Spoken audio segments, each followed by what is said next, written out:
Hey, everybody, what's up? Welcome to the stream. That was a little intense, but I forgot how banging the Detroit Become Human soundtrack was. It's also, the song's called Hostage, which describes your disposition right now because I'm gonna ensnare you all in my addiction. But listen to this.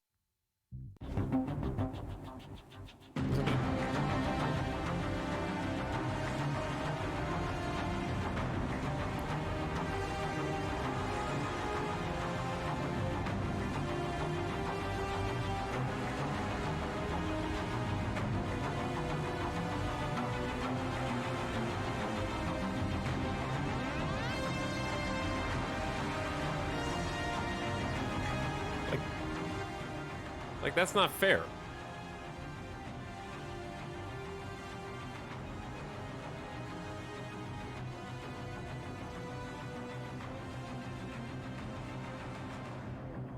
I also didn't realize that each of the different characters gets an entirely different composer in Detroit Become Human. Like, I honestly think it's a fantastic soundtrack because it goes from that to like this in the same game.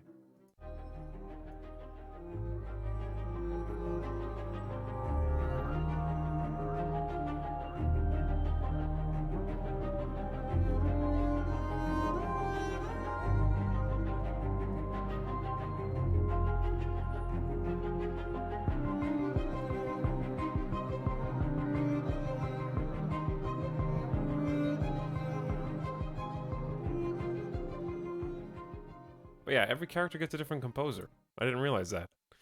Anyway, I guess I can leave it going. Definitely a game with some problems, but one that was just an unforgettable stream experience. Oh, Detroit Become Human streams. We did it actually twice. We played it 2 times, all the way through. The first time was just me when it released, and it was a wild ride. Chat was pissed because of the decisions that I made. I remember, I don't know how many of you were still there back then, but let's see, when did Detroit Become Human come out? Came out 2018. 2018, that was 4 years ago. Wow. And then we played it again when it came out on PC, I think, and we let chat pick all of the decision making. You had some pretty bad endings. You mean narratively sound endings. Tragic.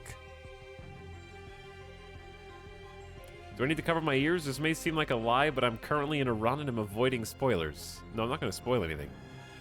It's kind of hard to spoil things because the campaign that I chose myself went fantastically different from the way that Chat picked all of the best possible options, and I don't even think that they cheated to do it. But I really did enjoy it. It was a roller coaster.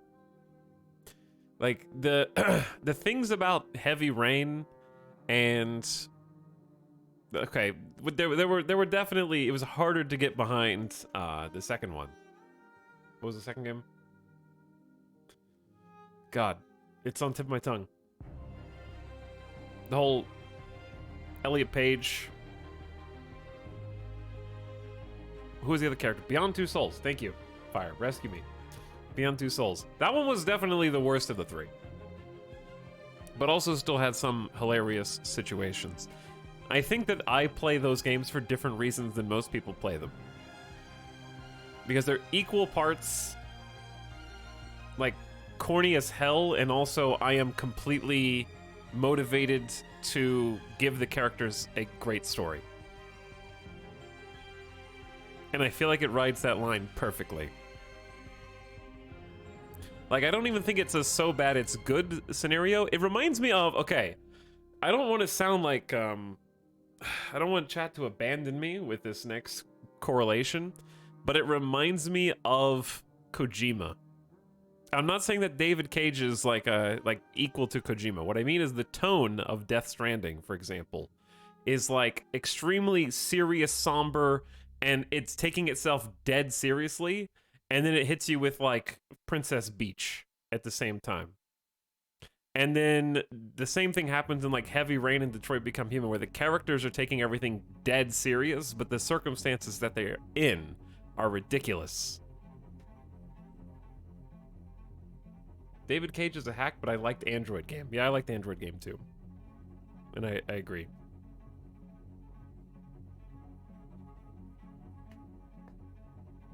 And I don't know if it's intentional. Probably not. I think that's really the biggest difference, I think, between like a Kojima and a David Cage, is David Cage does it on accident, but Kojima does it on purpose.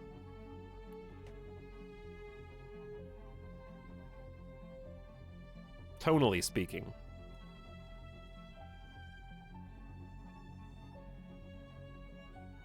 It's snapping time. Hello, Mary Skipper. What's up? Hello, Mod Squad. Grugan out there somewhere too?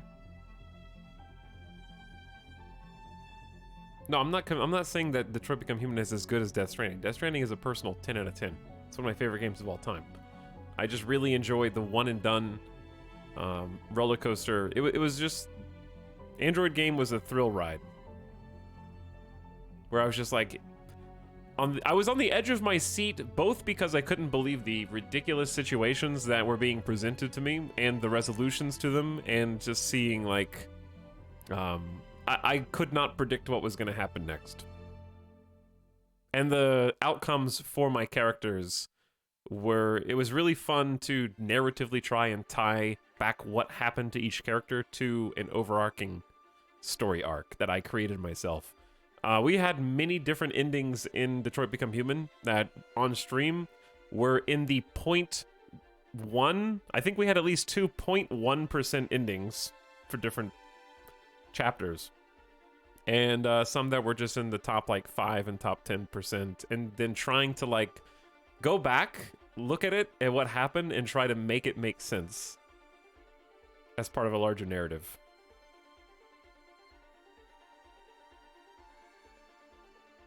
Snap Streamer Omega Lol. Hell yeah. I still need to finish Death Stranding, burnt myself out trying to build the entire highway before moving forward in the story. Once you actually get past, I think it's Act 2. Act 2 is the biggest act in the game, and it's incredibly long. Then if you just keep pushing story, it actually goes quite quick. And it's worth finishing, because the Death Stranding final third of the game is phenomenal.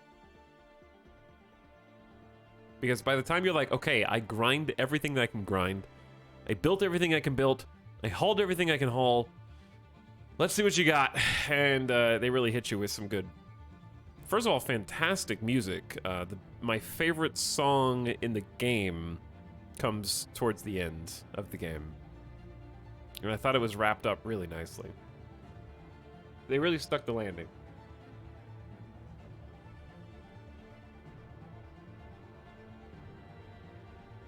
And I'm really excited to see if there's a Death Stranding 2. But no spoilers on that, chat. But I am excited to see if there is a Death Stranding 2. Or if that's just tease from Kojima. I quit on the first part 3 times before it clicked and became one of my favorites. I enjoyed watching the last Donkey video on Death Stranding as well. That was much the same sort of mentality. Of just like coming back to it and coming around to it and then realizing it's something that you didn't think it was.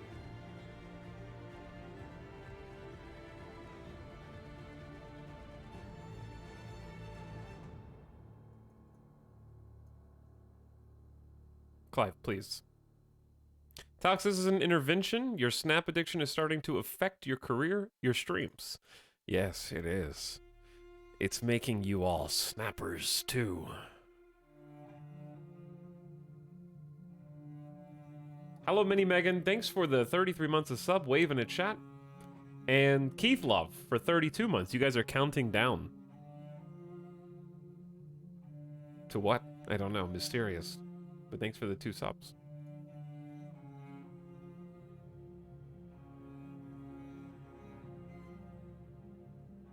I stalled out in the second area and then came back a year later and blitzed through it. I think that's common.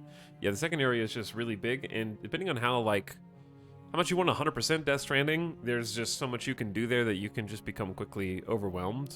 But it's nice that the game does have methods to, like, reasons to come back later. So you don't have to really do it all at once.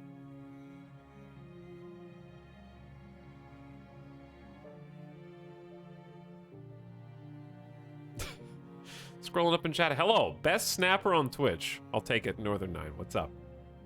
Hello, Dynamic Boost, Feng Shui, Crick Sanchez.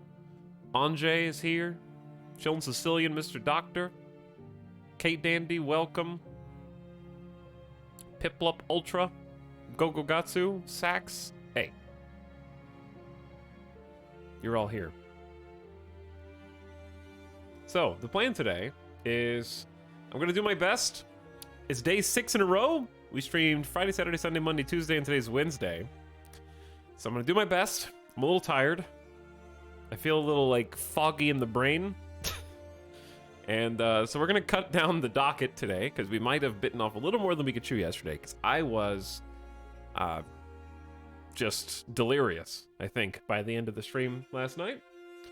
And the midnight chat was also not helping, because they were just like, too much energy in such a strange time.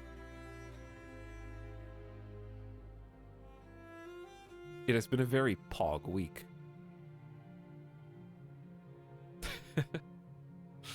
So, we're just gonna say we did a full day of Victoria 3 the day before yesterday, and we got majority of yesterday's stream was also Victoria 3. So we're just gonna take a little Victoria 3 break, and then I want to play a little bit more Snap because I do. And I am addicted, and I admit it now. It's true. And then we're just gonna go straight to Rimworld this time.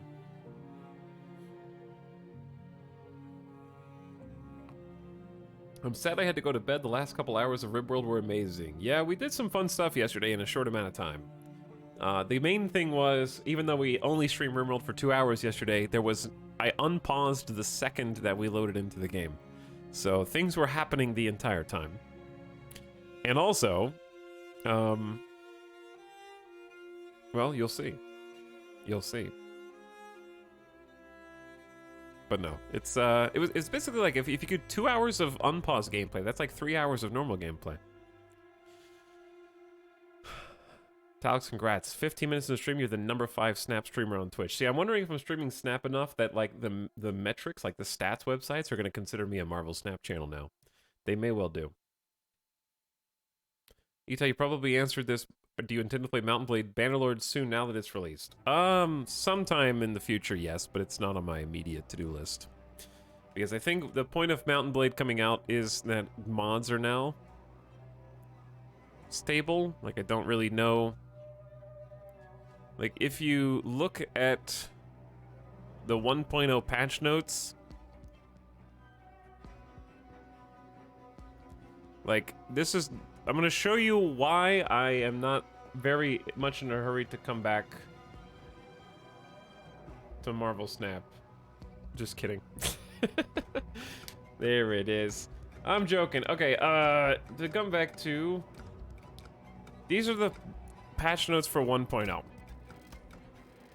That's it. I don't know if they just added a whole bunch of patch notes leading up to this, but I don't know what's really different. Other than some maybe multiplayer changes. But like some crashes, some bugs, there's some voiceover content, slightly decreased loot, increased loot.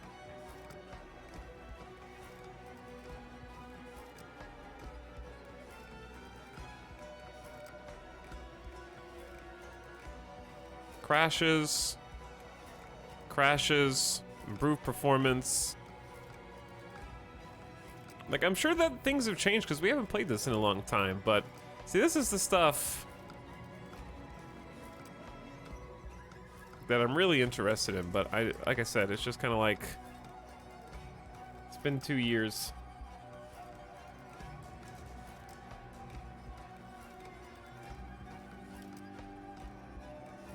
When was the last time we played it?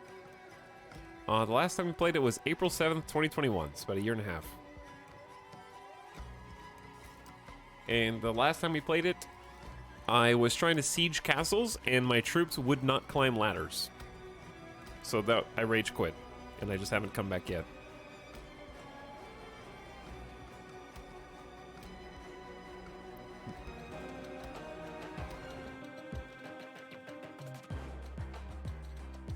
Is this a phone game? Hell yeah, this is a mobile game. Okay, chat. Raise your hand if I've already gotten you addicted to Marvel Snap, or you've at least installed it already. This is not an ad, by the way.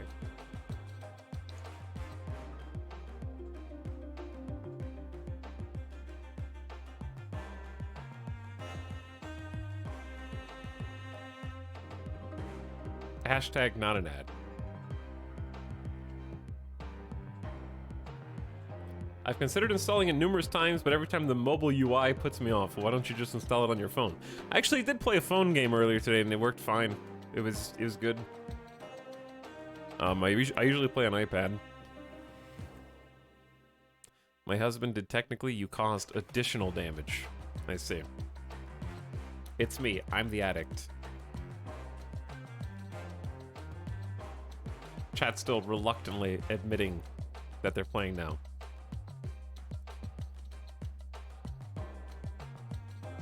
Started watching yesterday's Victoria VOD and only saw 3 hours of Marvel Snap. Yesterday wasn't a Victoria VOD. It was a Snap Victoria Rimworld VOD. As the title suggests. It's in the stream title.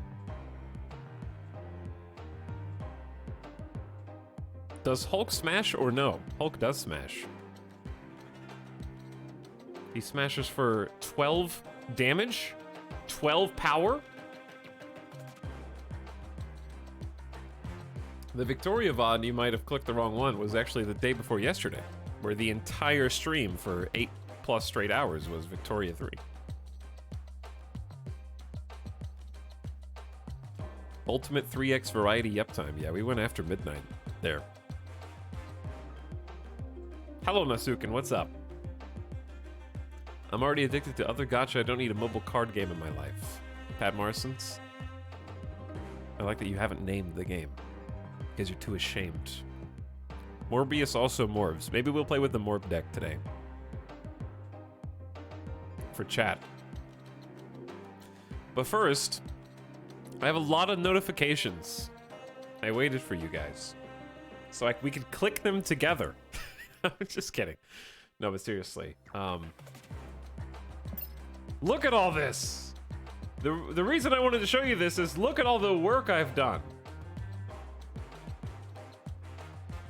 4 missions done and not a single extra level to show for it because I lost 3/4 of the games that I played, I think, since last night. And I have been lucky to even stay at the same rank that I was at when we ended the stream yesterday.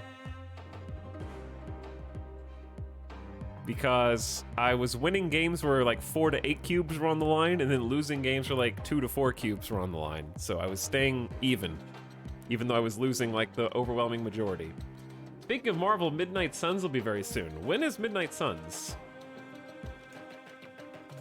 I am looking forward to that. I don't think it doesn't have a release date, does it? December 2nd now, or is that delayed? December 2nd? That's what you get for offline gaming. Oh yeah, well let's click on buttons. Give credits. So these are credits to upgrade cards. We're gonna be spending these in a second. And then this is the Battle Pass XP.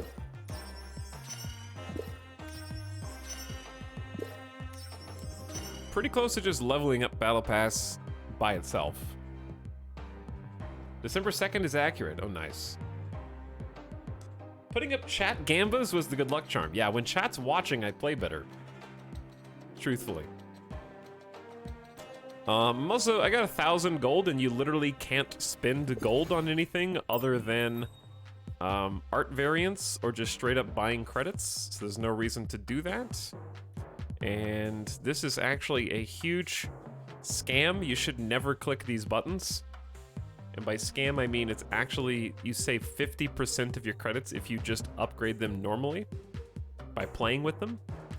So it's twice as many credits to fast upgrade. That's for whales, but even then you can only do 3 every 8 hours. So it's time gated.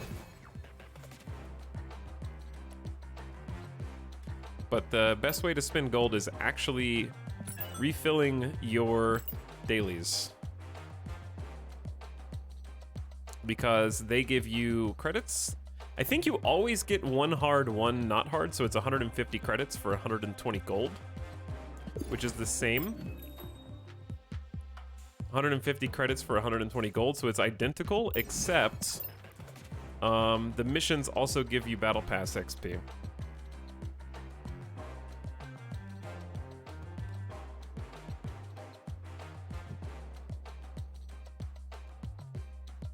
So I'm just gonna go ahead and spend it twice.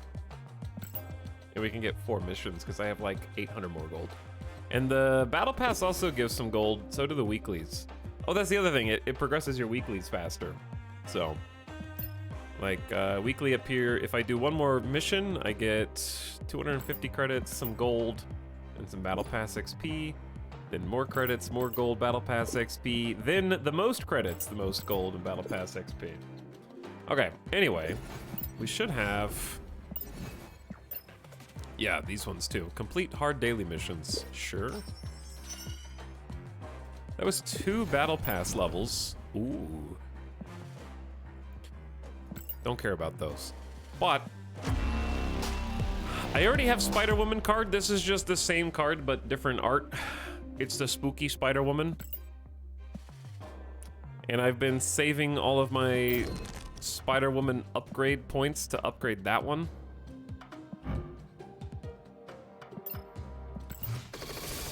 So we may as well. Hello, Volpsune. I am having a fantastic day. Whoa, it's my favorite Marvel Snap streamer. Are we diamond yet? We are not diamond yet. No.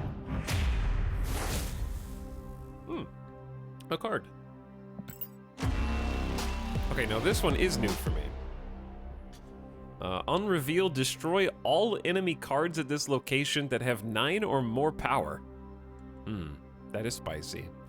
That's like a counter to the jumbo dudes at the end of the game, maybe. That is pretty spicy. I don't know what deck to put that in, though.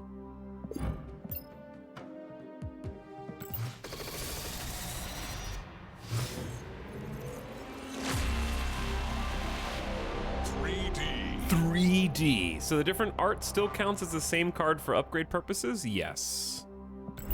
They share the same upgrade pool.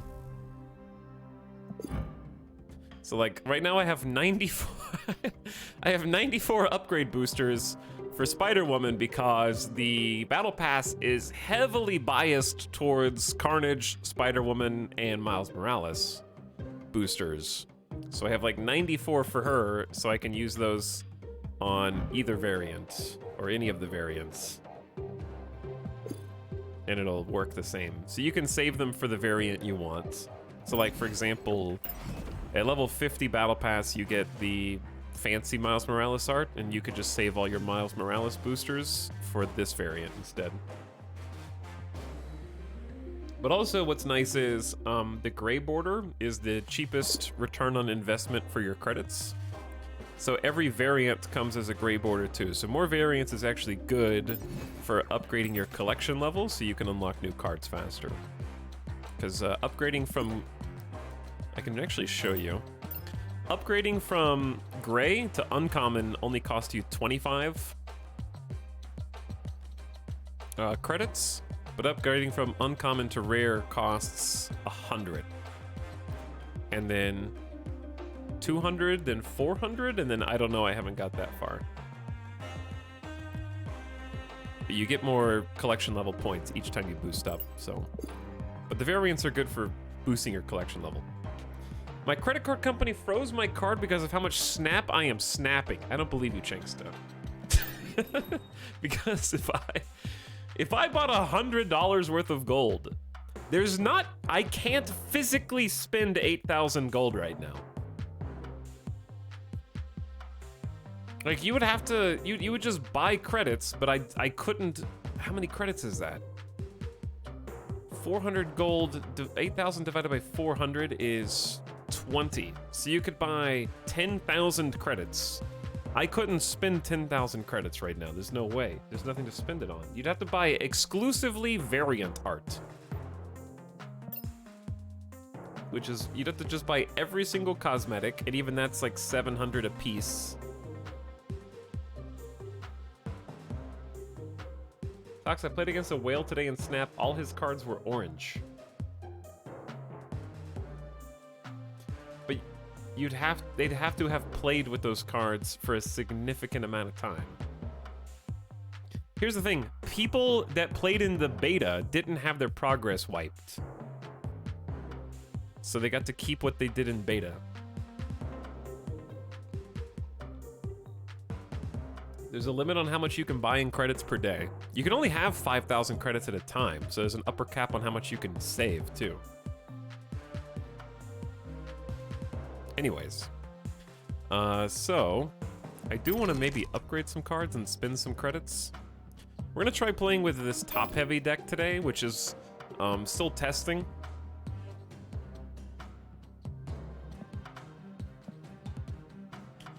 I'm just playing around with some different cards, having fun with different. Like I'm a baby in Pool 2. I just got into Pool 2, so what I'm seeing most is the hot zone today. Or the featured location, Bar Sinister. When you play a card here, fill this location with copies of it. I'm seeing a lot of blue marbles. Just chock that full of blue marbles and get +4 to all cards. People in beta would never get matched with new players, fortunately. Yeah, the matchmaking should... I have not seen anybody that had, like, all orange plus cards yet. Because matchmaking is based on your collection level. So it'll try to find people with the same number of cards unlocked as you. You might have some different cards, depending on what pool you're in, but you'll have the same number of cards. So you'll never get matched against someone who has a complete collection. It's just not possible. Does a featured location show up more often? Yeah. It's both new and shows up more often. See, it's new, and it just comes up a bunch. So sometimes when the location, like the hot location or featured location changes, you should probably try like changing up your deck. And it encourages you to play with different cards to try to find a combo that works with the new location. Hello, Coronis, what's up? Claw's okay there? Yeah, unless it's on the right side. Anyway, we're gonna try this. Boop. So, the premise of this deck is basically just, like, I like Devil Dinosaur, and I've been running into a lot of Devil Dinosaurs, but I can't depend on Devil Dinosaur to just win the game for me. So it's +2 power for every card you have in hand.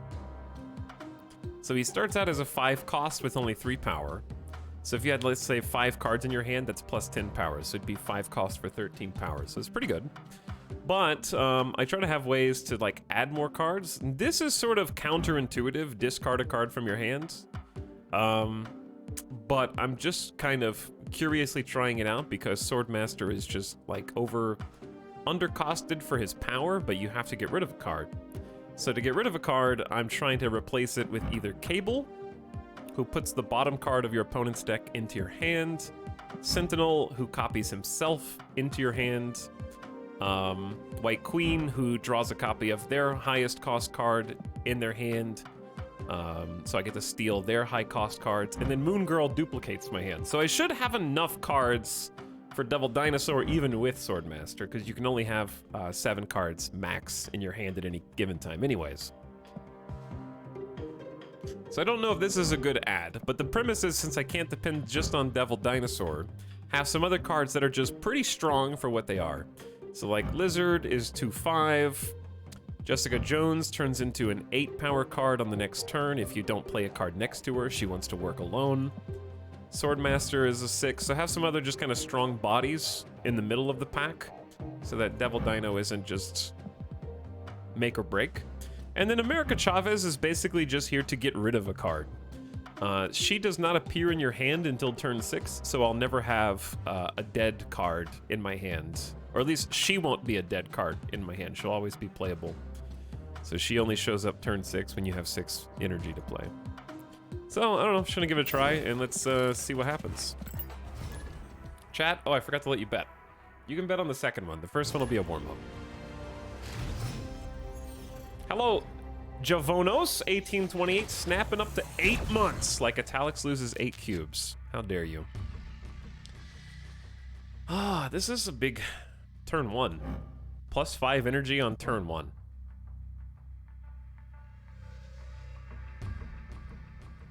This are there a good amount of cool card skins? I think there's a lot of variants and a lot of skins, yeah. That's gonna be their main bread and butter for money. Okay, we're gonna go Jessica Jones by herself here. Cable on the left to steal one of their cards. Okay, I don't know why you would blue Marvel when you could wait and see if the featured location is in the game. So we're playing against a weenie deck. And weenie decks like to have a bunch of little 1-cost cards and then power them up with Khazar. But we also know that Khazar is on the bottom of their deck. So that's information. Cable just took the bottom card of their deck. We just can't play here.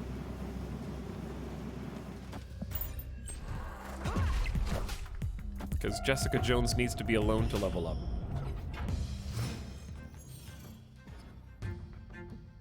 There it is. When you play a card here, fill this location with copies of it. So I know that they can't blue Marvel there. And I know that they can't Khazar there, because it's at the bottom of their deck. So I feel like their deck is fairly neutered right now. I'm gonna go ahead and snap. And I just need to have a good play there, that's all. I'm just gonna go with a very simple Mr. Fantastic in the middle. Avengers! Assemble. Like if I lose in spite of that, it'll be very sad. By the way, fun fact, you can click on their portrait to see how many cards they have left in their hand and in their deck. Same for you, actually. You can see how many you've destroyed or discarded. What do we want to do? We definitely don't want to fill that up yet. We probably want to decide where they're probably going to play. So I'm going to try dropping Rocket Raccoon on Project Pegasus. I want to leave this open for, like, the final turn.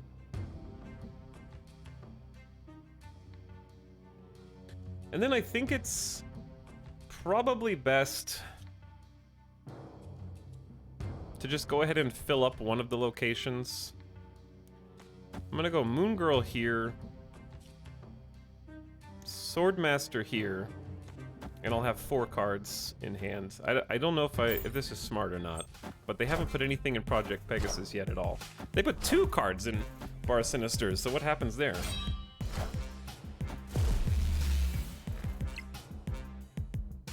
Uh-oh.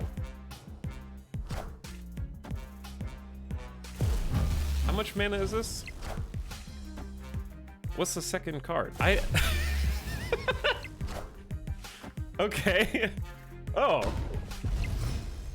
Alright. Interesting. That is a hell of an onslaught, Bar Sinister. I wasn't really sure where this is going. So Onslaught doubles other ongoing effects at this location. Does it double itself? So how much is Punisher actually gonna be? Okay, so it's double, double, double. And then quintuple Punisher? Okay, the Punisher is gonna be absolute massive. Okay, I don't know. Regardless of what I do there, this is actually gonna be pretty funny. I don't really have a play, so I'm just gonna go ahead and plop. Do I just tank? Oh, I know what to do. We White Queen here, because we can't win Bar Sinister. We know we can't win it.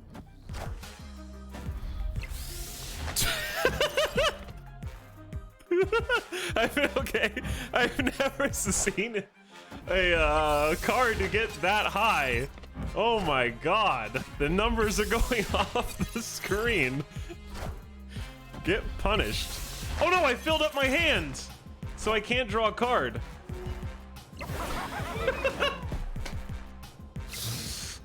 Time to run. Yeah, it's time to go. Alright, that sucks. And they goblined me? Hobgoblined me? I keep getting hobgoblins. And I don't have this card yet. Your opponent gains control of this card. They must have just unlocked it because it's got a gray border. So that's how you can tell they haven't really played with it much.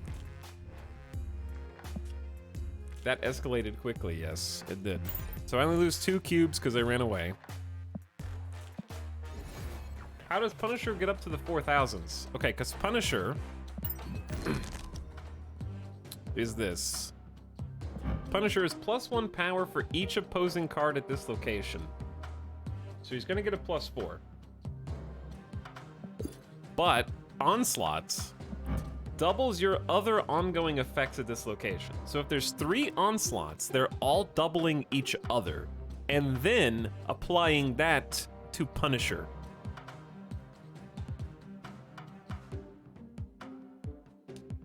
So there's 3 of them. Someone have to math it out.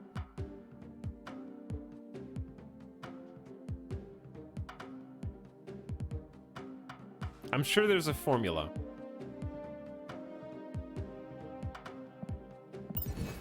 All right, chat, you will get the bet on this one.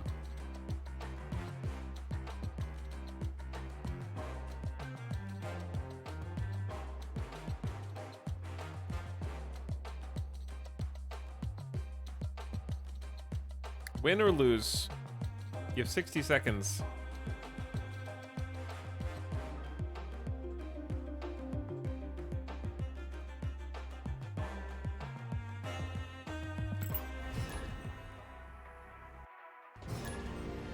There you go. Whoever has more cards here gets plus 100 power. Okay.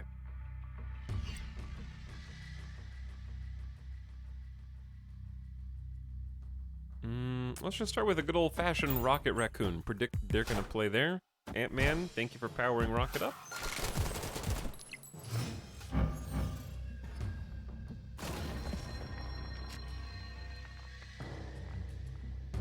When you play a card here, shuffle 3 rocks into your deck.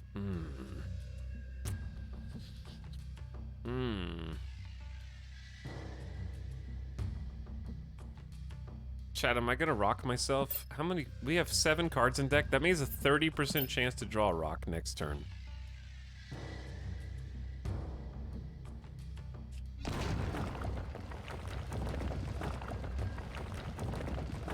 Playing Lizard here is bad because they have an Ant-Man. I am just gonna go. And I don't want to go here because I feel like this is gonna be the featured location. Which is why Nightcrawler is actually a good play in the featured location. Nope, it was cards here of -2 power. I did not draw the rock. However, I did draw a Swordmaster. I don't really want to discard a card from my hand, though. But I think it's the right play. Just deal with it.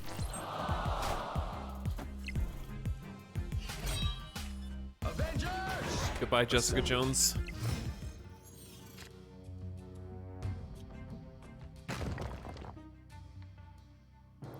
Alright, let's grab their best card. Draw a copy of the highest cost card in your opponent's hand.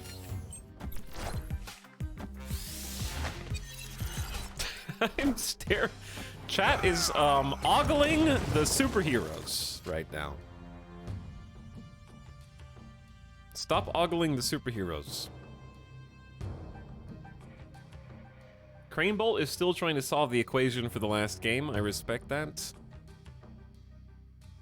Well, I drew a rock. I think we go ahead and claw down the middle. We're gonna draw America Chavez next turn.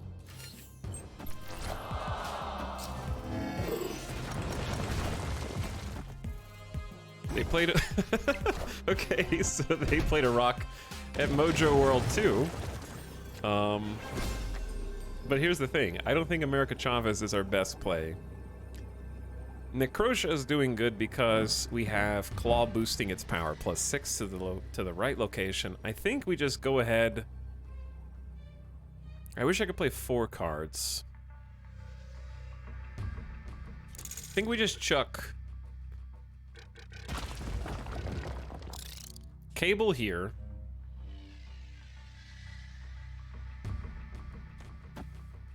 We should try and at least compete for.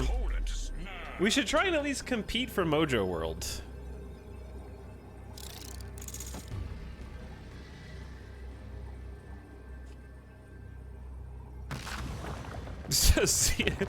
I'll just take the 4. Iron Man.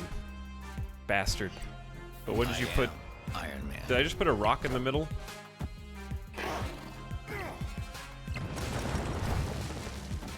Pink Doubters, you've won.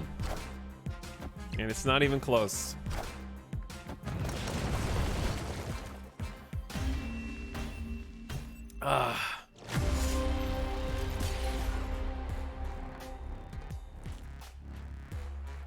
Lizard got weak because they threw the rock down the middle. Chat is still trying to solve for Cable.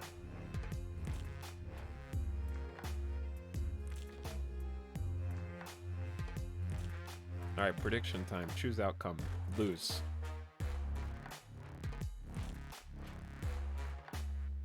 Okay, here's what we're gonna do. I like that this is ostensibly a Devil Dinosaur and Moon Girl card deck, but neither of them have been drawn once.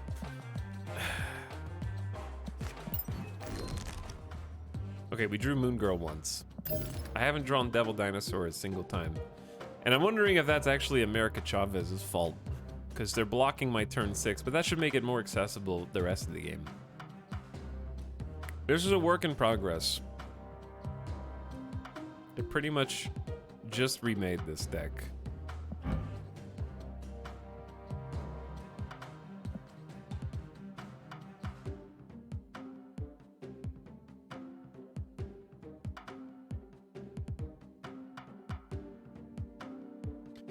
Dumb question. When I play Cyclops, it shoots a beam across the stage. Yeah, it's just a special animation. So all the different characters have an animation based on who the character is. It doesn't actually do anything. It's you know, like in Hearthstone where you can click on the map and funny things happen?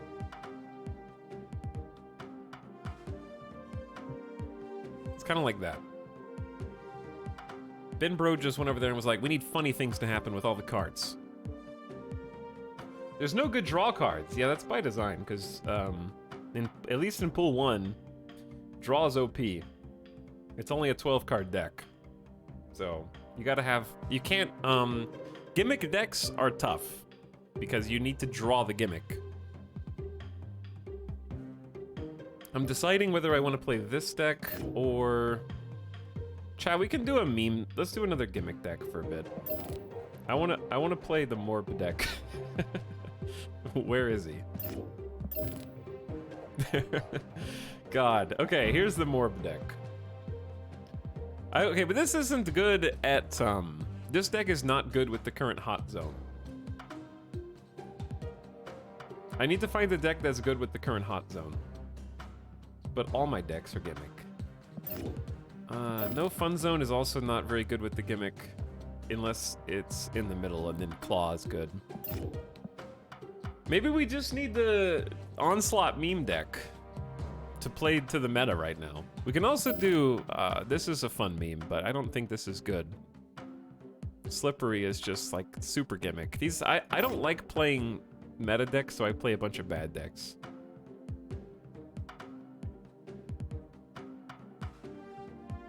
Tox, I got hit with Bar Sinister plus that discard lady. He had a 28 power Apocalypse.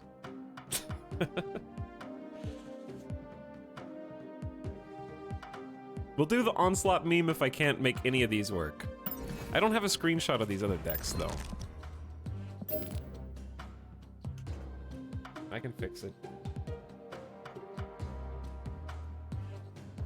I'll make one. This is a super gimmick, and really, I have not had good success with this at all.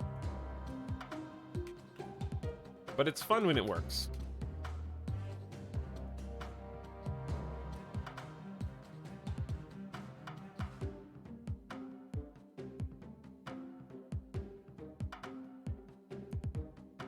Hello, Raiders, what's up? Chat is already fighting back? Hi, Jeff. Thanks so much for the raid. We come bearing gifts. I was actually hanging out in your stream earlier, and I enjoyed what I saw. So I appreciate you sending your good people over here. However, when I was watching, I was like, damn, I wish I played like this.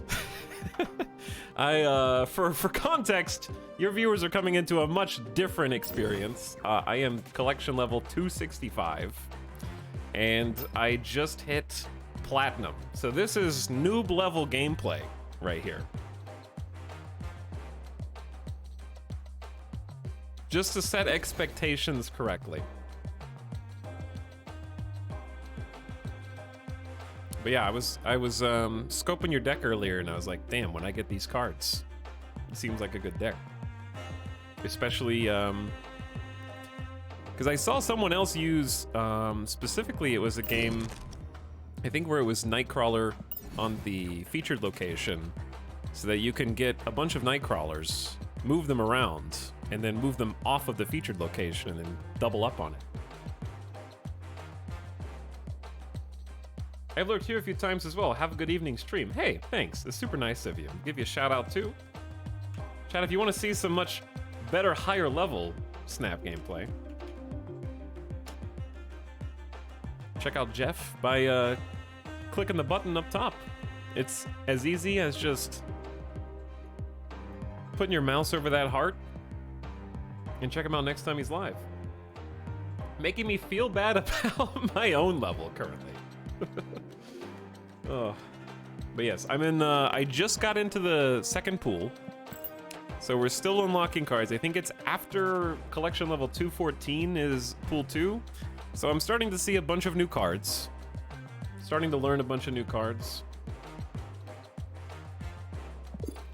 And trying to get up to Diamond. Climb to Diamond. Should I catch up and watch the VOD or watch the stream? I don't know, you're already here, M11. New Jeff viewers are legally required to backseat etal, yes. We actually have a Jeff emote. I promise it's not for you. It's for other people that are actually named Jeff in here. All right, Chad, let's try. Let's get some gimmick deck gameplay to explain what this is supposed to do. And I'll tell you where it's weak as well.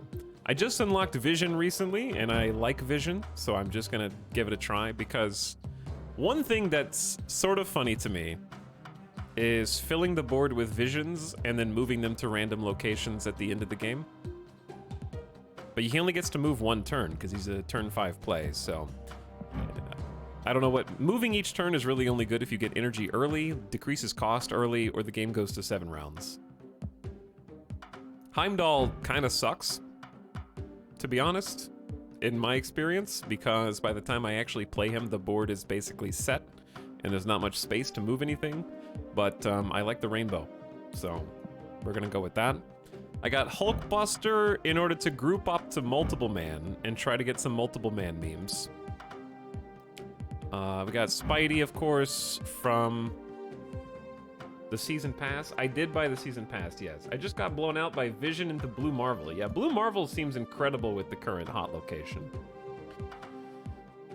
I also like forging Multiple Man, if possible, and then dragging him around, but Doctor Strange... I haven't decided how I feel about Ironheart in this deck.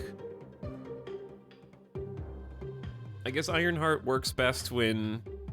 it buffs Nightcrawler for a little bit more mobile power, buffs Multiple Man before they move. Scarlet Witch was in here just as a tech to change the location, which actually is kind of,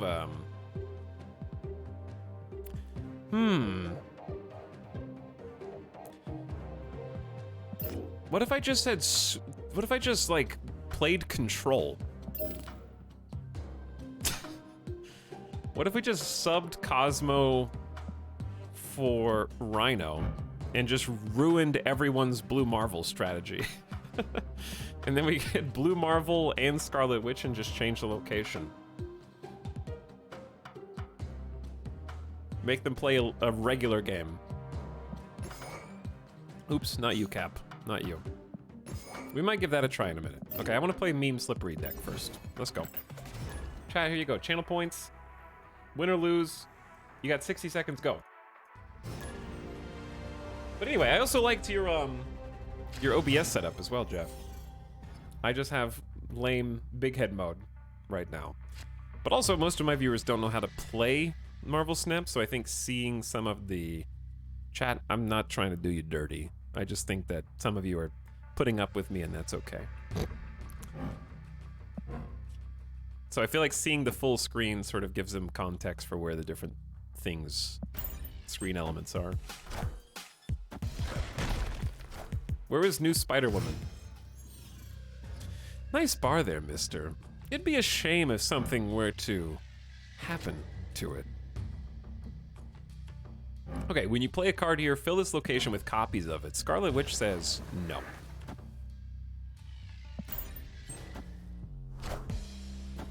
Scarlet Witch is banning your meta.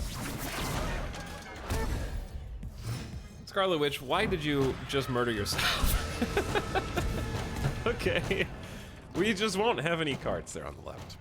On-reveal effects do not happen at this location. Sure.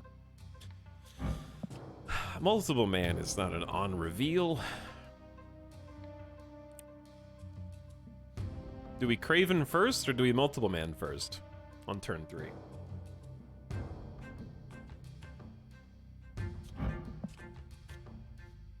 You can move cards as... I think we go ahead and Craven mid because we can move cards to New York on turn 6, so that kind of helps us.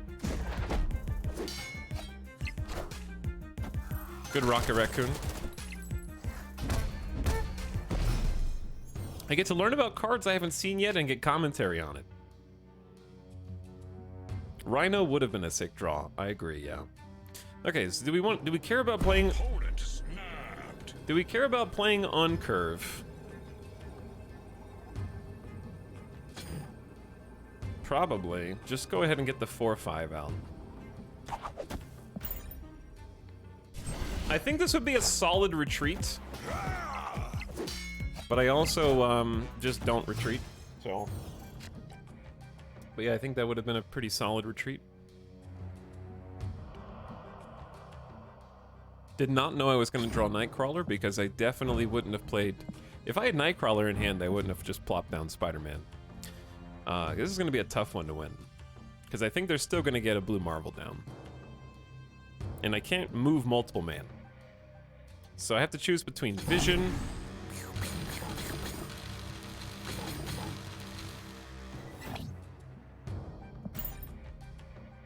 I've had so many turn 6 turnarounds. There's the Marvel. It's a good card. All we have to do is just not play Nowhere. Like, we can just concede Nowhere. And what's gonna be his turn 6? Onslaught? Like, Onslaught doesn't do anything here. What's his turn 6 play?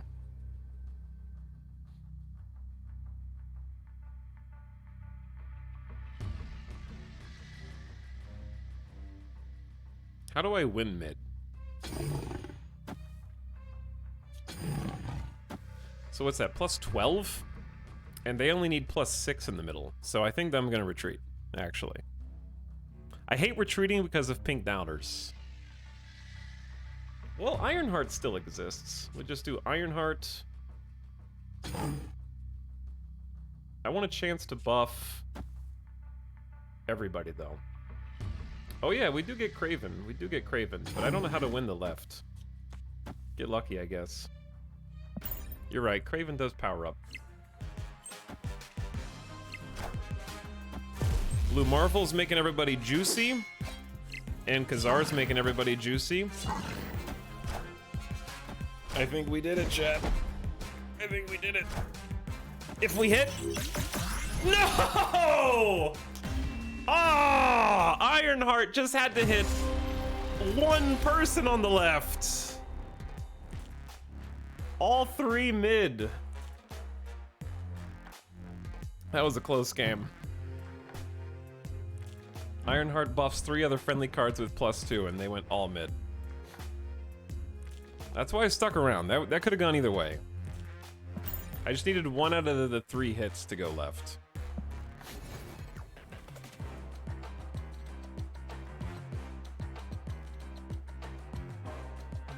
I guess I got punished for believing in E-Town. You believe in the heart of the cards. Alright, 1 prediction over. Next prediction, go. Every time I bet, E-Town does the opposite. It happens.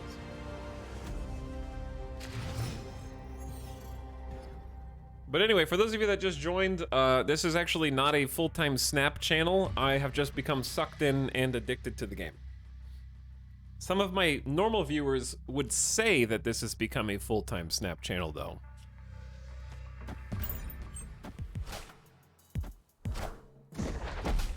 Because we're going to be playing some Rimworld in a bit. Not full-time. Not full-time. Right. No turn 2. 0 turn 2 play. If you have no cards here, +1 energy each turn. So they're probably gonna... I would maybe move Nightcrawler? Yeah. So they can get bonus. So now they've got bonus energy. Neither of us had a turn 2 play. Fill each player's hand with random cards. Oh, I keep getting Hobgoblin or Green Goblin played against me. It's nice to be able to play it against someone else. Bring back one of your discarded cards to this location. And move all enemy cards played this turn to this location. Interesting. So we can move them around. So this seems like a perfect Green Goblin Superflow to make them stop getting bonus energy.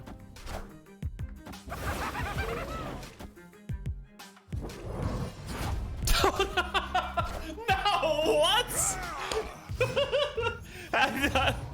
I didn't know that was gonna happen.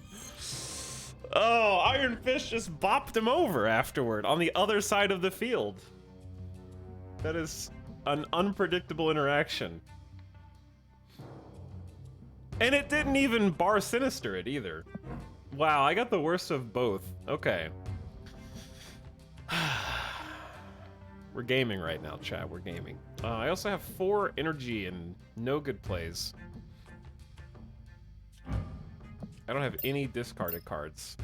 Because I can't forge in someone else. I think I'm just gonna Hulkbuster Iron Fist. This is so sad.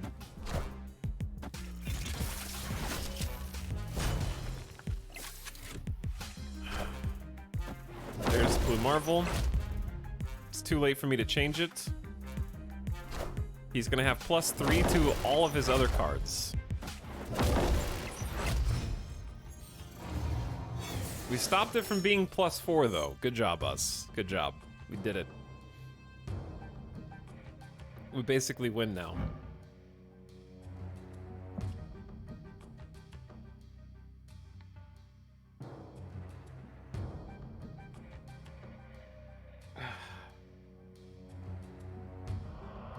Does Hulkbuster eat them all? No, it just grabs a random card and then combos with it, and then it stays the card that it is instead of Hulkbuster. I'm thinking about, like, just playing Arrow somewhere. I'm either gonna Arrow, but where do I want to take their cards? I feel like, where are they gonna play? Let's just play mid and try to make them drag whatever new cards they play mid. They already played mid, never mind.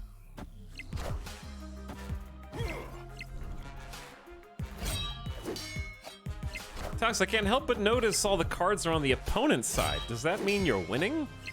That does mean that we're winning, yes. We are, it's the final turn, and I gotta say that we are winning so much that I'm just gonna retreat and give Pink Doubters their payout.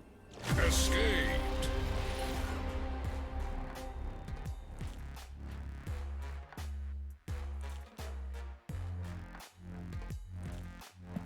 Okay. This deck is canceled. This deck is canceled.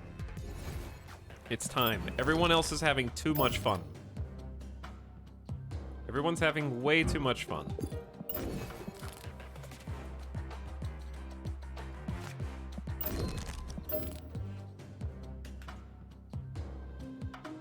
An unacceptable amount.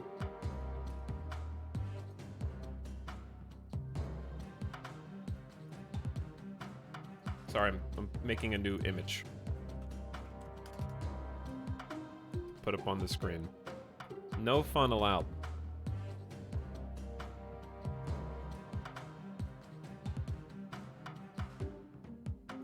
Okay, there we go. They should stop having so much fun. He's got to win sometime. Do I, though? Do I? Here come more chain of points, chat. Wait, did I complete some missions? The only silver lining is my weekly points. Tax, I demand you play a meta deck. I'm gonna be honest. I'm not even avoiding them on purpose. I just don't know what the meta decks are. Other than, right now, Blue Marvel's very good. Because of this. This is already pretty good. But now it's even better. I picked the correct deck, yes. Never believe in Etel. Okay, let's see if we can stop them from having fun. When you play a card here, add a copy to your hands. Well, now there's 2 of them.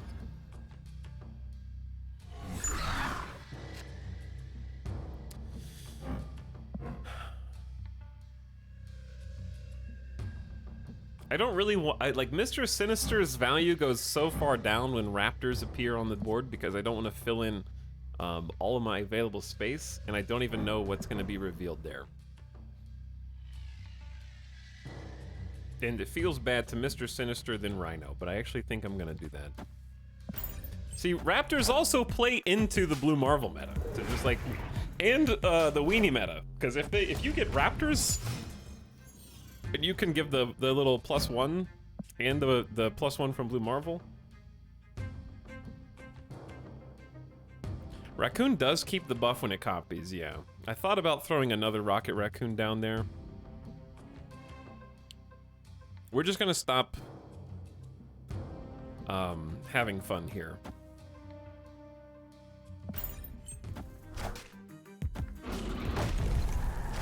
Rhino says no more.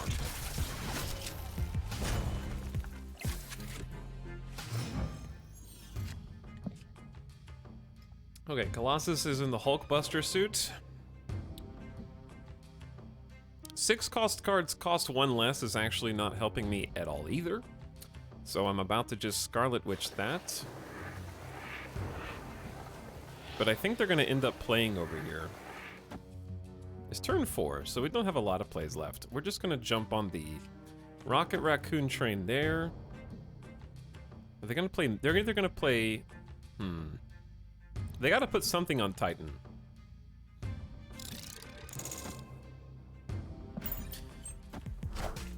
I'm trying to leave at least one space open so that I have some plays. I'm surprised they went mid. Oh, they want to destroy all the raptors. They want to destroy all the raptors to power, but there's not going to be anything to power up. I don't know how they can get enough cards on the board to beat me at this point. Because I'm going to have Claw, Spider-Woman, and is this an do I have America Chavez in this deck? I do. So I'm going to have a turn 6 play if I want. I think I'm going to give this a, just give this a nice little snap here. Do I save Claw?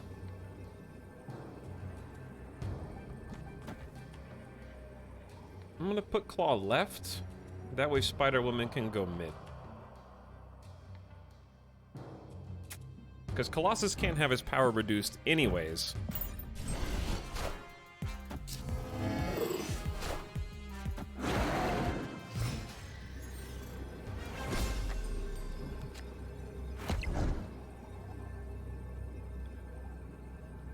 What if we just ignore Devil Dinosaur?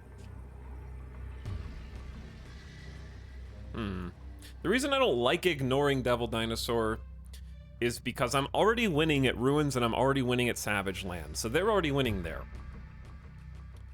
So, if I can beat them, then I shift the board state. But if they Blue Marvel or power up their ongoing cards, then I'm probably gonna lose. So this is a tough call. I don't like playing on a part that I'm already winning on, though.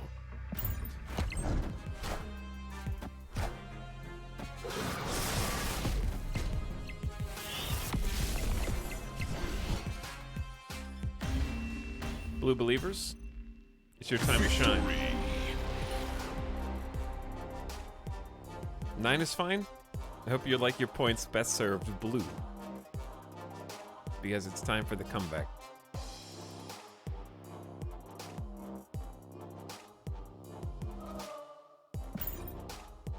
Okay, we're back.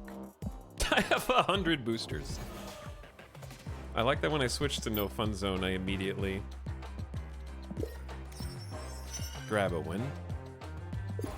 Just playing a control deck, I guess, is my life. Because I was playing this deck yesterday, too. Is it worth it to buy fast upgrades? No.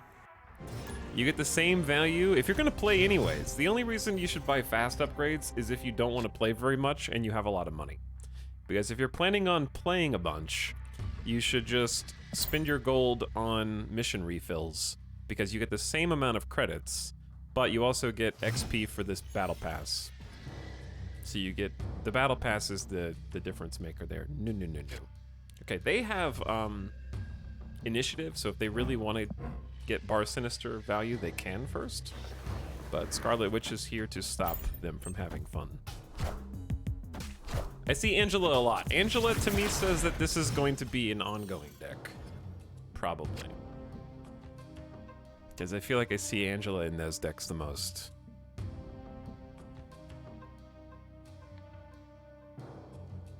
After turn 4, swap the position of each location. On turn 4, transform into one of the other locations.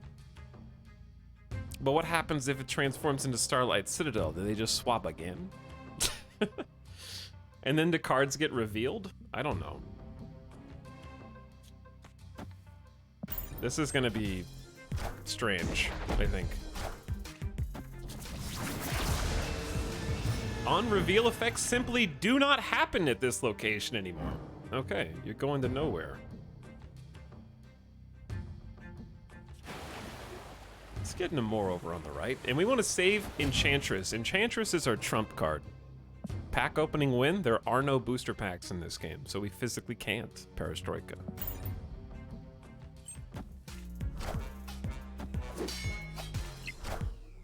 Hi, Tal. You got me to play Snap for 3 hours today. Are you happy with yourself? It happens. I don't know how it happens.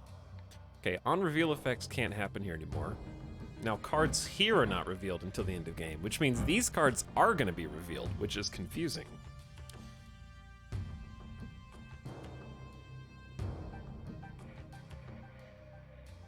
I feel like I'm overvaluing Claw.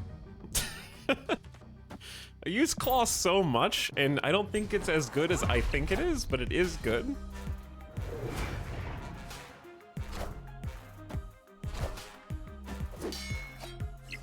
And also, I can't even Enchantress on the right because they're protected by nowhere now, so...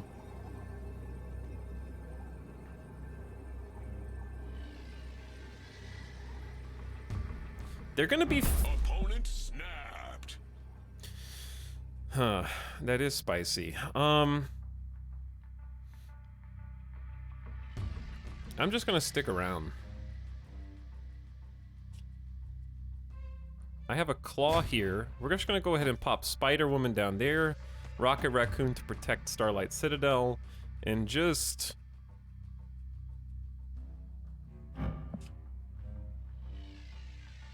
double up. What does snapping do? It tells the opponent you're confident and you're betting twice as much XP. So if I win now, I get 8 XP instead of 2, and if they win, they get my XP. So let's see.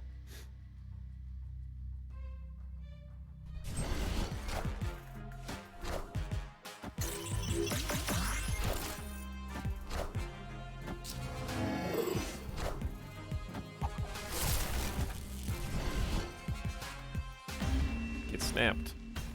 A retaliatory snap. I was pretty confident there.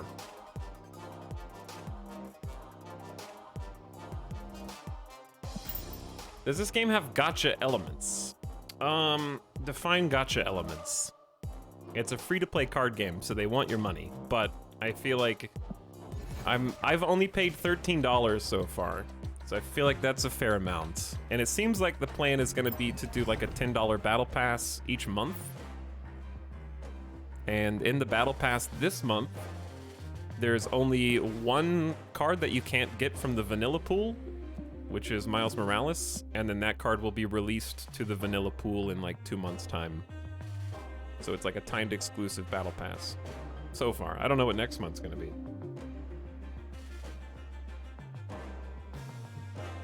I didn't see anywhere to buy the battle pass. You can't buy the battle pass until you do the tutorial battle pass, which is free. You just have to finish that first. But yeah, I don't know what you mean by gacha elements necessarily. Hopefully that answers your question. It's all time gated, so you unlock cards by getting, basically upgrading visual art on cards, which I have 1,000 credits right now, so we should do some of that. And I'll show you how you progress. So because I've played so much, I have a lot of these cards that are glowing, we can upgrade, which means they're just gonna look slightly different. They don't get better stats. It gives them like 3D art and stuff. And then I unlock new cards after upgrading them. Are the hero unlocks fixed, or is each mystery card a random pool? So the game is split into 3 pools. So once you hit collection level 214, you enter pool 2.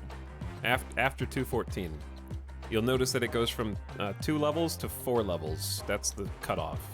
So if you play anyone that is 214 collection level or under, you're all playing with the exact same set of cards. When you're playing with those cards, the mystery cards are a random card in that pool. But by the time you get to the end of, in this case, pool 1, you will have unlocked every card in pool 1 by the time you get there. So it's random, but it's a set pool, if that makes sense. Gacha equals loot boxes. There's no loot boxes. It's just mystery cards that you will get the full set of.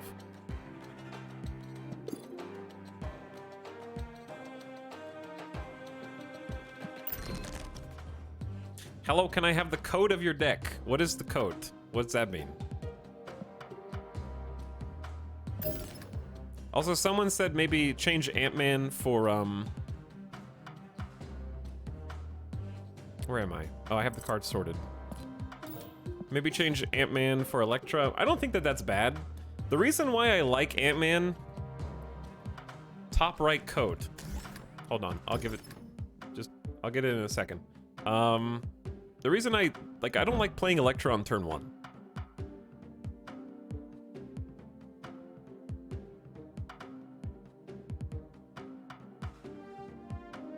Misinformation, you reach pool 2 when you unlock the first pool 2 card, which should be level 222 or 224, not 214. In my case, when I got past 214, Blade is the last time. I stayed at 214 for 2 days. And I played for 2 days, and I saw exclusively pool 1 cards.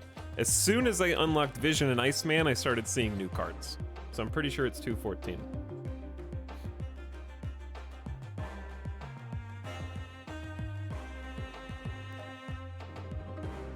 And the reason I stayed at 214 is because I didn't have any credits.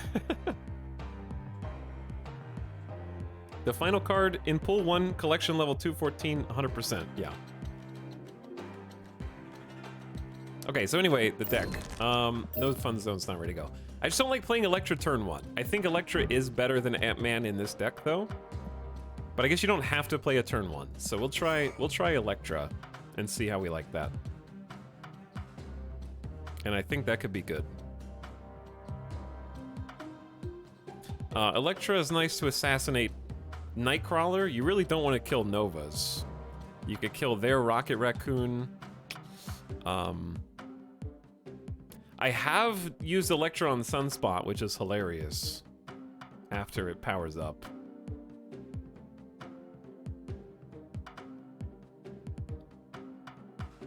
Oh, interesting. So the game matchmakes based on what pools you have access to. It matchmakes based on your actual collection level. So you're always going to play someone that has similar number of total cards to you. So it's not really matchmaking based on... It might matchmake based on rank, but it matchmakes first based on collection level. Yeah, if you kill Nova early, it's fine. All right, we'll give Elektra a try. Let me update the this. What do you want to see?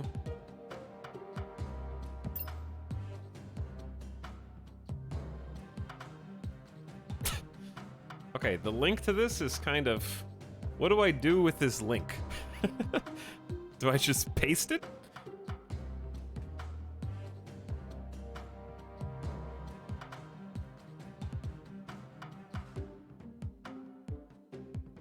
Because it's like a massive amount of text.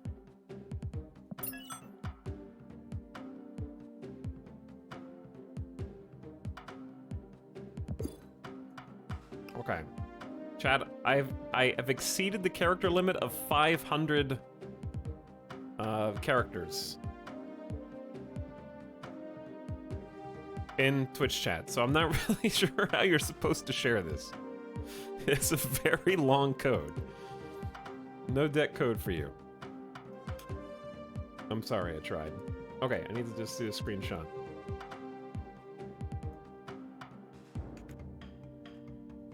So we can get back into the game. But here's the thing, I have a picture of the deck up there. What if you just wrote down the cards? Or screenshot your screen right now. Just take a screenshot.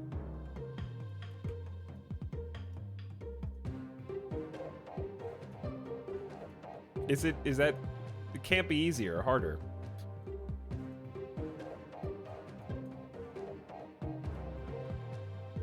Let's bring some feng shui. this? The streamer doesn't even know how to Marvel paste.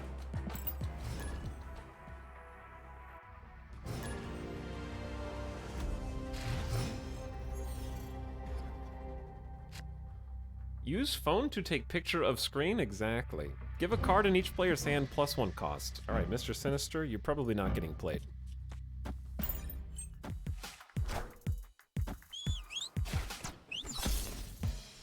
First step in pool 2 when you start to feel the pain. I did certainly feel a little bit of pain when I stepped into pool 2, because my first pool 2 unlocks were like Iceman and Sunspot, but Sunspot is really like bad without something to combo with. I like that I drew a 1 cost card, but I don't have any because I have both of my 1 cost cards. That was actually useless for me. Chad, what did Yondu just assassinate? He killed America Chavez. Unbelievable.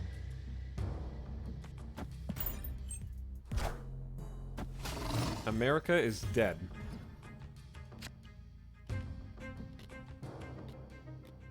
Well, maybe I just kill Yondu. It's a 3 power swing for me. May as well use a target. But cards that cost 4, 5, and 6 can't be played here. Maybe we just Mr. Sinister on the right. Save Electra. Is this game good? Why is it not more popular on Twitch at the moment? I think the game is very good, but I'd say that the reason it's not more popular on Twitch at the moment is probably due to the app. Like I think that they're working on a PC app instead of the straight port of the mobile version, which is what you're seeing here. So I think they'll get a lot more streamers to play it once it has like a full PC version. Would be my guess. This is an early snap. What location do we want to ruin?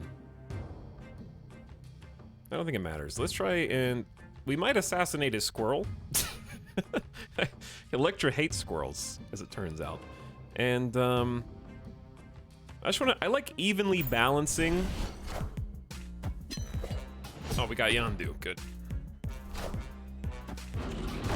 Do you think this is better than Hearthstone? It's just a very different game than Hearthstone. Snap is just meant to be really fast and addicting. Like, I played a lot of Hearthstone. I got Hearthstone Legend. I haven't played Battlegrounds, though. And it just feels very different, because you're just trying... I like that simultaneous play. I'm trying to guess what they're going to play. I'm trying to guess what Zaddy is going to play, and they're trying to guess what I'm going to play. And we both play at the same time and reveal at the same time. So I've enjoyed that. Double Dino? I have just the thing for a double Dino, as long as they play it on turn 5. Okay, let's get Spider-Woman out. I guess mid is fine.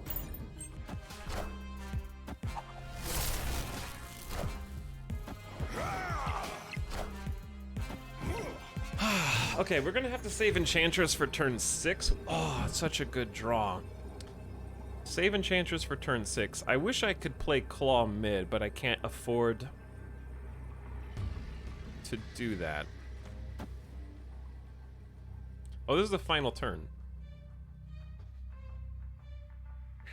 This is actually not a good board state for us. Because if they Dino here, I have initiative, so I can't actually take that away. Do we just have to Ironheart and pray? Because, well, I guess I Claw here. Because I would Dino here if I had Dino.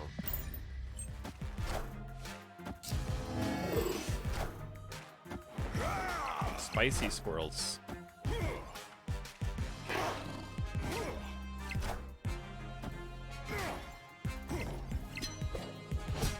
So close. Double Khazar, yeah. Double Khazar. I play exclusively Battlegrounds now over Hearthstone. Ooh, this is why I've been playing with Rhino, too. I want to upgrade my Grays. Yeah, the weenie decks are really strong right now. Frame break. The weenie decks are very strong right now. I think that they do flourish with Bar Sinister. I could have canceled one of his Khazars, yeah, but I wanted to... The goal was to try and create points on the left and points in mid. But Enchantress would have been 4 energy, or 4 power for me, and only removed a little power. I think it was still a loss, yeah. Alright, we need to get some points. I want to rank up today, chat.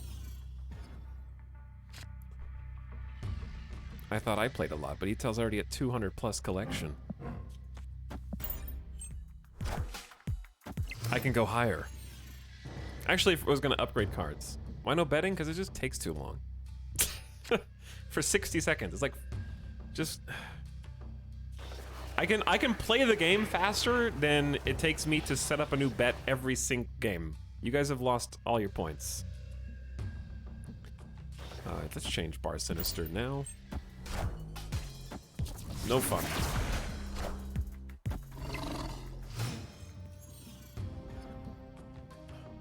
On turn 4, transform into another location. The Peak. Each card in your hand swaps power. Oh. Oh, Ironheart's free though. Okay. And Mr. Sinister stays the same. Wait, don't do Mr. Sinister there. What if we draw Nimor?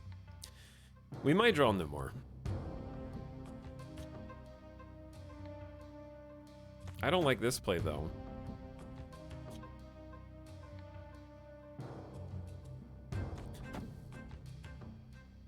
And then save Electra? I don't know, this sucks. I haven't even seen Storm. Flood this location. Next turn is the last turn cards can be played here. Wind, aid my hand. Spicy. So it like locks it down next turn.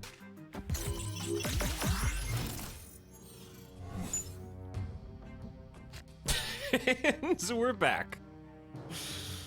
And we're back.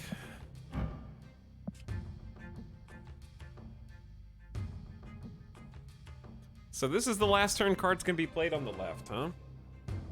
So I basically should go ahead and flood the location just to see what happens. Oh.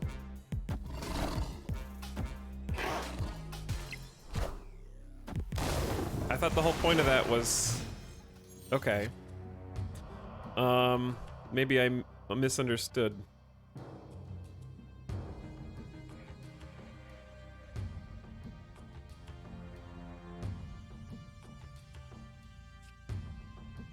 We know where they're going to draw America Chavez. Their tactics are inscrutable. I think that the tactics are inscrutable. I'm just going to go ahead and snap because I'm just confused. I am just confused.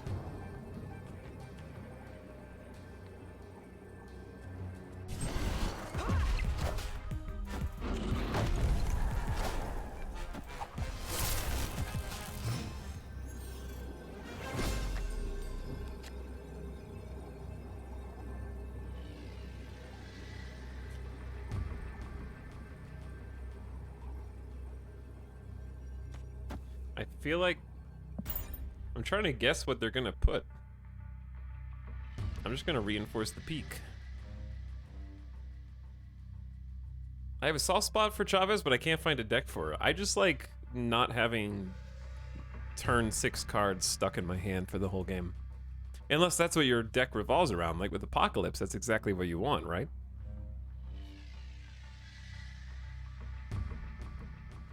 Like, they can't put a card on Flooded. I'm just gonna reinforce Peak. They're gonna think that I'm going Ruins, so they're gonna reinforce, like, I would reinforce Ruins. Well, no, because they have to win something. But +9 here is too scary.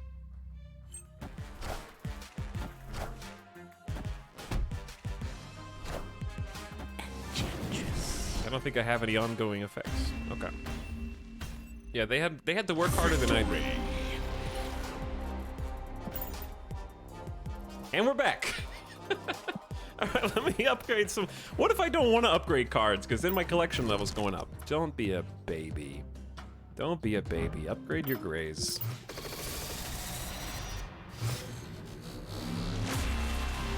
Frame break. Interesting, I've been trying Professor X recently. I messed up earlier by trying to lock an empty location and my opponent played Hulk same turn there. Yeah, I enjoy the idea. I enjoy the idea of Professor X. Hulk Buster on Bar Sinister is 10 out of 10. What happens? He just Hulk Busters him. Wait, what happens? Does he just become a, like, 16 power card?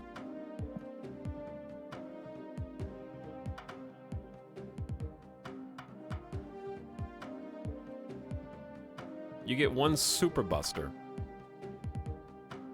Show me what is this? Chat, what is this ghost card? And you get 3 spaces left?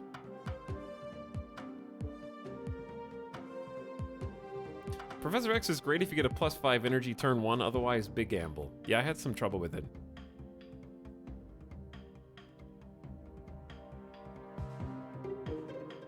Alright, what else? Do we have any other grays that we can upgrade? Let's sort by upgradable.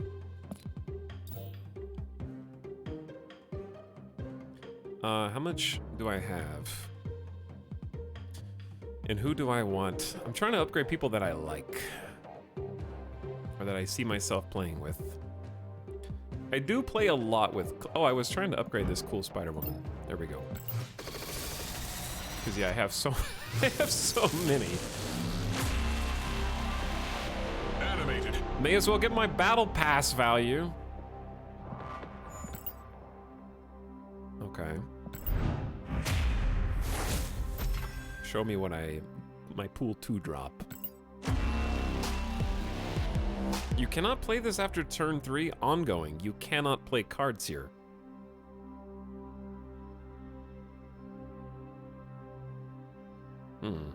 Spicy. Putting this in my onslaught deck. Double it, because if you can't play cards here and you double that, that becomes a double negative, and then you can play cards there. Right? That's how that works.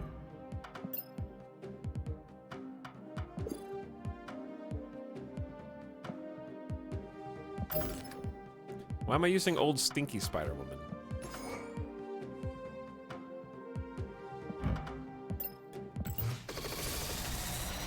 Seems like a good card depending on the hot location, yeah. Animated. Ooh, swirly magic. I think that's the only thing that's animated. Now I used boosters so I could get more boosters.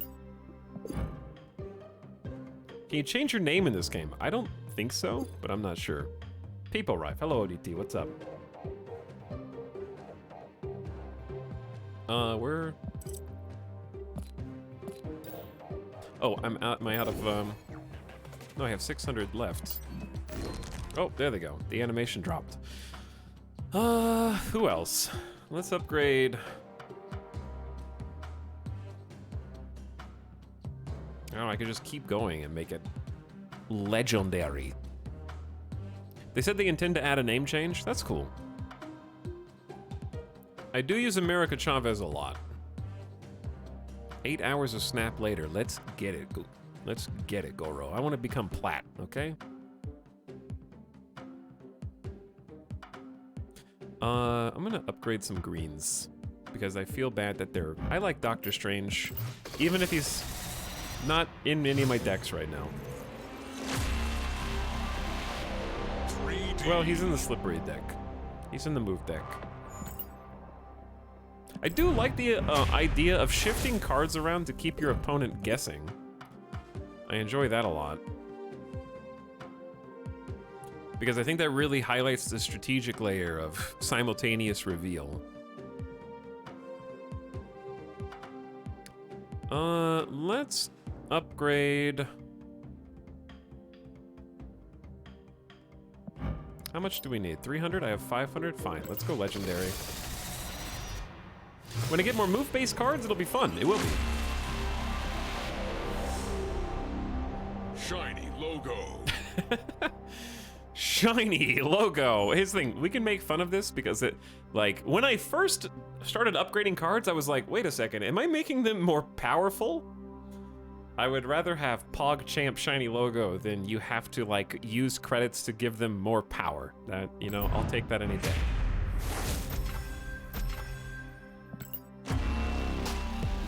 Next turn, both players may move cards. Oh, that goes in the move deck. Next turn, both players move. That's really good. That actually makes the move deck a lot more powerful. Look, I got cool Spider-Woman in there now. The screenshot's just old. Cool Spider-Woman's in. How many points do I have? 250? Okay, we can do a little bit more. I've been saving my dailies for a lot of upgrades. I use Mr. Sinister a fair amount. But I want to upgrade the ones that look cool. I'm saving Miles Morales for the skin. I don't really have any cool variants. That's okay, other than the Battle Pass one. I guess this counts as pack opening. It does count as pack opening, yeah. Carnage? Okay, is this Carnage cooler or is the variant cooler? Wait, where's the variant? That is the variant. No, that's... Is there a variant?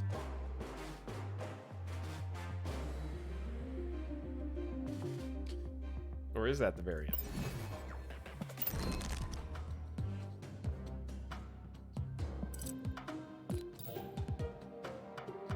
I saw 2 Carnages, but where are they? Do I have the second one? Carnage is 3 cost, right? Shit, I can't find my cards. Where are they? Where's Carnage 2 cost? Carnage is... Oh, there are 2. There's this one. I think this one was cooler, so I was upgrading the cooler one. I like both the art, though. Alright, I'm spinning too long on this screen. I feel bad for not upgrading the base cards like Misty Knight, but you don't do anything. Craven.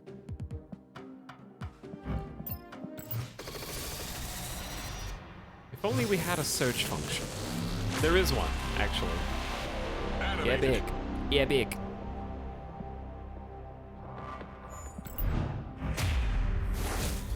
Okay, lots of new cards.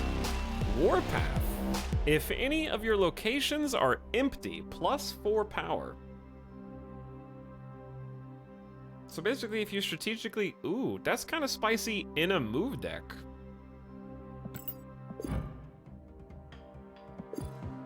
Actually, because you can make a location empty. I don't know if that's good. He is a bit expensive though, yeah? But was he 4 cost? Is there a big reason to have Rocket Raccoon in this deck? I think that at my collection level, Rocket Raccoon is a very strong opening play compared to the other 1 costs. Because it's kind of like the Prisoner Dilemma. Like at my collection level, it's a 1/4, which is probably the best I can get. And the left location reveals first. So people tend to play left if they have Rocket Raccoons or like a Mantis, right? They want to catch your card. So I'm just like, well, if you're gonna catch my card, I'm gonna catch your card. Because I've started to want to avoid, like I've been punished too many times for playing on unrevealed middle or unrevealed right. Unless you have like a Nightcrawler or something.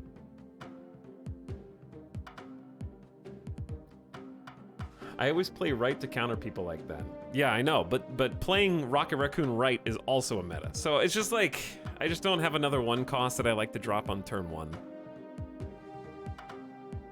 Because we replaced Ant-Man with Elektra, because Elektra is just nice removal for things like Sunspot right now is really good. I can remove their rockets. I can remove their Nova really early in a game.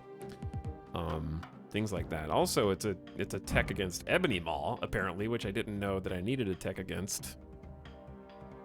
But the thing I've enjoyed about this is kind of what you guys are saying. Chat's like, hey, what about this card there? What about that card? Like, there are some net decks that you can get right now, but I feel like the fun part of this for me is that we're still early enough in the life cycle of the game that people are tweaking their own decks, and it doesn't feel like you're wrong. Like, you guys are like, I like Yondu for hitting important cards. There you go. You want to put Ant-Man in. Iceman's ridiculous. Iceman's insane. See, like, you guys are already...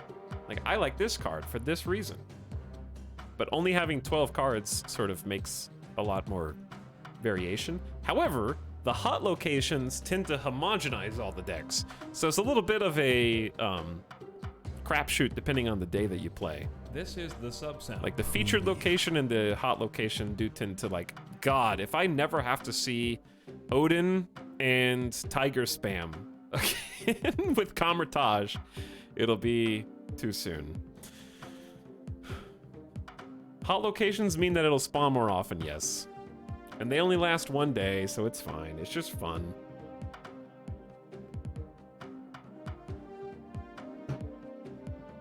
I played Yu-Gi-Oh! And Hearthstone, but deck building in this is frustrating due to the limited access and card pools we're gated to. See, your first problem was playing Yu-Gi-Oh! So I can see why you think that. I'm just kidding. But yeah, this is like a mobile game first. But I also think that the 12-card deck is... Here's the difference between Hearthstone, and here's the difference between this and Yu-Gi-Oh! Hearthstone, my games could last 30 to 40 minutes if they weren't over in the first 6 turns. This game, it can't physically last longer than 5 or 6 minutes. And I think that by itself necessitates 12-card decks with this much strategy, because each card is important. You can't have dupes unless the board state lets you have dupes, and I enjoy the brevity. Because climbing ranked in Hearthstone was just a nightmare. Climbing ranked in Arena, Magic Arena, was a nightmare. Heaven forbid I play a blue or mill deck and play 45-minute rounds.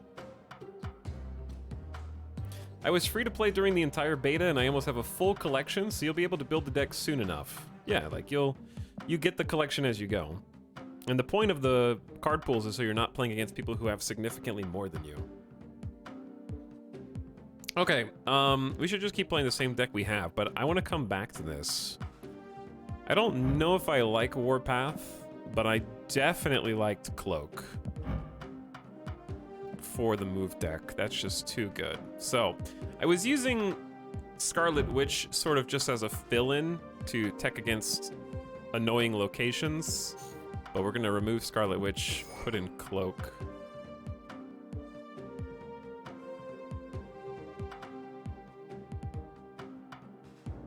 And probably just leave that. Okay, go back to No Fun Zone.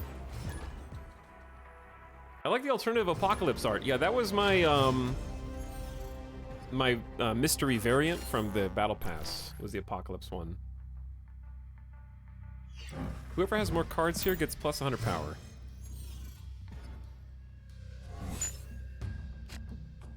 Scarlet Witch seems like a good placeholder if you're missing a card. Yeah, it's...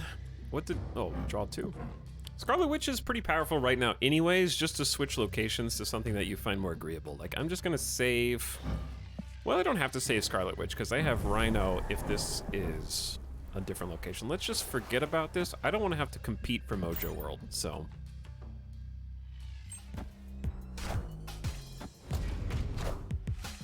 I don't want to worry about filling in Mojo World. Okay.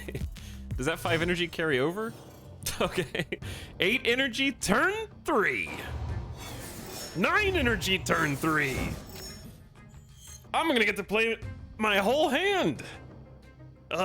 This is gonna be kind of big.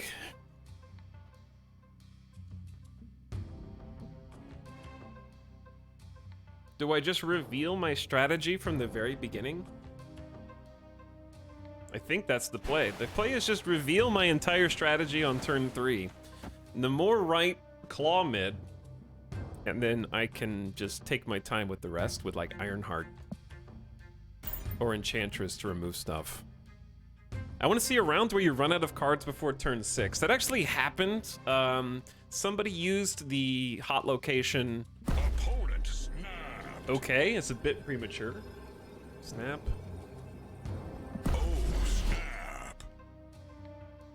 Let's go. It's just XP, who cares?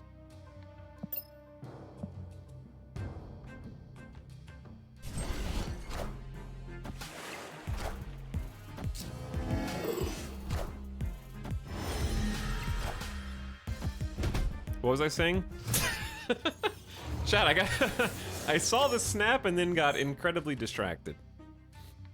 So I'm foregoing the energy here, but only, well, I don't know. Rhino's still not bad, because we're gonna have more cards than we have space to put them in. I don't know.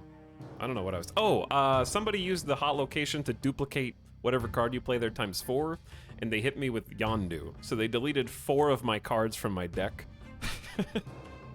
And I ran out of cards. This is kind of mean. Is it too... That's an on reveal. So there's not much I can do about that. I think I'm just gonna do a casual Ironheart here. Easy play.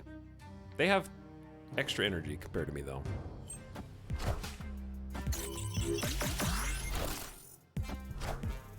Ah. This is actually not the worst Enchantress. Enchantress Electra's pretty good. Enchantress hurts my own claw, though. That is where it's bad.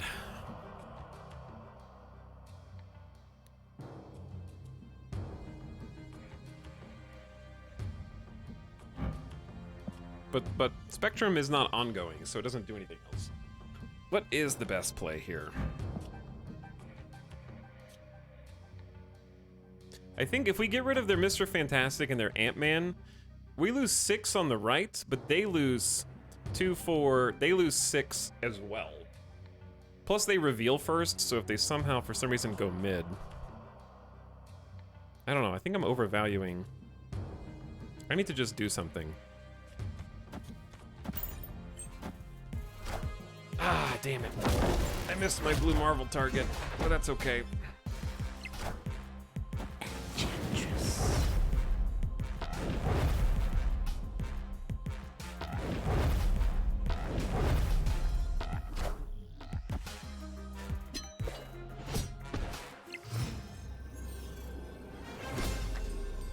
Okay, so they have to get 9 power on the right. We're already heavily losing Project Pegasus, so their best bet is to just play Olympia and maintain their control of Project Pegasus, I think. So I'm just gonna Spider-Woman mid, and then hope for the best.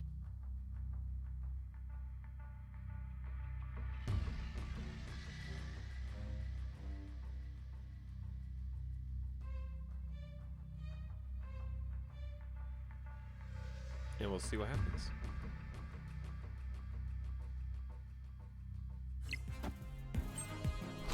Pretty good Spider-Woman. I am Iron Man.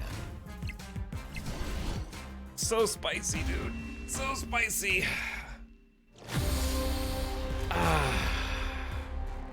It was the right call. Spider-Woman mid was the right call. So close. Iron Man 2 clutch. In hindsight,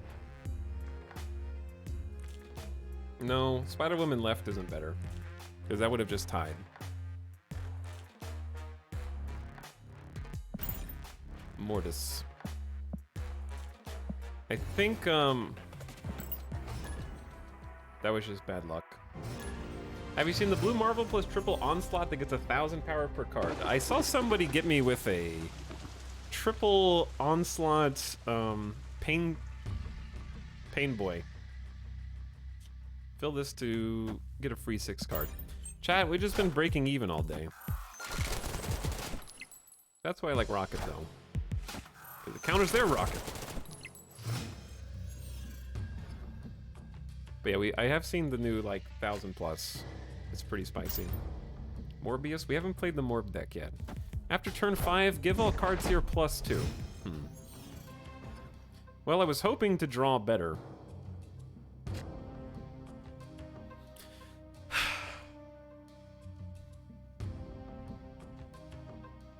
I can't give them a free 6-cost card, but I also can't, like, Rhino is here for that, but Rhino doing this is probably better. Rhino's ability is he ruins a location and removes the location's ability. So if they get 2 more cards here right now, they will actually proc it before Rhino gets to destroy it, which is annoying, but...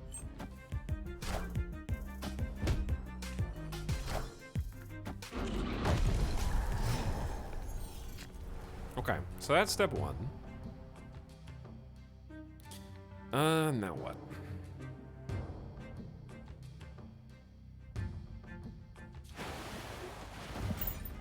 Drop no more mid.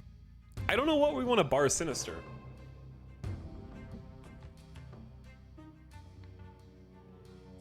Iron Man is really good at that, yeah. I think that I saw like a wave. You start the game, you're brand new, and you put Iron Man in every deck. And then you get somewhere like halfway through pool 1, you're like, Iron Man sucks. I have so many other cool cards. And then it comes back around where you're like, oh, wait, actually Iron Man is perfect with all of my ongoing effects. Cards here with no abilities have +3 power. So I'm at the stage where people are just running Iron Man a lot now again. Because it just goes so nicely and they're ongoing. Turn 5. We might end up America Chavezing on the right. I think boosting the more is still the play. I need to earn some cubes back. Snap. Opponent snap. I do need to earn some cubes back, chat. Ironheart Bar Sinister it's okay, yeah. It's the problem with Ironheart Bar Sinister is it targets itself. So it's possible for it to just miss.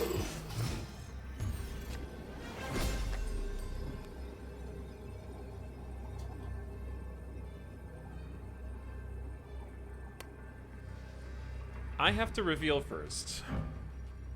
Chat, dumb question. I just want to be sure. Spider-Woman affects face-down cards, right? Because I'm wondering, like, if I reveal first, Enchantress doesn't. Okay, it doesn't. Only face up. Okay, so initiative is actually screwing me right now.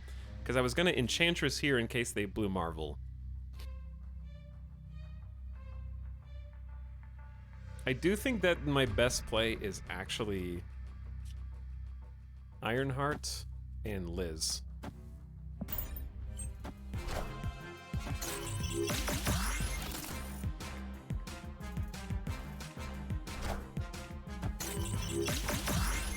Hit itself. Stop hitting yourself. Good. That's actually pretty decent. I did do Blue Marvel. He did do it. I don't know if I have enough power for mid. I definitely have enough power for ruins. It's too much. It's too much, chat.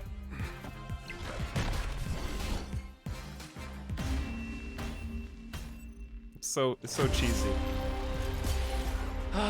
Gets him every time. Are you sure this is a control deck? Here's the thing. Initiative bites me in the ass because I had a hard counter to Blue Marvel, and I couldn't play it because my card flipped over before their card. And I do have Scarlet in this deck, I just didn't draw it, and I already used my Rhino in order to stop them from getting a free 6-cost card. So, in hindsight, maybe I should have used Rhino on the right, but then they would have gotten a free 6-cost.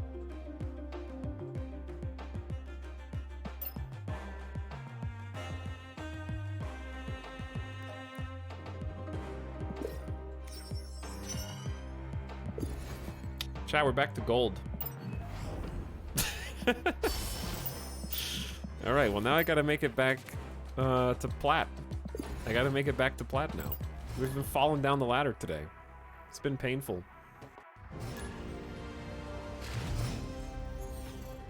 What I've noticed though is whenever there's a hot location, I exclusively lose, and as soon as the hot location goes away, I start winning again.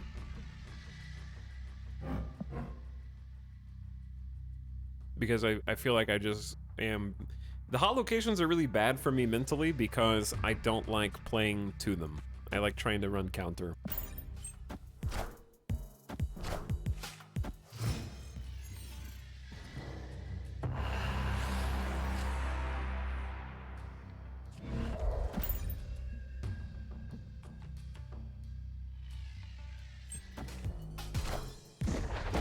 Play Nightcrawler, Khazar, Blue Marvel, and Onslaught all on bar, so you have 4 Nightcrawlers, move 1, play a buff card, and move... Yeah, there's... Oh, draw 1 cost card from your deck. So Murder World is gonna kill Agent 13, but Nightcrawler's gonna move out of the way. Probably to Death's Domain. And I don't want to play Electra, so I have to pass. Face the might of Asgard. Shuffle Mjolnir into your deck. That's cool. Mjolnir. What does it do? I don't know. We're gonna find out. Pretty cool. So Scarlet Witch can change Death's Domain and make that playable. We could also just hide that fact. I think that what I've noticed is this deck is very reliant, my deck is very reliant on Namor Claw, and Namor Claw has not won us a single game. Can you explain what's happening? This card game got me all confused. I guess you're just gonna have to download it and play the tutorial. Ben Brode, call me. Okay, hook me up. Give me 8,000 credits right now. Wait until this turns over, okay? I have a limited amount of time. I can't explain everything. Okay, I need to... Just the more. That's a bad no more. What does that do? Give Thor 6 power. Oh, that's cool. Mjolnir to me. That's an actually awesome animation. Talix, I just got here. I've never seen a video game. Will you please explain exactly what is happening at Italics? Opponent snapped.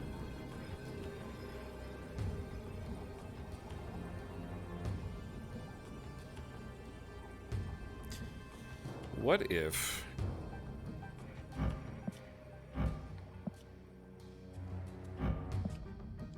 What if I simply...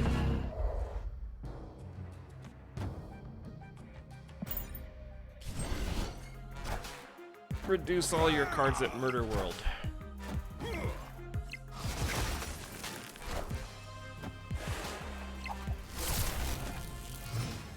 Card games? Is this like Canasta? Yo, is this like Canasta? Okay, they have to know that I'm not playing Hell's Kitchen, right? They have to know. Do we have any 1-cost cards there? We do. Chat. What if I just claw power over to the right? But what if they claw power over to the right? If they claw power over to the right, then I'm dead. Here's the deal.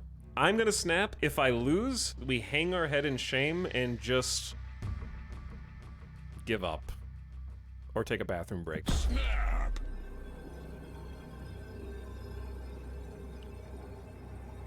Electra Nightcrawler is probably actually a good play. That's true. But what they can't move Nightcrawler now either. I was gonna Electra their Watcher.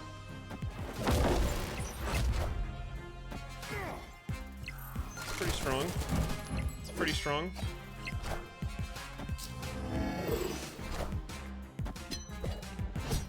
They're gonna win on Hell's Kitchen. Chat, you were wrong! I was right!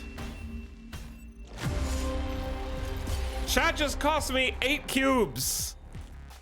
If I had just ended turn, we would have killed Watcher, I would have won Murder World, and I would have won Death's Domain.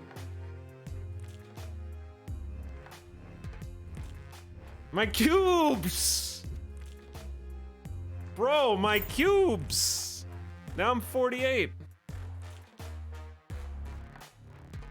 2 first-time chat, 3 chatters, 4 chatters said to do that. 4 chatters just cost me 8 whole cubes. Bro, my cubes. The downward spiral continues. Guess you gotta play more. We do gotta play more. I refuse to give up that easily, but I do have to pee, so give me 1 sec.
All right, I'm back.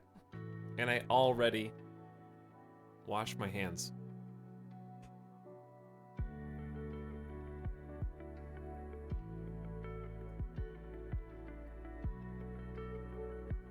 I didn't mean to click that button.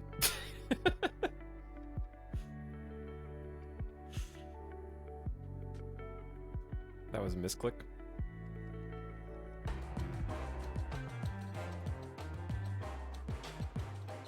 Okay. Chat, let's make this interesting. I'm giving myself 1 hour to climb back to rank at least 50, if not 52. If I fail, you get 10 gift subs. If I win, then I guess I get nothing.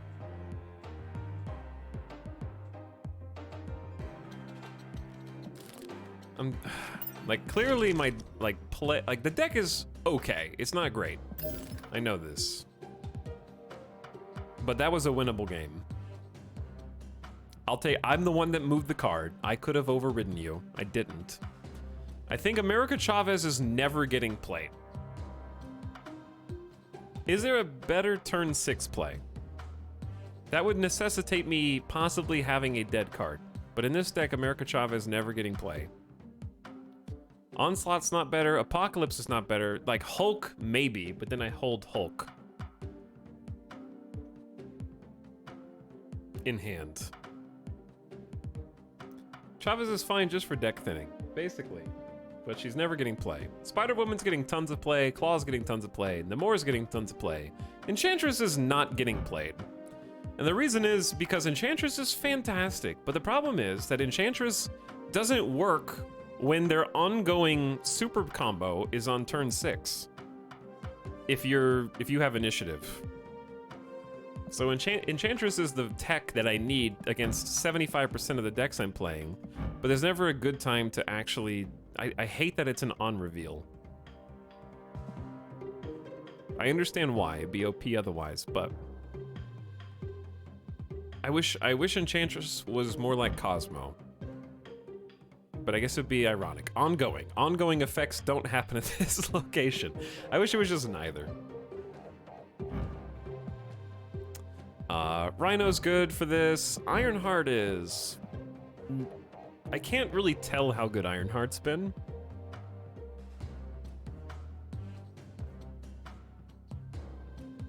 Let's sort by 3 cost cards.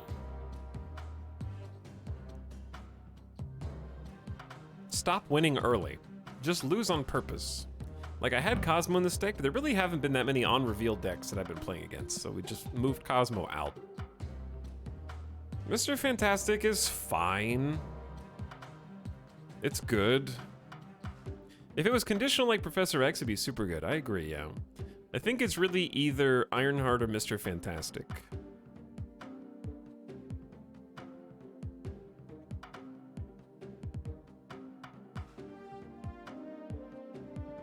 The problem is this deck is made more to not play with the new location.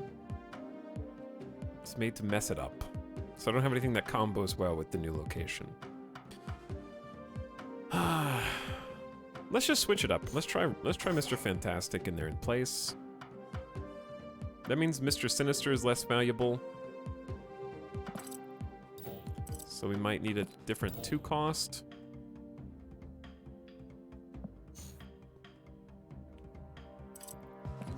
Sinister out. Not Morb. I know what you're thinking, Chad.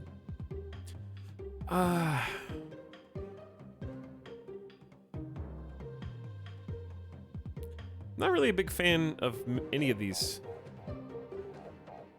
for this deck. Maybe just Cable. Just have an extra card. Cable's just like have more options. What was Cloak? Cloak lets you move. Both players can move cards to Cloak's location next turn. I say let's just pop Cable in and give this a try. Chat, when's he gonna go Morp? When's he gonna Morp?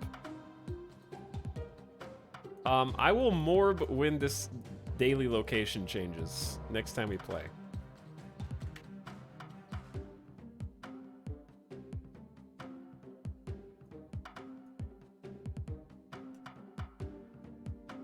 But yeah, let's just try something different, shall we?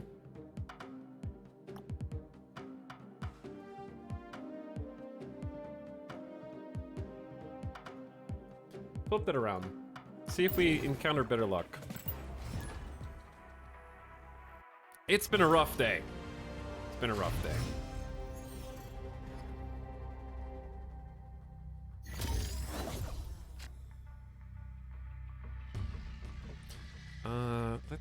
Well, Electra just has been hard countered by Wakanda.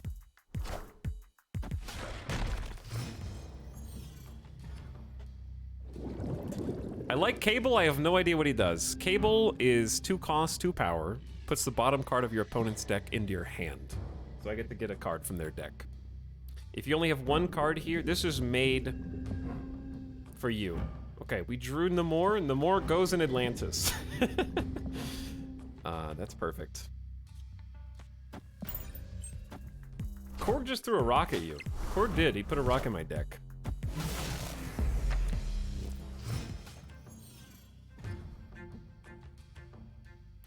Cards here have +1 power, so they have a Hulkbuster in their deck. Also, it is way too cold for this fan to be on. Where do we want to blow up?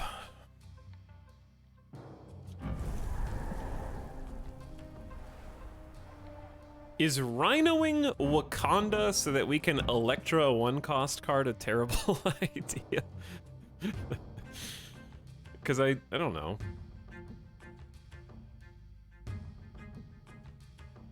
I think let's just chuck...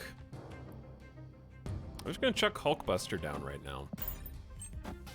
See what else they've got.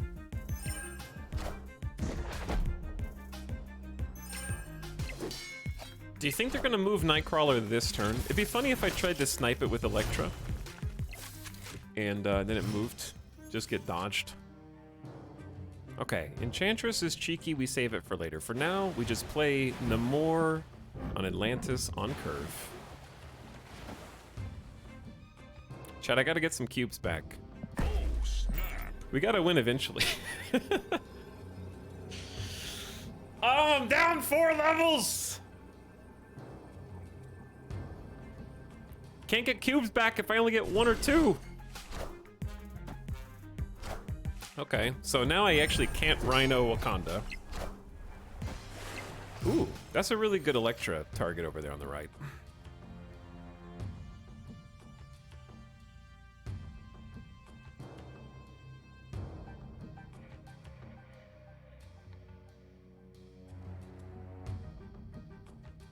It's turn 5. They've killed on reveal effects on the left. I'll answer some questions after I try and win and save my honor, because this has been not going so well. I'm gonna just Electra here. Enchantress here. And try and win Xandar.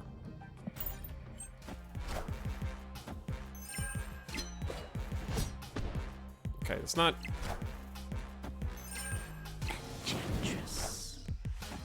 Damn! Why do I always screw that up? Just don't play Enchantress until turn 6.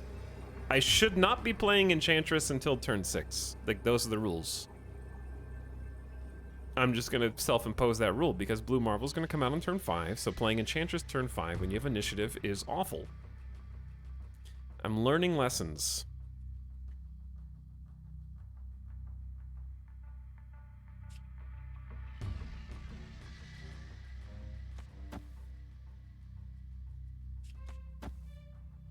This is pretty good for Xandar, though. Like, Spider-Woman's gonna do a lot. Rocket Raccoon protects against the final spot. Atlantis, Medusa loses 5 power if they play another card, so they need 12 power mid. And then I only need 1 power in Wakanda, so I'm bluffing that I'm gonna push Wakanda over the edge, and I'm just gonna focus on protecting Xandar.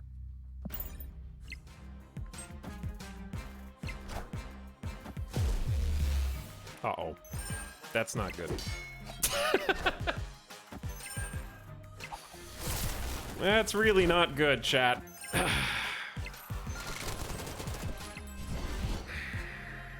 It's one of those days. I have to get to, what did I say, 50? Or else I owe chat 10 gift subs?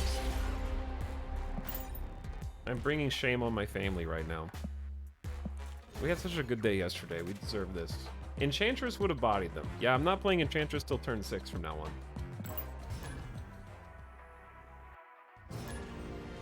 Hello, Mute Force. How much memorization is needed? What do you mean memorization? I thought you said monetization at first.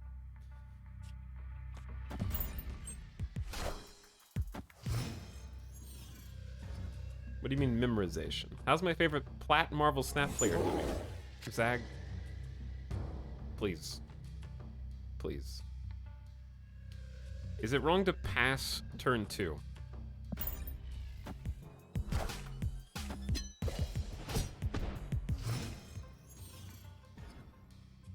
There's only 6 turns. Okay, 3, 4, and 5. Okay, no one's just allowed to play there. Fair enough. I remember when Ita was plat 51. I was 52, and I've fallen 4 ranks.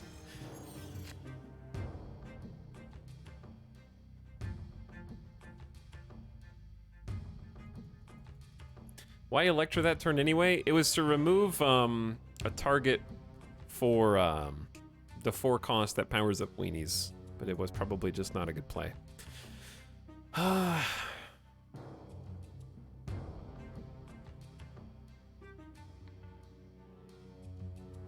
Okay, save Enchantress, but that means I need to Namor this turn. Let's just Namor Kunlun. We can Claw, save Enchantress, and then Electra.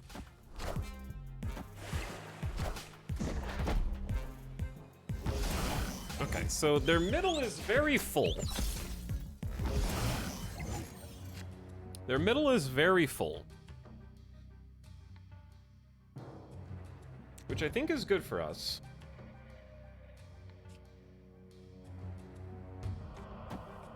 We just drop Claw, start winning Miniaturized Lab before they can even play until turn 6. Compete in Monster Island.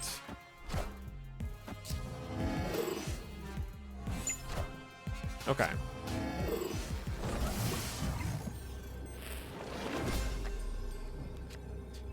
So, I got 2 possible plays. Play 1, we just America Chavez mid. Play 2, we Enchantress and Electra left, which puts us up back to 10. Or 12, and then removes 6 power from Monster Island. I don't think that that's better, is it? I also have initiative again. Because they have to get something over here.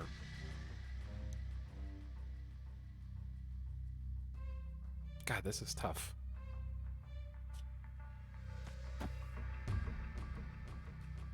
That's gonna make us 9.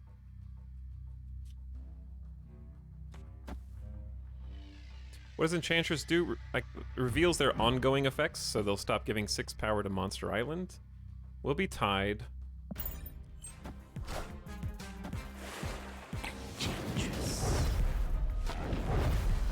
I swear it's gonna be a target for Enchantress, watch.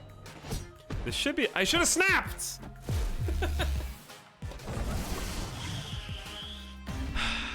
I forgot to snap. Victory. I was pretty confident. But anyway, in 2 cubes. Enchantress is on reveal. Remove the abilities from ongoing cards of this location. So Claw has an ongoing effect that boosts the next over location. So it removed the 6 power that he was giving to the middle location.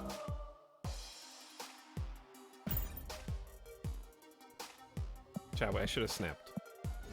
When the game's so engaging, you forget to snap. Jam and Bin, thanks for gifting a sub to Def Du's back for 26 months. Over 2 years, thanks Jam and Bin. Also for subbing yourself with a tier 2 sub for 34 months. Kerry Barlow with the fresh prime sub. Thanks again, Javonos. And since Overnet says, yes, I did read your comment, but thanks, Since. I appreciate you. Cards here have -2 power. Ongoing effects here are doubled. See, that's my worst nightmare. That is what Rhino was born and bred for against this deck. I think I just go ahead and counter Quicksilver.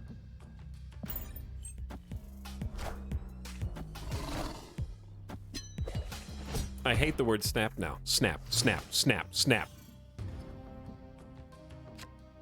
Is this Hearthstone but Marvel? Well, it has cards, and it has been broed. But other than that, it's not really Hearthstone. If you're new, we're trying to win 2 out of 3 locations. Higher number on your side wins the location. So all we gotta do is win 2 out of 3. We're not actually fighting their cards. We're fighting for control over the locations. And you can only play 4 cards per location. So you have a limited amount of space, and we're playing simultaneous. So we're playing and they're playing at the exact same time, and then we flip and see who does what. So we have to guess what they're doing and bluff.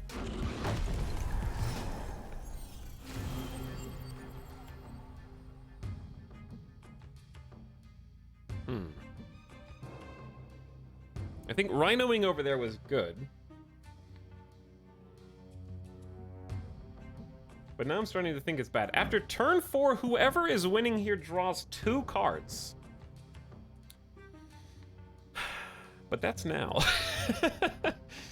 But that's now. It's more Gwent than Hearthstone. Yeah, it's more Gwent than Hearthstone, I would say. The more middle's decent, but 2-card draw is pretty strong. Maybe we just say who cares about draw. Let them have it. Assemble.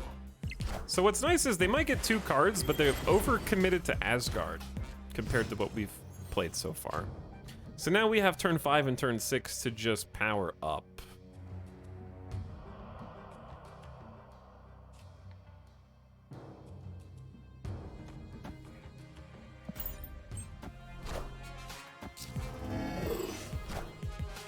Okay, they've got a Namor, but also a Nightcrawler.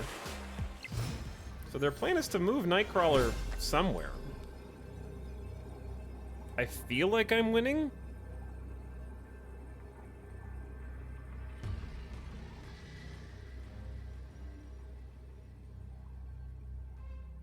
Because Nightcrawler mid doesn't do anything. That's -2 power. Nightcrawler over does something, but it's really hard to overcome the -2 power. Let's snap, and then we just need to really, like, shore up ruins, I think.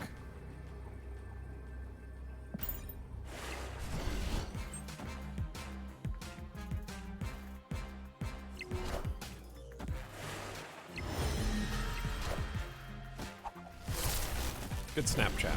Okay, we gotta climb. We're coming back. Victory. Stuck in gold. My nightmare from yesterday returns.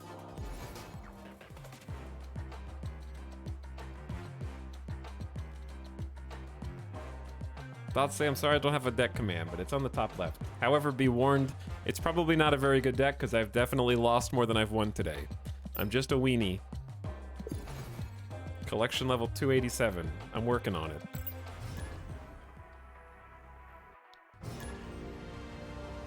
Hey Amethyst, glad you're having fun. He won Asgard 25-1. He did indeed.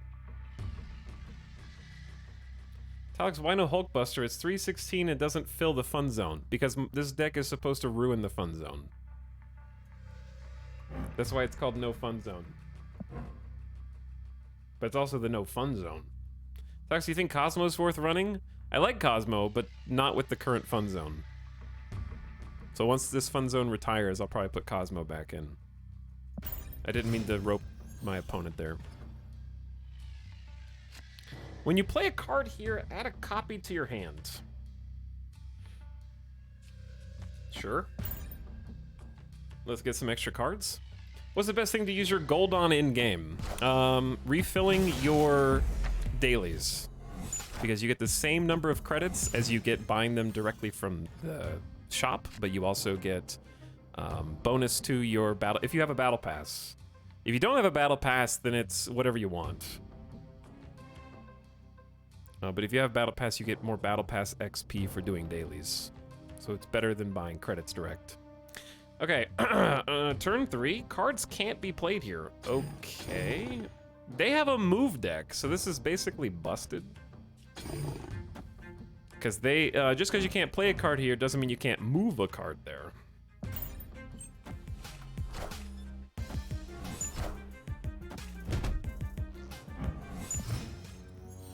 I don't know how I'm gonna stop Sanctum Sanctorum without just filling the middle with Mr. Fantastics. But I don't think that that's necessarily good. Because I can only play in 2. I'm definitely gonna try putting Claw in mid, but I haven't drawn Claw. So I don't know what if I want to stop them from copying. Because they seem to be happily copying things. Or if I should just play on curve and go into more left.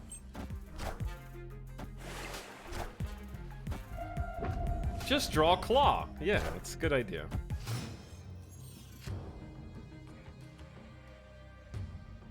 If you're free to play and spend your points on quest, I don't think you actually get more credits, but I guess you fill your weeklies faster. You do your weeklies faster. We're not getting the cards we want, and I assume multiple man shenanigans are incoming. Iron Fist can move someone to the left, but not to the right. Enchantress doesn't do anything.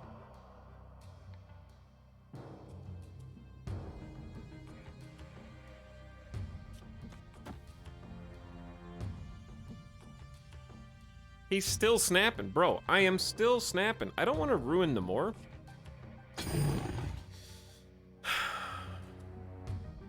This sucks. This turn sucks.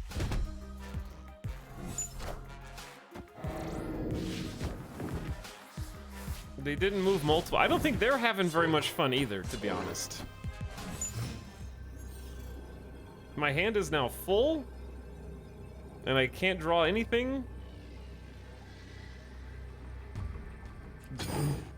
They don't have anything that they can move to Sanctum Sanctorum, so like I'm just gonna... Wait, okay. Cause yeah, they move everything to the left with Heimdall. Oh, snap. I'm just gonna snap, I guess. If you're on the far left and you move them left, they hit the wall. They don't Pac-Man.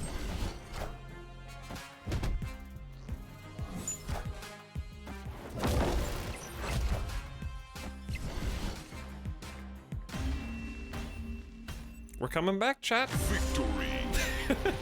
We're bouncing back. Okay, back to 49. The climb continues. You played fantastic in 3 out of 6 turns in 1. Yep. I have no idea how this works, but I feel like I played a similar game. You should have some idea how it works, because a moment ago I just explained the core concept of how it works. There's 12 card decks. No duplicate cards in each deck unless a field effect changes that. Both players draw from their opponent's decks. 1 location reveals each turn. You try to control 2 out of 3 locations, and you win XP to move up ranked. There you go. The higher number wins. And different cards have different effects. So like Atlantis is if you only have 1 card here, plus 5 power. Namor has 5 power, gains another 5 power if they're the only card here, and of course, thematically belongs in Atlantis because it buffs a single card another plus 5 if it's the only card here. So there's just random locations each game that keep each round dynamic. And then we have ways to manipulate that, like Scarlet Witch can just stop drawing from the opponent's deck now. I don't want to draw from your deck anymore, so I'm going to use Scarlet Witch to make that do something else. Now they just drew from their own deck with Cable. I only see Atlantis when I remove Namor. I love that Hulk beats no more in Atlantis. First of all, how dare you? Second of all, that's not including Claw. Yeah, but you're right. He does. On turn 5, cards cost 1 more. I feel like losing your Odin has to... Maybe it's intentional. I don't know why they have Odin. But yeah, Namor's sitting pretty with 15 power right now.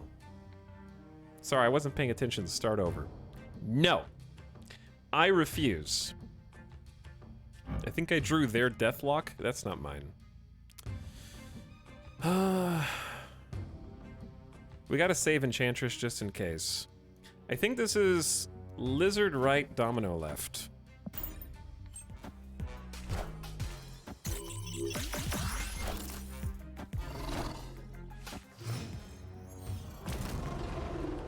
Cards are expensive now. Opponent snapped. Well, okay then.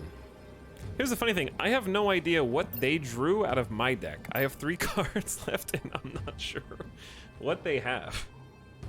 Because they might have a Claw as well, which I would definitely Enchantress next turn.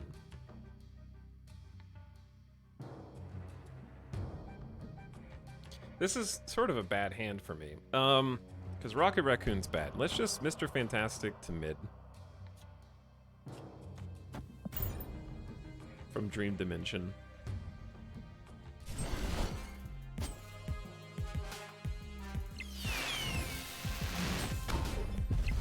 Okay. Jubilee just played a card from deck at random. I'm winning Atlantis in the middle by 13.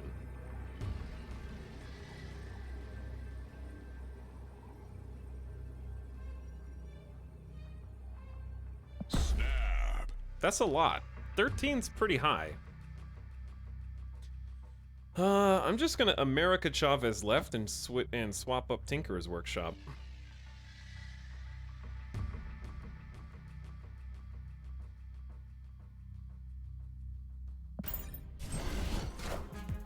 Is that worse? Oh, it is worse. No, it is good. Okay. Victory. My heart. Every time we play an 8, like, okay, chat, I've been playing this for a week straight, okay? You think I would be numb by now. When I see 8 XP on the table, I still get like nervous, sweaty palms, and my heart rate elevates. I think that's what is the addictive quality. It's like snapping to put more cubes on the table. Back to 50. Okay, I said I had an hour to get back to 50 and we did it in 30 minutes. Mom's spaghetti.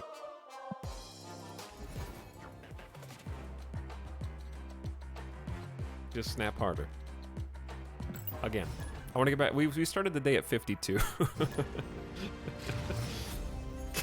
It's been a little topsy-turvy. No fun. I'm banning fun.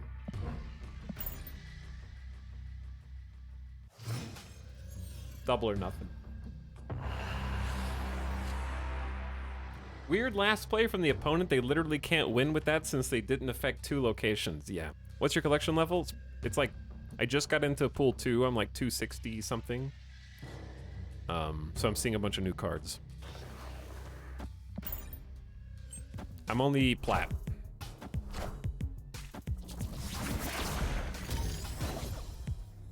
So you may not want to copy my deck unless you like not having fun, because this is no fun zone. Ooh, they have an Odin. I just stole a copy of their card. So I know this is an Odin deck. Are there bots in the game? You play bots at the beginning in the tutorial, and then you stop playing bots once you're done with the tutorial. But if you lose enough, since you lose cubes, you can't go to 0. So when you get all the way down, if you happen to fall all the way down the ladder, you'll eventually play bots again, because you can't just go to 0. When you play a card here, destroy it.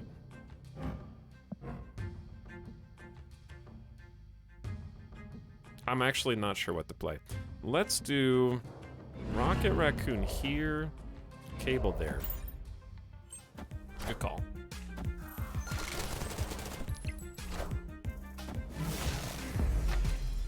I'm lower ranked than Etop, but the number of games I see go to the end when my opponent can't win kind of cracks me up. Yeah, that last one was one of them. Did I steal an Ironheart from them? Yeah, I did.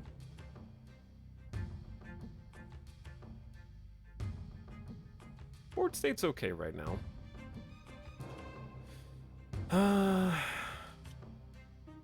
We can Rhino Death's Domain at the end. Card effects always take place before board effects, with like a couple of exceptions that are a little finicky. But this is a decent... just Ironheart.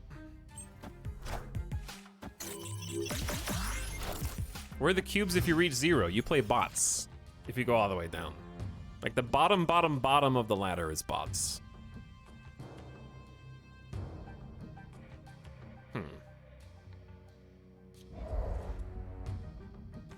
Jessica Jones is going to go up +8 here.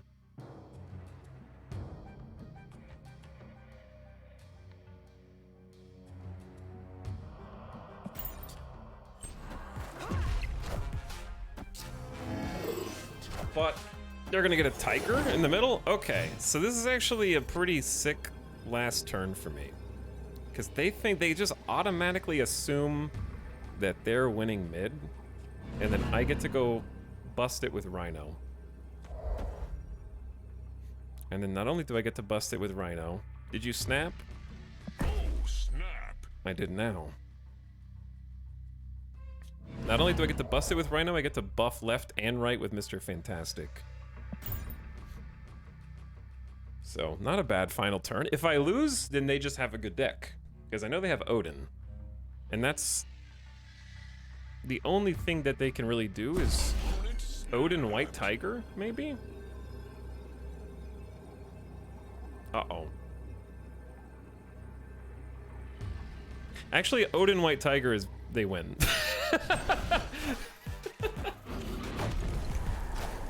Oh, no.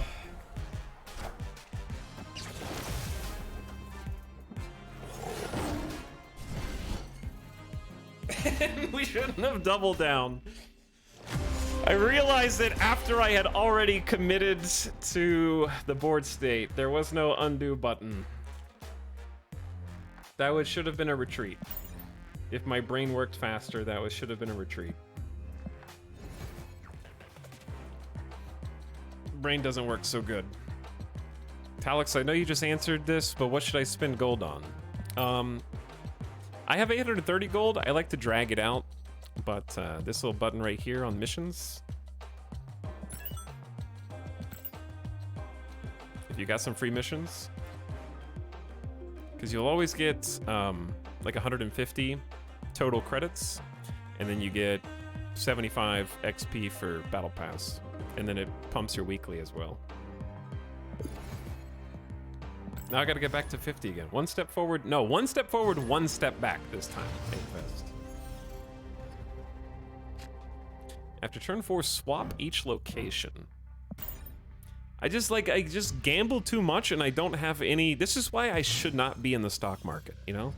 This is why I don't play the stocks anymore, because it's like, oh, I can't lose. I gotta... Well, what if I win? But what if I win? I know that they have the ability to beat me, but what? I gotta stick around just in case.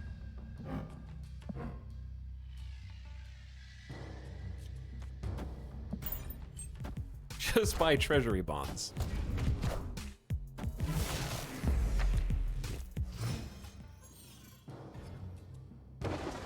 First to fill this draws a 6-cost card that costs 0.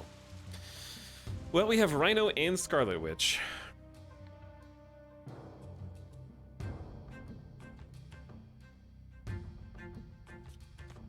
You're not allowed to have any fun there. We're gonna break that open. Good thing Ita lives in Vegas, where there is no gamba. Weirdly enough, it's actually easier for me to stop gambling in a casino. Avengers! Assemble. Because I'm putting actual money, like physical, seeing dollar bills go into something makes it easier to stop, because then it feels like I'm actually losing it. Whereas these are just XP cubes. They're meaningless. They're a source of pride, but they're ultimately meaningless. So I end up just sticking around far longer than I should.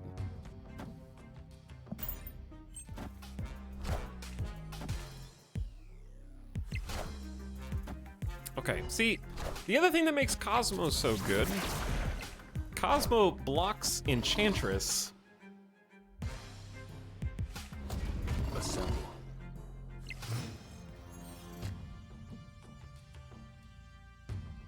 So I can't do that either. Okay, bye. Victory. 1 cube. I'll take my little cube. And I'll be so happy.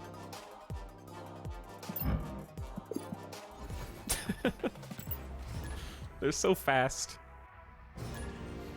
The games are so fast.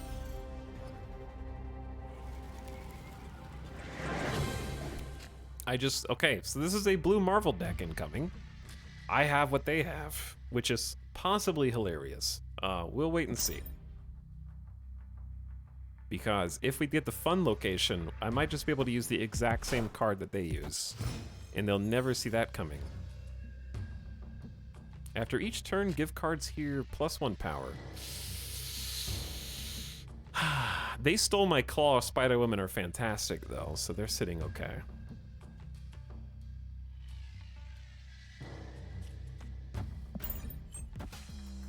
I just need to play something.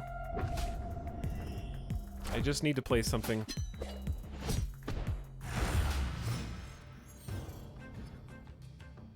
Have fun with Snap, I gotta sleep. Have fun with Sleep, I gotta snap. Cards here have -3 power. Let's stop getting +1. No +1. Electric kills already flipped cards? Yes, they don't kill unflipped cards. They kill a random enemy 1-cost card at this location. Nomura's pretty good, right?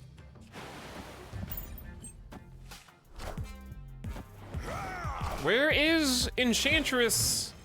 Where? Please. No, we're gonna draw America Chavez instead.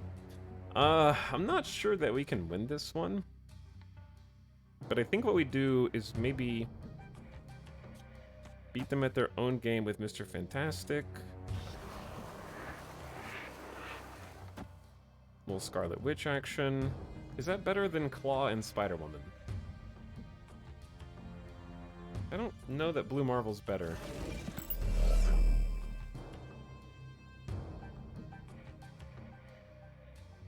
Or Lizard and Spider-Man. Time to snap. It is definitely not time to snap right now, chat.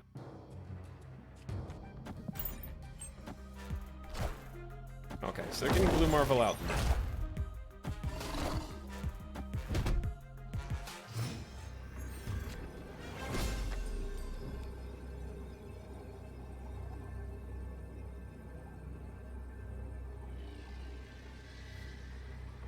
Onslaught incoming? Yeah, I think Onslaught's probably incoming on the left. And the only thing that I can do against Onslaught is Spider-Woman mid, which I don't know if that wins. Spider-Man pointing emoji. Yeah, but my Blue Marvel's weaker than their Onslaught. I didn't get Enchantress. So, of course I didn't get Enchantress. So, those are going to be +7. We're going to be at 12. They're going to be at 8, right? Snap. Let's give this a go. Because Namor is, like, actually in a pretty good spot with the -3 power situation. Also, they flip first. So I should... Oh, that's good. Damn. We're gonna go all the way down, chat. No Onslaught. Of course there's betting in this game. There is, yeah. But it's like the whole game's betting.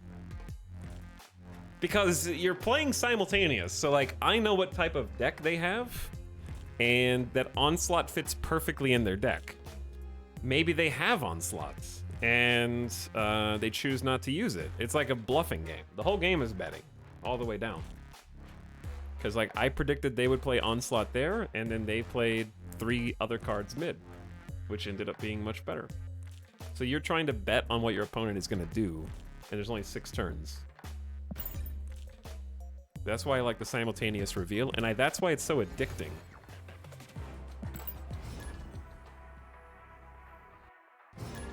Chat, I have 20 minutes or I owe you... I have 20 minutes to get back to at least rank 50 or I owe you 10 subs.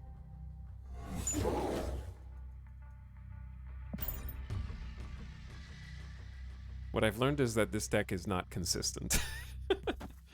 Through much trial and error.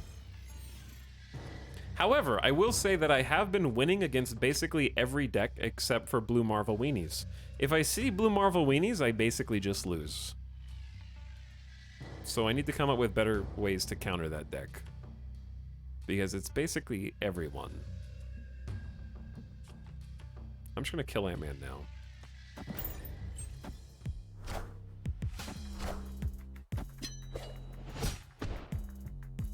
Like, maybe if I just see Blue Marvel Weenies in the... They have to draw all the cards, though.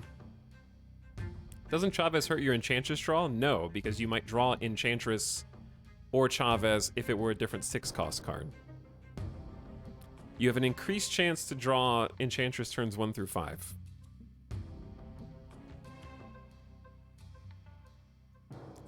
Okay, I need 3. I don't have 3. Let's do Mr. Fantastic mid. Blue Marvel's strong because they can always either go big as a finisher or spread small units as a finisher. Yeah, it's a very strong deck archetype. And I haven't found a counter for it yet. Because Electra can remove 1 weenie. At the start of turn 6, swap hands. What if I said no? Do I want to swap? What if I did swap hands, though? Because I have a rock in my hand. Like, that's not that bad. But I'm going to draw from their deck here. So maybe just Lizard on the right. Change Stark Tower.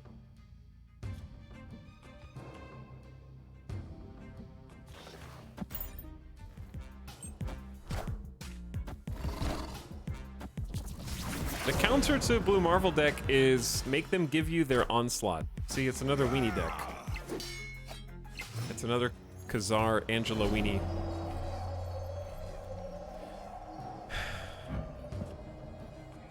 I can just play Enchantress now, but then I give him Claw.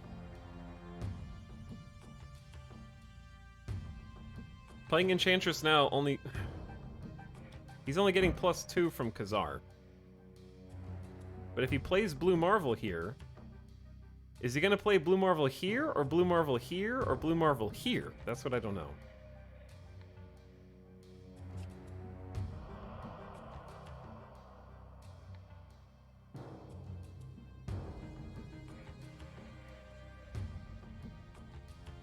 Here, or here? Like, if I play Enchantress here, I lock myself into just 10 power mid, which is really bad.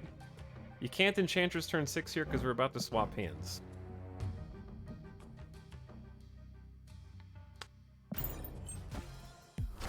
I got him. Okay.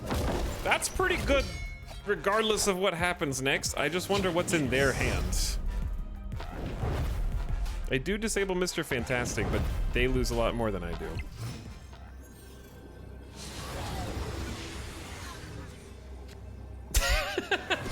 Okay. I don't think this is good. I gave them Claw. But Claw's not that good. What else did I give them? All they have to do is win 1 location. I give them a Rock, Claw, and something else. Opponent snapped. I don't want to lose 4 cubes again, chat. Escape. See, here's the thing. Sometimes when you wait too long to snap, you could have won and gotten 2 cubes, but you snap Intimidate and you only get 1 cube. Because I was pretty sure I was gonna lose, because I'm only winning by 2 on the right, and losing by 5 on the left. And I'm not winning mid at all. So, sometimes snapping actually gets you fewer cubes than you would have gotten. Because I would have stuck around for 2, but I'm not gonna stick around for 4.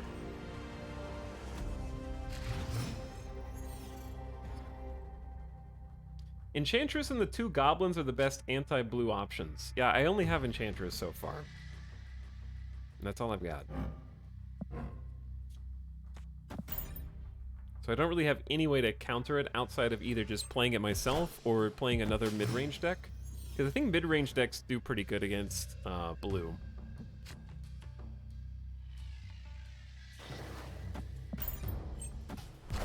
No.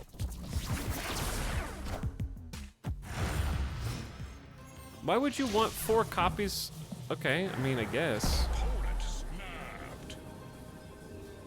I'm very confused. Okay. Oh, snap.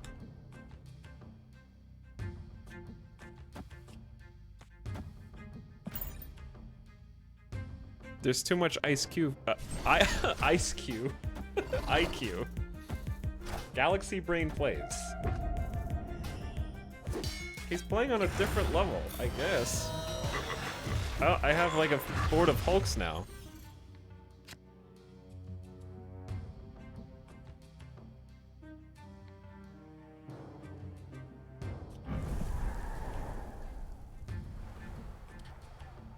I know I said save Enchantress for turn 6. But I'm gonna try playing on curve. Enchantress.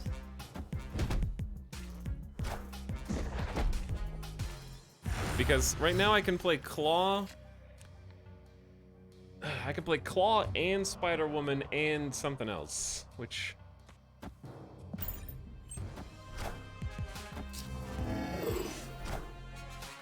I am Iron Man. That's pretty good.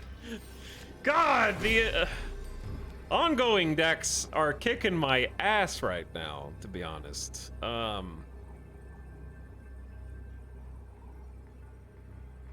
I'm winning by 9 mid. Iron Man doubles the power of a location. Enchantress on curve is... like, Enchantress is such a good effect, but holding it in hand is just as bad as everything else.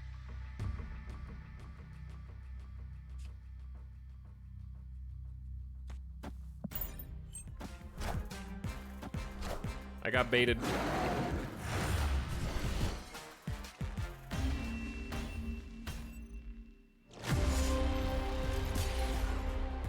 Chat, it's a bad day today. I'm a sad boy. The worst part about card games is when you get to this point that I would describe as despair. You hit the point of despair.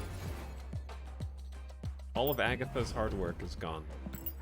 And then you start, what do I have, 10 minutes to get it all back?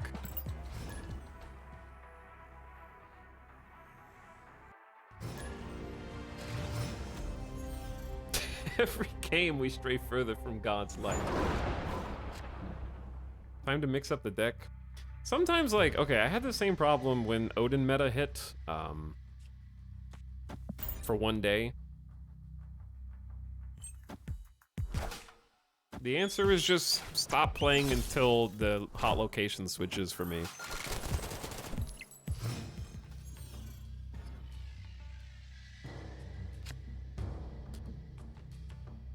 Agatha worked so hard for you. Yeah, Agatha had an easier time yesterday.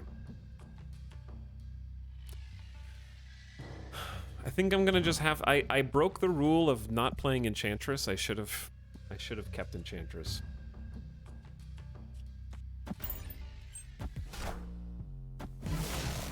You walk so Agatha could run.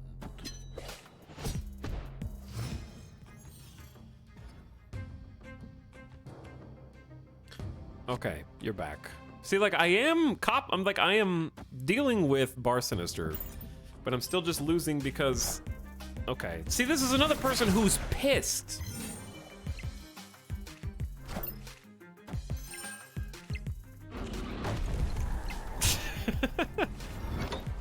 They're just like, ah! I hate Blue Marvel! Move all opposing 3 and 4 cost cards to this...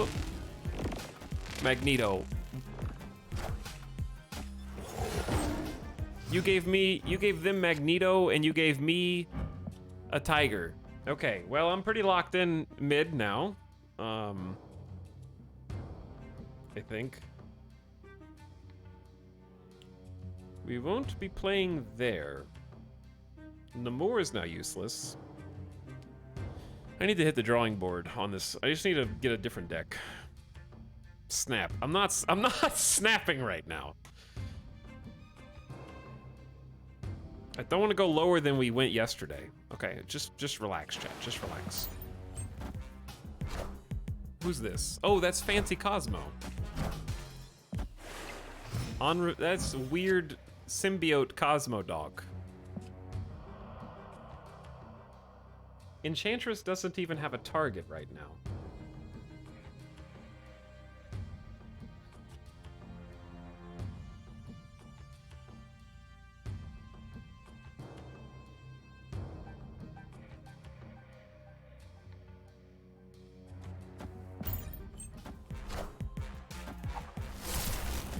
This no fun deck is causing you to have... Oh, I have a target.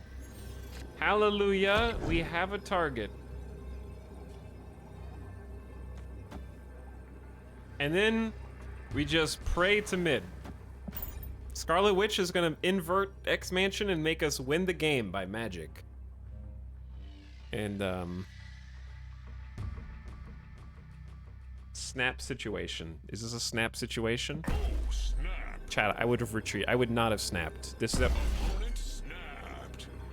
Okay, well, I'm just gonna go ahead and queue up the 10 subs now while I figure out how I'm gonna get all these orbs back tomorrow.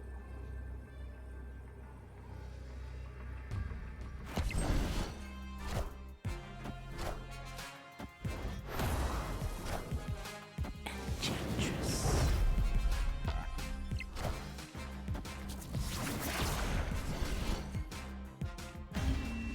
Holy shit. Victory. We did it. We're back, baby! All right, how much time do I have? 7 minutes? That's not very long to get to rank 50. Go, go, go, go, go, go. Go, go, go, go, go. This is a bad turn opening. Ooh, draw card. Insta snap, Havoc. Instantly snap.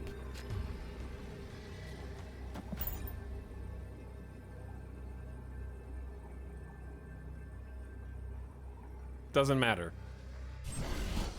I don't have a turn 2 play.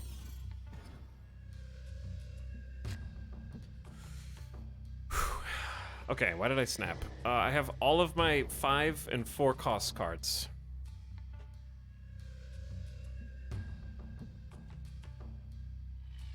I'm gonna pass turn 2.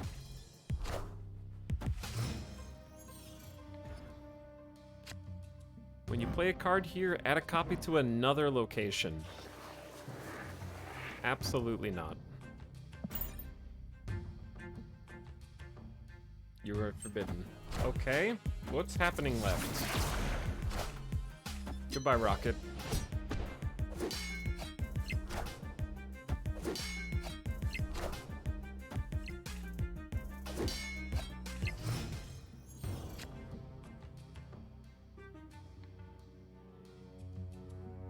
All right. What if I just didn't play any cards left? What about that? Zagman says, losing streak for gift subs, let's go. Gift sub losing streak. I have to give you guys something for suffering with me.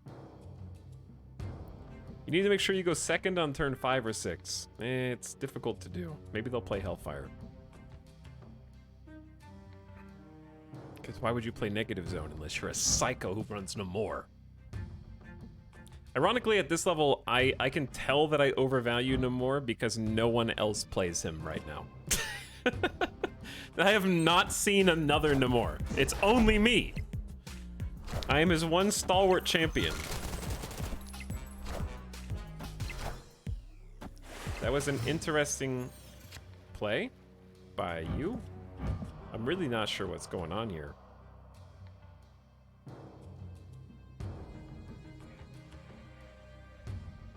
-1, and that is, maybe they're gonna change it at the last second to not be the negative zone. That's what I would do. Like, make me think.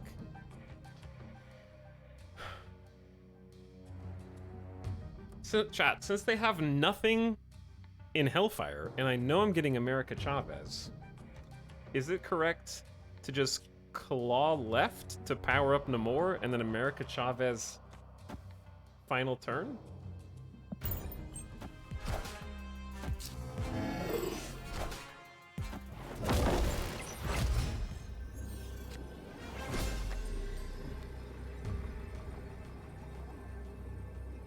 See, I want to be cheeky and Enchantress.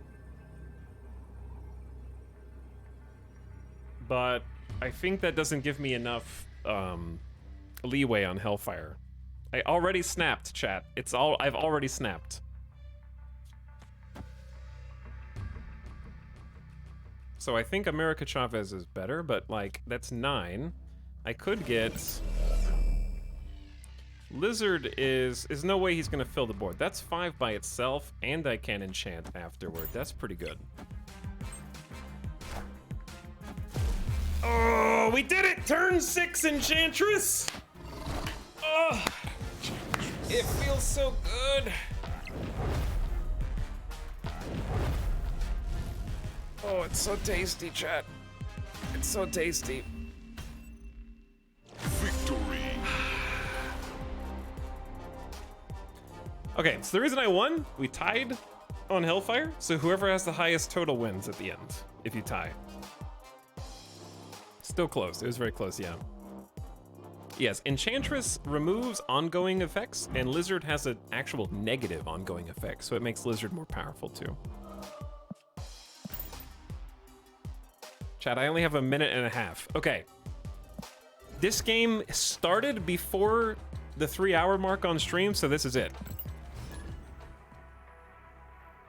The grind to 100 is a real grind, yes. I just hit bronze. Hey, nice feng shui. Oh, snap. I'm just snapping at the beginning. I gotta get back to my rank.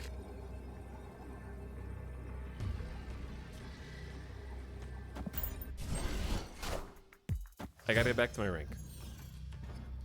You have to win 8 cubes here, basically. Okay, they have a claw. They just got Scarlet Witch, Electra, or Enchantress. Oh, hey, what's up? It's my claw. They'll never see it coming. What if they Electra my Rocket Wreck? Oh. Huh. Okay, well now I only have 1 claw. They lost their Killmonger though. Was that Killmonger? That was like the delete all 1-cost cards. So they're also annoyed. Tuck, I have respect for you because you're trying to counter the blue Marvel Weenie deck. I see what you're trying to do.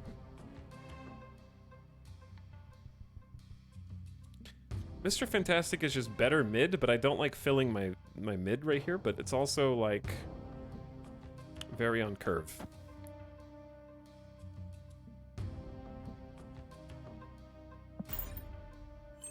Maybe I shouldn't be playing on curve. Been playing since beta started, love this game. I'm glad for you, user Nad Puncher. I'm glad you're having so much fun. I'm having fun getting my ass kicked on stream in front of people right now. Let's do Scarlet Witch to stop the rocks, and Lizard over here. I've only been playing since launch. Hello, Cryo Storage, what's up? Cards that cost 1, 2, or 3 can't be played here.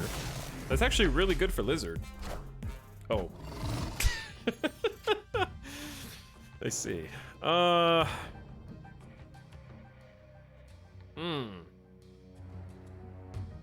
What is better?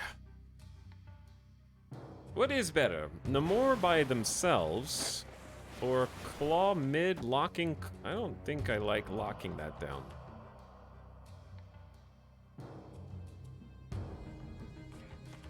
Claw over there doesn't do anything either. I need to compete at Sokovia. Because I only have one more turn after this. And I'm gonna draw America Chavez.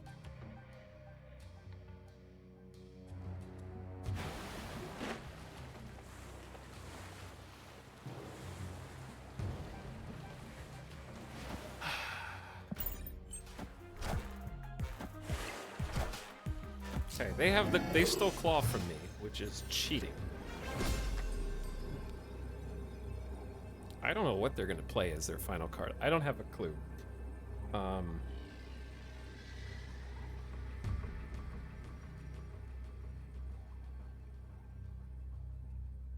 Is Claw the best? I don't think... I've already snapped, chat. Claw's not the best here, because I only win Daily Bugle by 1, and they can play a weenie here, and beat me. And I don't like that, because they have 5 cards in their hand right now. So the odds of them being able to play a couple weenies is good. They want to play a big drop on Crimson Cosmos.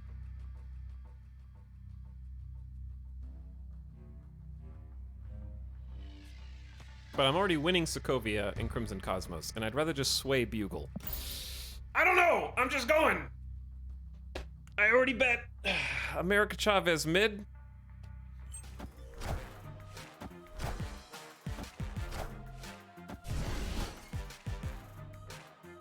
I think I win this.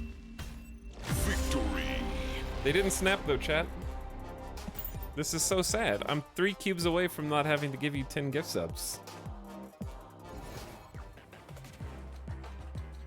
And time's up. Now I gotta pay up. GG though. Too bad, pay up. Okay, here you go. And then 1 game to grow on, and then Rimworld, okay?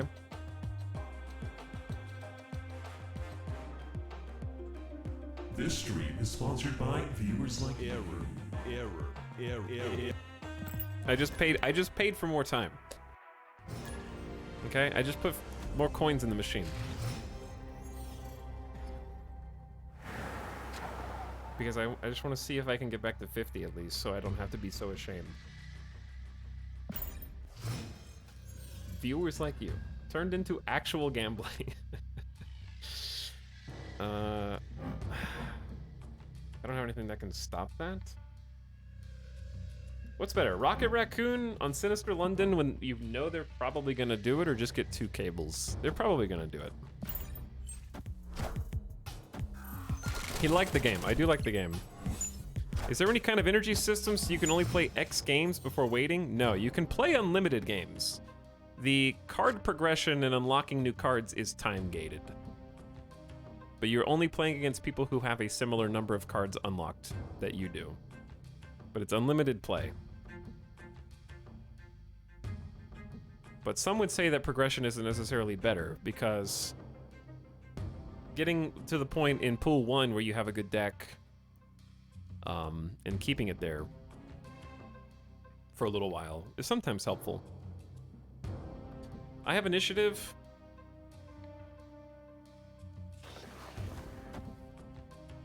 I think I'm just gonna stop this sinister notion. No more sinister anything. This is no fun. Assemble. Wait, did he get a copy of Cap and I didn't get a copy of Scarlet Witch, or no? What if I don't want them to have copies of things? That's just the same thing but different.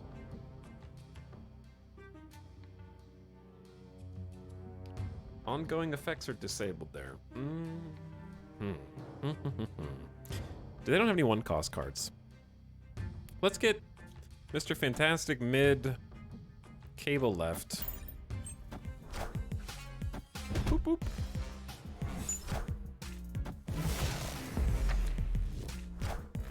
Well, well, well. Bottom decked from the opponent. I think I know what they're gonna get ready to do. But they're not because it's on the bottom of their deck. So they have to draw 3 cards to get that. So I have an Iron Man. They probably have...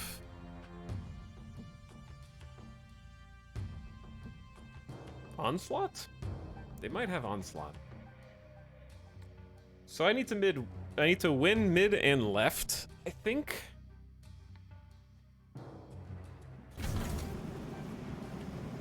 I don't know if it's correct to play Iron Man here now. Because Onslaught mid just wins him the game. Right? I think Onslaught mid just wins him the game.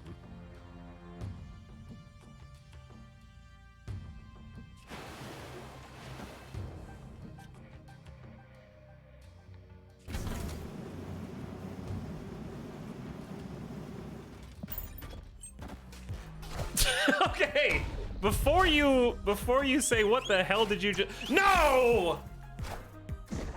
I was gonna draw America Chavez and double America Chavez. That was the plan. Now I'm just... Now I was gonna draw America Chavez, chat. You don't... They killed it with Yondu. I was gonna do 9 plus 9's 18. That's an escape moment. That's not an escape moment, okay? Don't be crazy.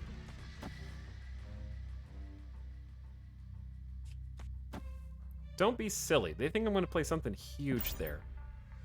That's bait. That was a bluff. Iron Man right.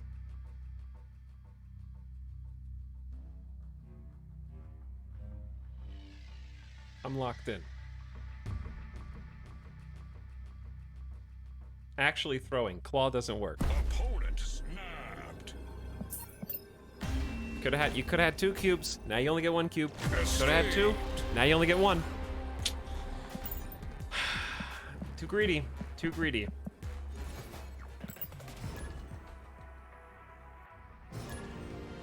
They actually saved me probably a full cube.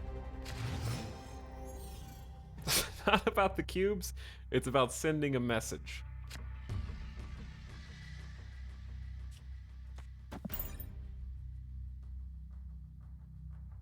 Last one, chat, last one. I got, like, that was only 1 cube. That doesn't even register on the radar. I'm gonna get back to 50. Oh, snap. This is how I'm gonna get back to 50. Opponent snapped. Okay, less time snapping, Aiden, more time playing.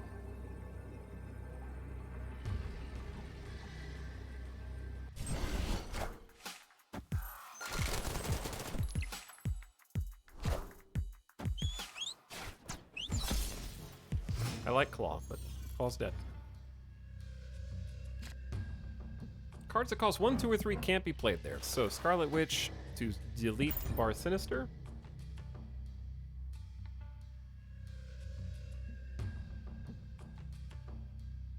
Chat. We had a double snap situation. Red alert, double snap, beginning of the game.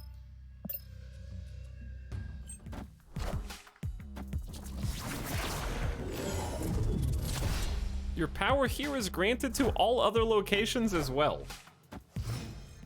Okay, well. That... Oh, after turn 4, move all cards 1 location to the right?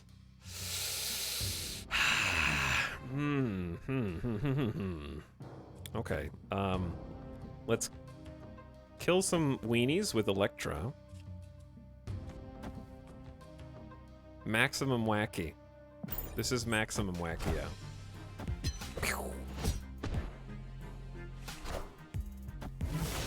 The bottom of their deck has a Khazar, so I know they're not gonna do that. Is that Naked Wolverine? Yes, that is Naked Wolverine. Naked Hairy Wolverine. You can't play this after turn... You can't play this after turn 3. You can't play cards here. So they're stuck. I can play cards there. Chat, you're about to watch me play their deck. Are you ready for me to play their deck? Because I can play right. I think they just lost. That's gonna buff Electra and Rocket Raccoon. And then I just have to play one more card there.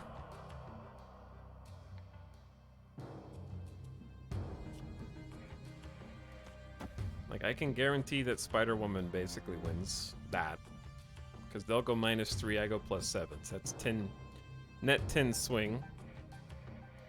But the more on the left gives me power. But I'm gonna get America Chavez on the left. I want to get I still have America Chavez. And I can Enchantress whatever they play.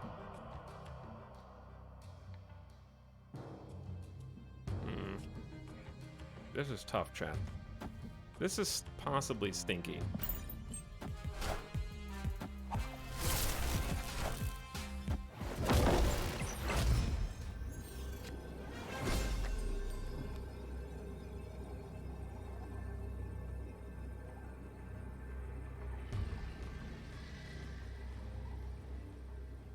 Because this buffs my mid as well and makes it tougher.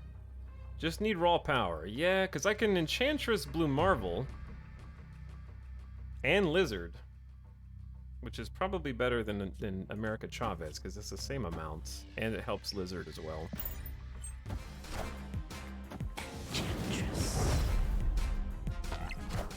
And we're winning Bifrost for now. Oh, that's a good pick though. Ooh, that was close. Ah.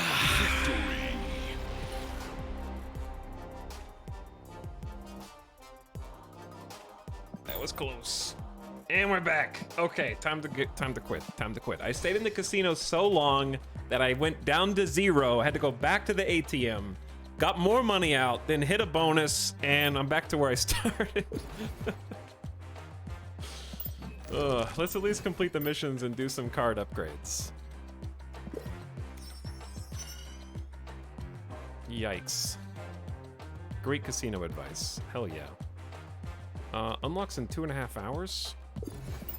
What's my next thing? 200 credits? I'm getting close to the end of the battle pass.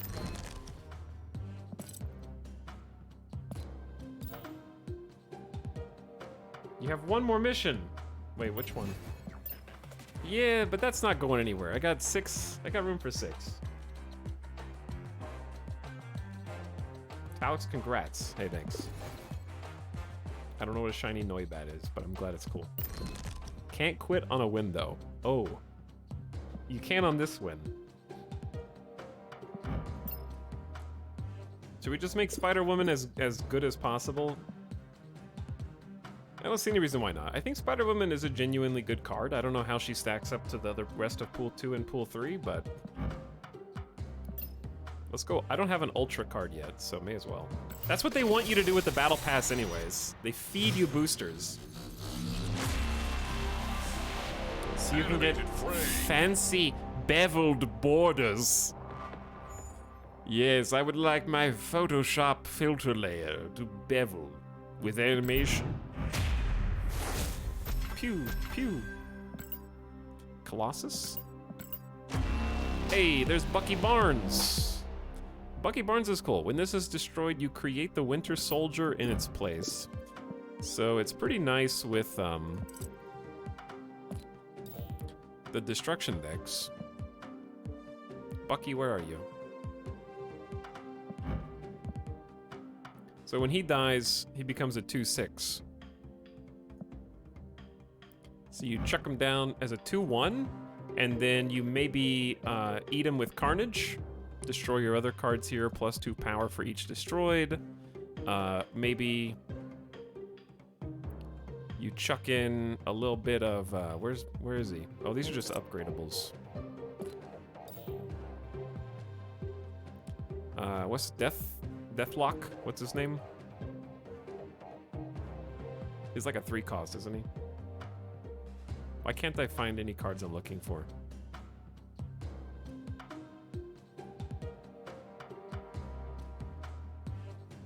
Death Clock. Oh, yeah, this guy. Deathlock. Destroy your other cards at this location.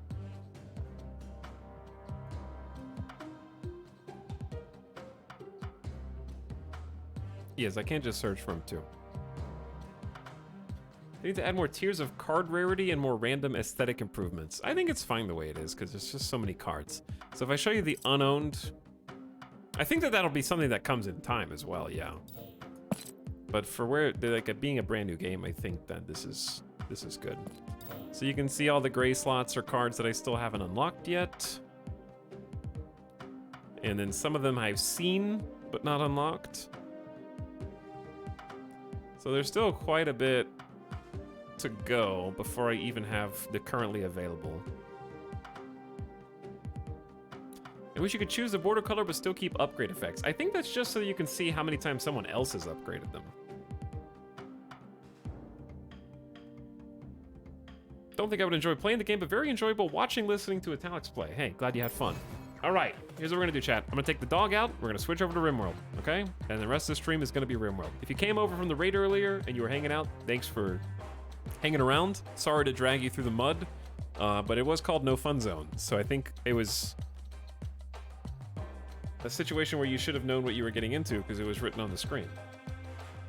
But yeah, I'm just trying some different things, and I think that's what I enjoy the most so far is just experimentation. Somebody came in earlier and said that there were only like 4 meta decks that you can play, and I kind of disagree. I've had some good success with some, bad success with others, and I think some I just need more pool cards.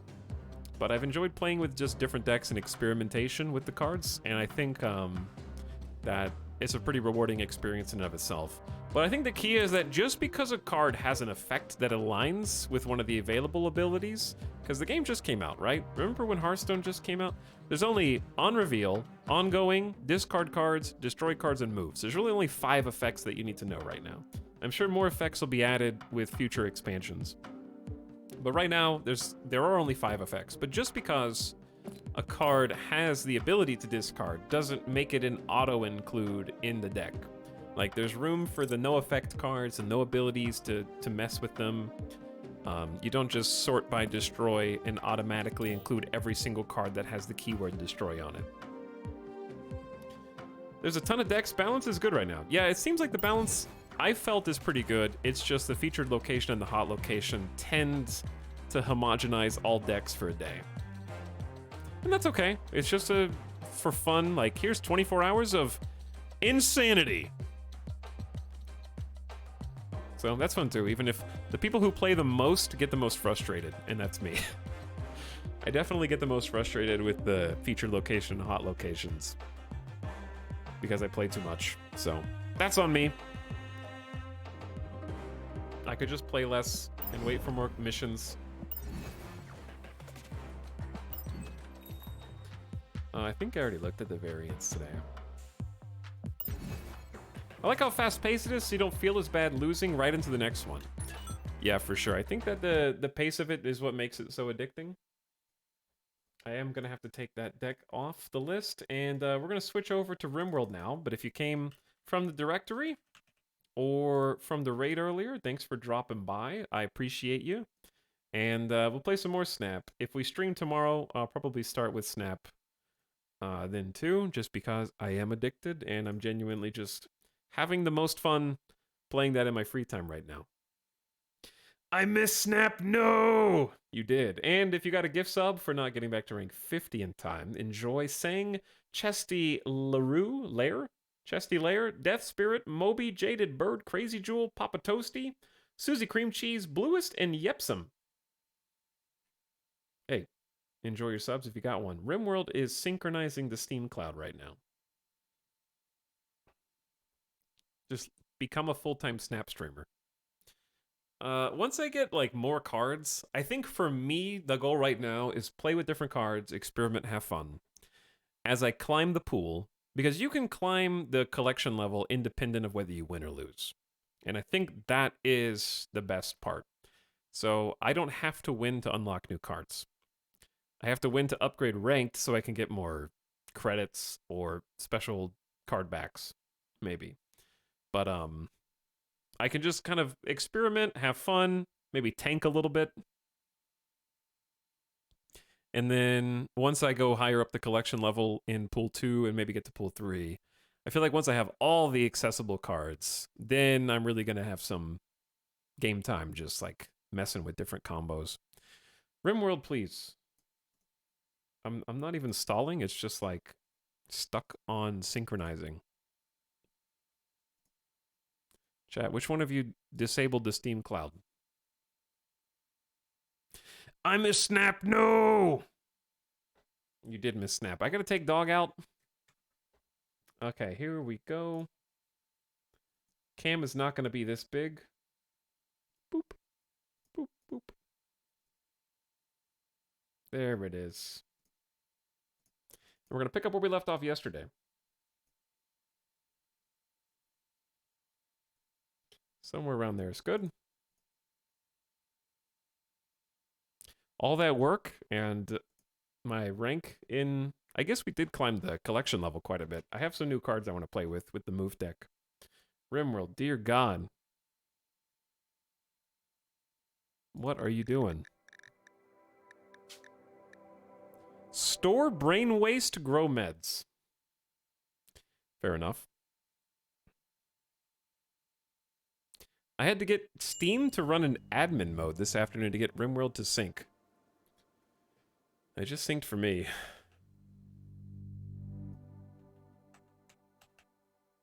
Okay. Welcome back. We're going to do a recap as soon as I return. So you guys just... I don't need to pause, I don't think. So I might just leave the game on pause while I'm gone. Nothing bad's happening right now. So, I'm gonna step away, take the doggo out, go grab a drink, I need some water, stretch my legs. And you guys, watch Chuckles. While Chuckles goes to work.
Okay, man, it goes from cold to hot.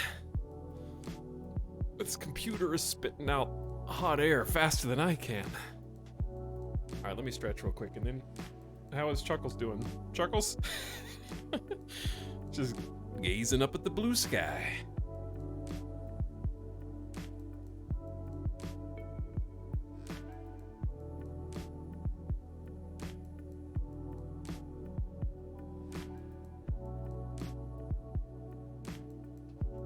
Okay.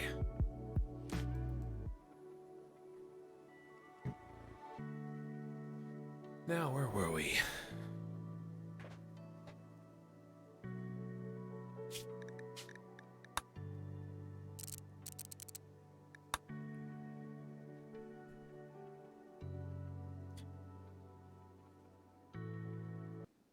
Hey.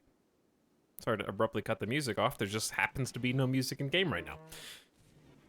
So if you missed, we did play a couple of pretty decisive hours last night after the Card Snap, then Victoria 3 Rimworld Marathon, and we're picking up right where we left off. Continuation. You might notice if you didn't get to catch that yesterday, that we had a new building in our colony. And it's made a little strangely because of the nature of the unfortunate spacing of mud tiles that we have here. But we created a toxic waste pack freezer dump. And let me get DX Story open real quick so you guys are getting maximum possible frame value.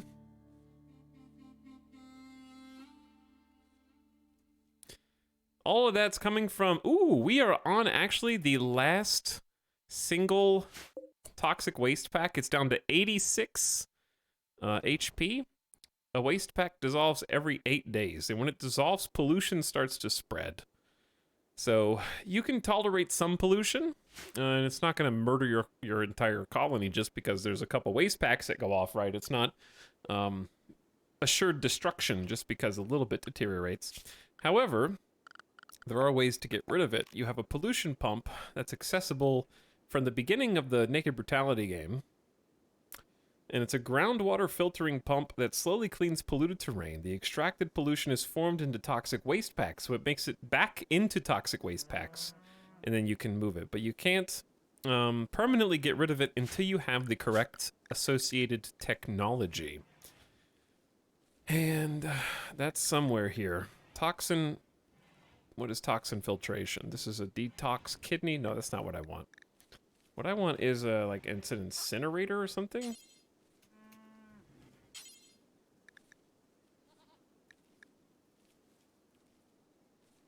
It's called an atomizer. Okay.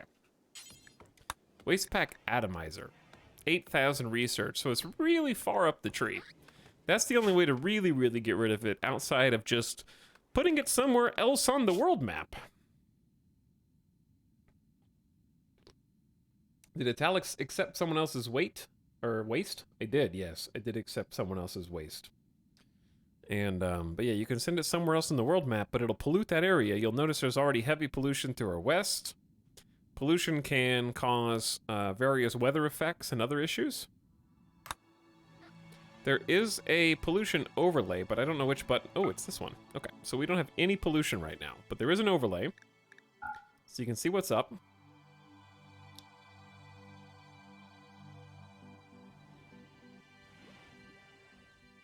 But if you pump the waste packs to a different hex, other factions will get mad at you. I'm not exactly sure what the specific consequences of that are, but it'll pollute an area around it too. I just rage quit my colony and tuned in. How's this one going? It's going fine so far. We just, I think, got the very last of our toxic waste packs here. The reason that we took them, it was part of a quest, and we accepted the quest in order to receive a tech print for neural computation, which is a bit of an investment in our future. So right now we can't use this, but in the future it's 2 different brain implants that we can research, which are the Learning Assistant and the Neural Calculator. The Learning Assistant, if installed in a person's brain, gives them a global learn factor of plus 20%, and we're arguably slightly more excited for the Neural Calculator, which allows us to get a 20% bonus to all research speed. So hooking up your top researcher with a Neural Calculator is pretty sick. I don't know much about this DLC. Is there another win condition? There's not another win condition, but there's a lot of content in this DLC. It's pretty packed. Is a bang okay? A bang is currently getting converted. So we're trying to get a bang off of the Country Cult, which is a group of Christ Lord cannibal ranchers who believe that the... It's a big backstory. I've read it a few times. Let's read it again because it's hilarious.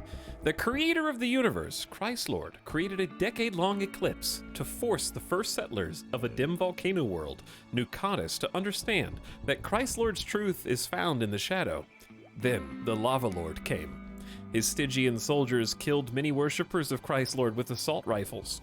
Nova Nestorian's savior, Vulture Doran, was born on a spring morning in a humble barn amidst barracudas, and her parents were a shepherd and a dairy queen. Vulture led a group of Nova Nestorians into the thermal fortress, killed the Lava Lord, and ate his flesh. Christ Lord made Vulture into the new Lava Lord. That's very nice, honey. I'm gonna put that one up on the fridge. I would love it when you write short stories after class.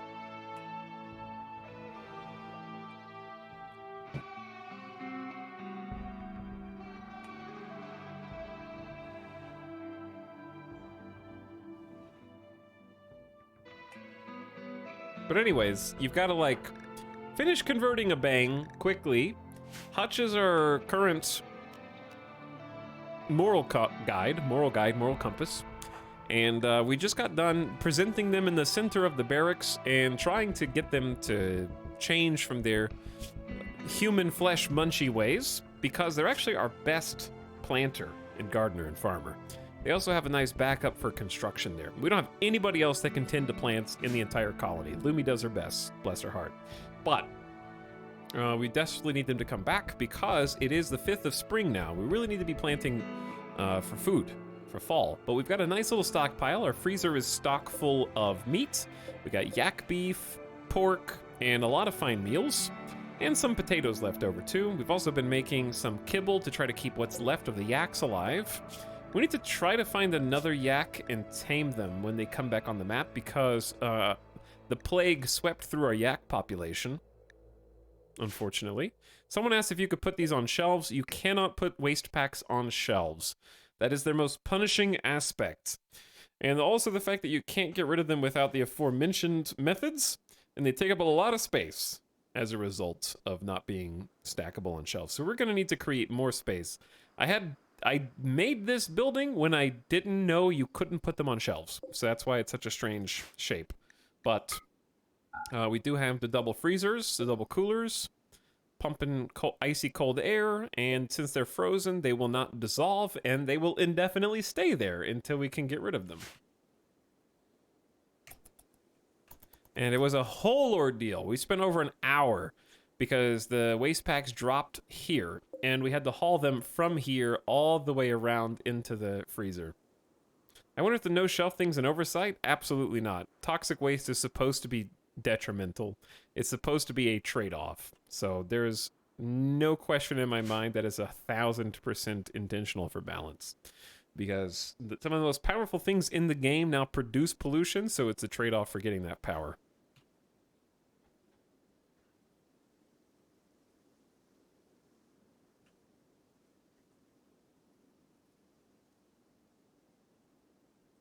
Is that the plague yak meat? It is the plague yak meat. I think the plague is past, though.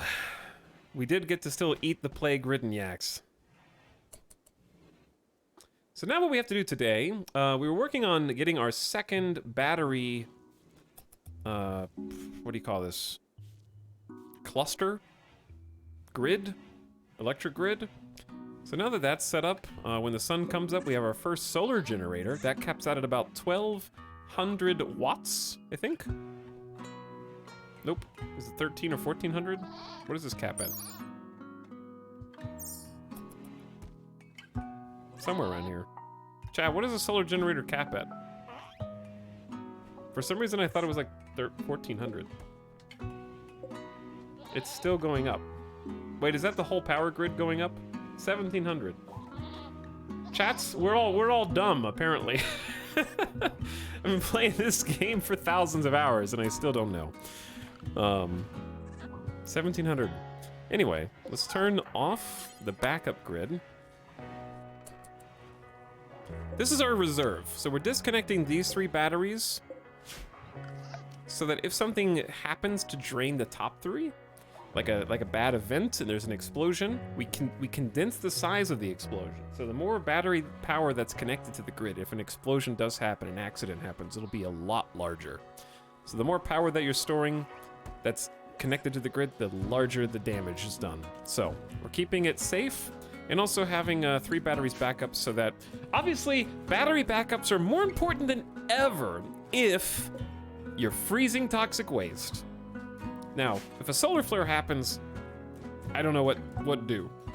If a solar flare happens, I guess these are just gonna get a little spicy for a while. Your best bet is to double insulate with 2 layers of walls. That actually does make a difference.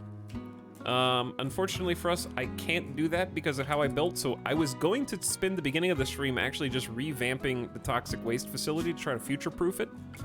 If you can call it that. I don't know if future-proof is the right word, but we're gonna get some more steel cutaway here.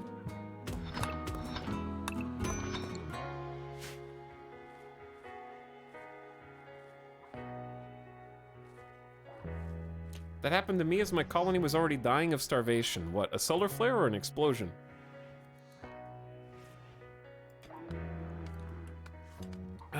But right now, we're still pretty early on with our electric grid, and we're lucky to even have 2 packs of 3 batteries. The other thing is that toxic waste packs are very flammable. So, if they catch on fire, you're gonna have a huge problem. So, a couple of fire foam poppers in here, I think, go a long way.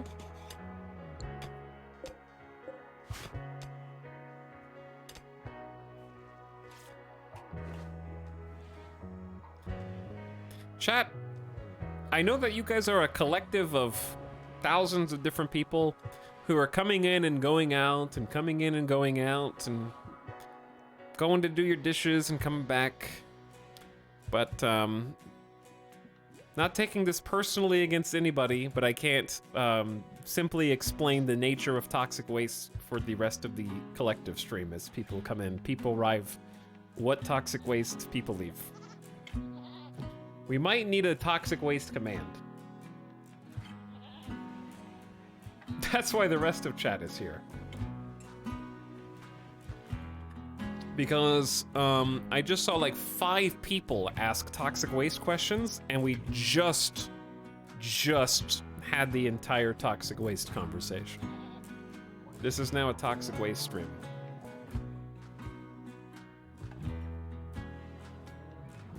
Wait, what's toxic waste? How does it work? Toxic streamer.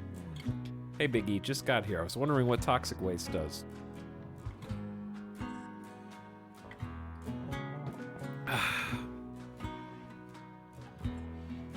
For your convenience, I will explain it again. In brief. We can either get toxic waste via quests, which is what we did as a trade-off. Someone dumped their toxic waste on us, we take care of it, they pay us. In this case, it was a tech print for a cool installable cybernetic. Once it drops, you have to either move it in. First, you have to get it into a stable location because it starts rapidly deteriorating when it's outside, especially if there's bad weather. If it doesn't have a roof over it, it deteriorates. If rain hits it, it deteriorates faster. You want to freeze it at first. One day, eventually, you can research a tech called Waste Pack Atomizer. It's very far down the tree that lets you destroy it. And that's a very slow and expensive process. Your other options are freeze it indefinitely so that it doesn't deteriorate and start polluting the map, which cause cascading issues such as cancer, carcinoma, toxic-based illness, as well as toxic waste clouds and toxic animals and plants to appear on your map. Or you can give it to another tile via a caravan, which is probably not a great idea, or drop pods, which appear to have some kind of social consequences because other people become privy to the fact that you are polluting the lands. So I don't know how much that affects their social standing, but I know it affects social standing. But you have the option to throw it to your enemies as well, and I don't know what the consequences of that are. But yes, you can ship it to a different tile, but it's not contained to one tile. It will start to spread. Now, a limited amount of toxic waste won't spread forever, but if you ship a shit ton of toxic waste here, it's going to be more than one tile, so it's going to take up an area. There you go. That's the rundown. Is there a mod list? There actually is. I'm going to add the commands. I'm playing with very close to vanilla. It's only a handful of mods. Very few mods. But we have a Rimworld, exclamation Rimworld command and an exclamation mods command for both of those. Hey, I just arrived. What are those green bags for? What are those green bags for? Well, you see, it's toxic waste. And the way toxic waste works. Oh, guess what? It's time to try to convert a bang again. Hutch has been doing a really good job as our new moral guide. They've already had one successful conversion ceremony, and we have convinced a bang to reform and see the light, and that eating humans is bad. We will forgive them for any humans that have previously been consumed, release them back into the colony, where they can go on about their day. They're sad about being imprisoned, but now they're not sad about... They'll forget about eating non-cannibal food, and they will forget about their desire for human flesh, which is ultimately going to keep their mood higher and keep them in better spirits for longer.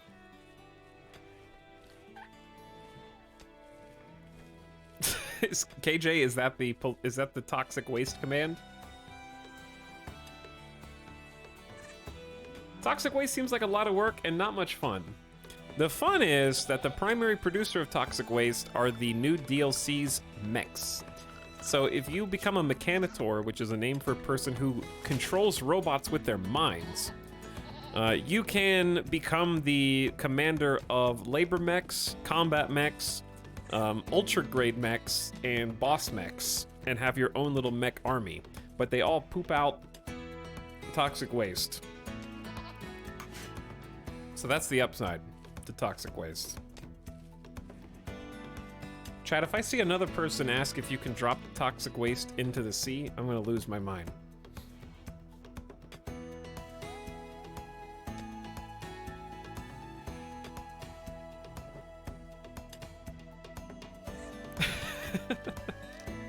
I assume that's a no. I don't know, I haven't played this yet.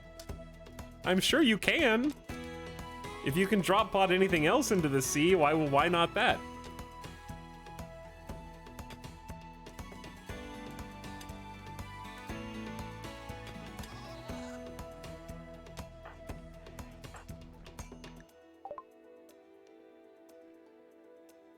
We have enough development points to reform the Void Apostles.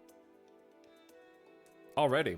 I feel like this is the fastest fluid ideology I have ever had.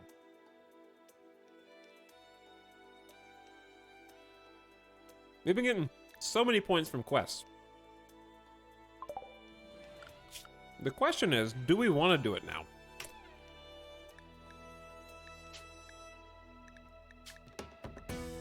I don't know if enough has happened for me to pick one of these.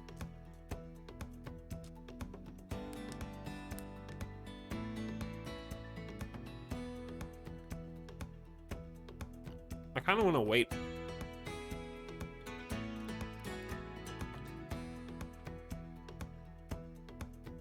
I might just chill for a bit.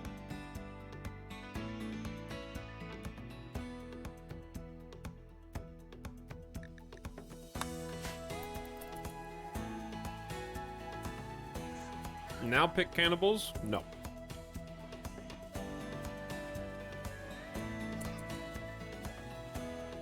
Etal, why do your bases look so much nicer than mine? Not to flex, but I wasn't even trying to make this look nice. You haven't even seen my nice base yet. Flak armor. Craft clothing with metal armor sewn in to resist bullets and explosions. The weighty armor slows movement down slightly. That is huge. We're also researching packaged survival meals next so that we can actually caravan if we want, because we have 7 colonists. This is about like 8 to 12 colonists is good caravan time, because you want to send like 3 or 4 on a caravan maybe. All right, so what do we need for flak? We need lots of cloth.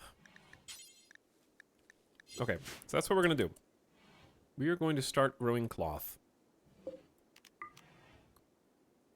First, we need to get our food supply in order. The second thing we need to do is move the pin, because this is going to need to be heel root. This pin needs to allow goats. This pin needs to reject goats. A bang needs a bed.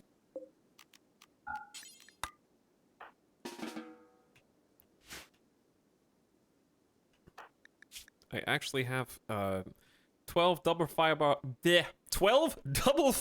planter who we just converted over from their man-eating flesh ideology. This is still gonna grow dandelions for the yaks, and so yeah, we got potate, we got heel root. Now we need the other things.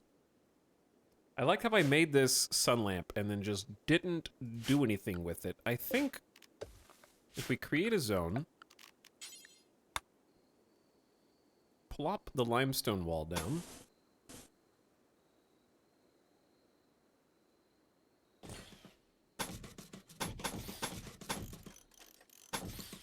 I screwed it up. We need a spot for a heater.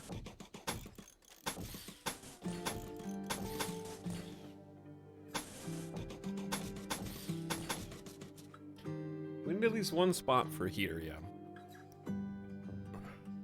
I also don't like that this is all dead zone, but it's nice having 2 walls around your grow area. Because heel root should really be growing in there, like year-round right now. And then this can just be cloth, cotton. Cotton for flak. And we're gonna need more than this. Probably start using the area down here as well once they get going. I honestly don't know how to get the mega base going because it's hard to move out of where we are right now. We're probably gonna end up having to build down here and build up here. I don't even know if we need geothermal power yet because we still have room for 3 good solar gens. And we're doing all right on the batteries.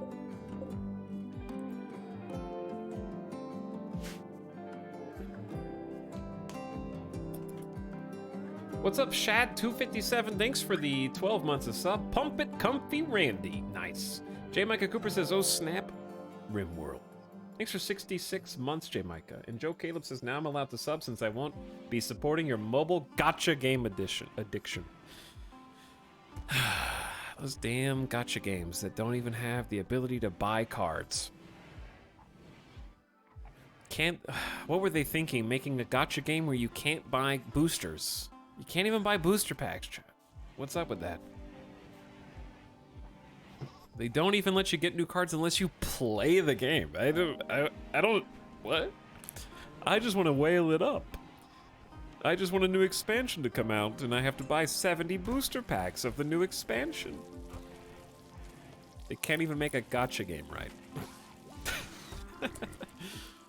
All right, let's see what everyone's up to. Lumi's been meditating.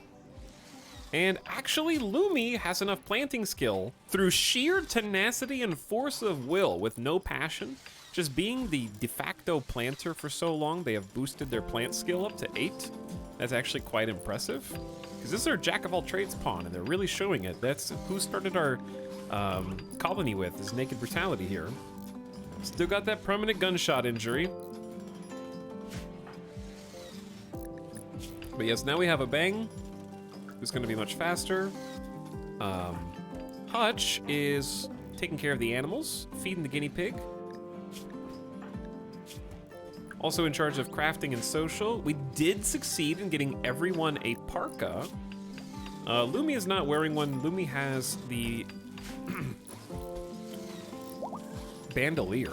We were playing with bandoliers, so we probably don't need that many parkas.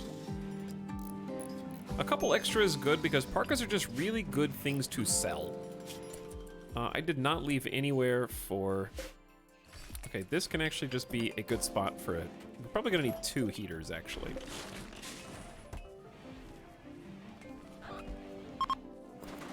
You've detected a component mining worksite nearby. There are 32 components there. Maybe I should take more advantage of those sometime soon. So number 1, we have to actually get power going up to the lantern, to the sun lamp. And the sun lamp is an extreme drain on your power grid, 2,900 watts while it's powered. So we really need a second solar gen to pay for that.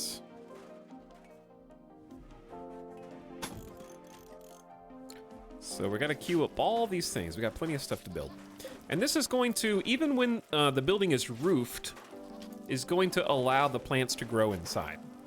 So the benefit of this is that you can create a custom climate for your plants and crops that is separate and apart from the weather and the whims of Randy. So if we get like a map event such as toxic fallout, farmers can still go in here and tend to the crops. They're not going to die. If it's the middle of winter and it's -5 degrees, you can keep heaters in here so crops can grow year round. It's really useful for all those things. And we could probably squeeze another one in next to it.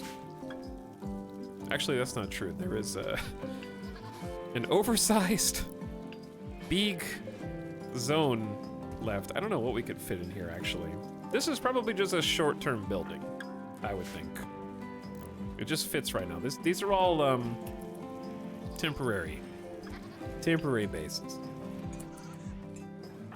Okay, Abang, you've got 4 shooting skill. I actually need you to grab the good quality great bow when you're ready. Roranaz is helping build and deconstruct. Silver is on full-time cook duties. Chuckles is also helping with the building, deconstructing, and mining as Juju cleans up around the base. I'm allergic to Juju cleaning up around the base. Hutch is... Oh, they're still on permanent haul duties. See, that's... Hauling is good, and having a permanent hauler is good.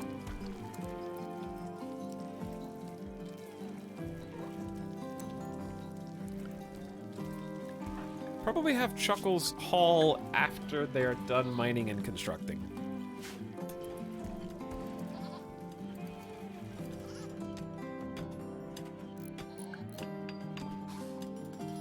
Okay, so we've got our extra solar generator to try and keep the power up, because the sun lamp has power now.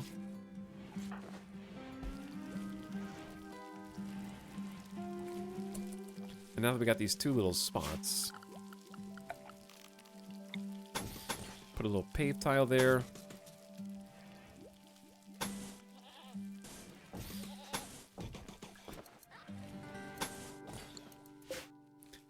And then maybe reinstall the horseshoes pin.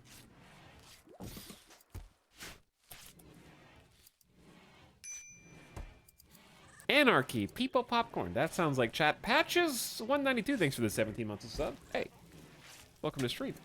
Thanks for jumping in.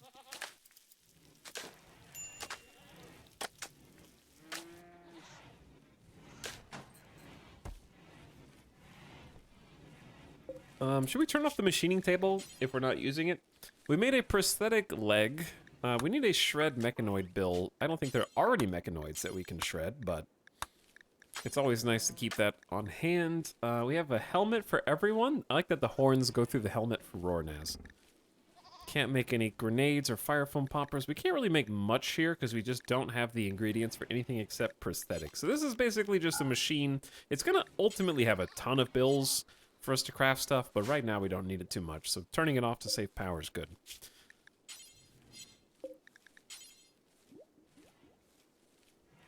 I've got 2 plate armor right now. No, we're probably going to want 3 plate armor.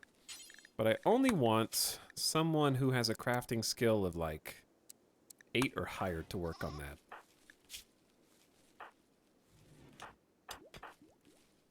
Because Hutch is not skilled enough to make a good chunk of the suit of armor. The suit of armor is way too long and too expensive of a craft to give to a novice.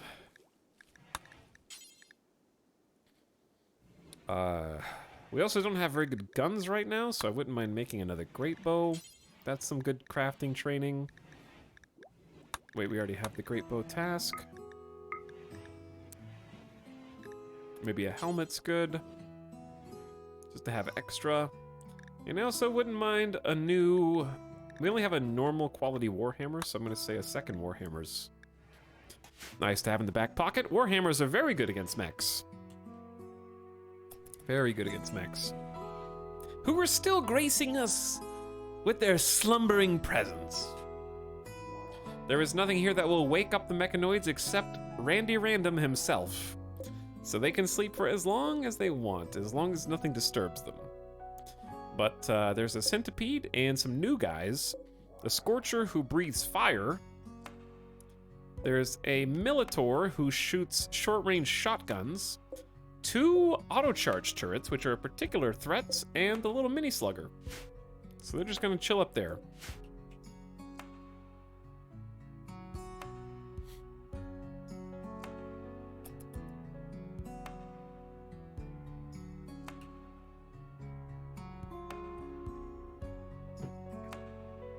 Oh yeah, Lumi Club Juju's leg off. They did do that, but we don't have enough medicine to actually heal them. We need to trade. A trader that has some proper meds would be good.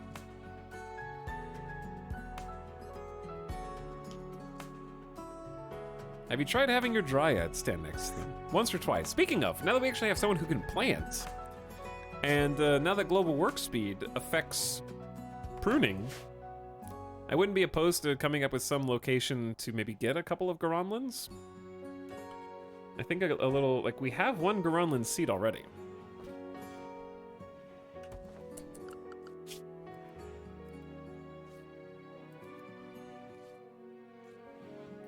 It would be kind of interesting if we ended up going... I feel like I'm drawn to the same memes every time I play, weirdly enough. Man is a stain on nature's perfection, unlocks the plant specialist and the animalist. Because I always want to play transhumanists and tree connection.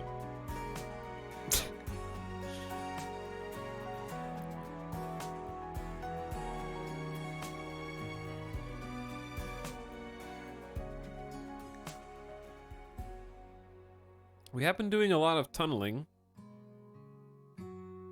But then we have to, like, start making fungus, because they prefer fungus and love insect meat. And that's not really something that they've been doing, we've just been digging. They're definitely not nude.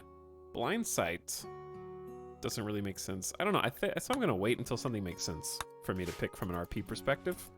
Instead of just picking stuff, because if you want to just pick stuff just because, you may as well just make your ideology from the beginning.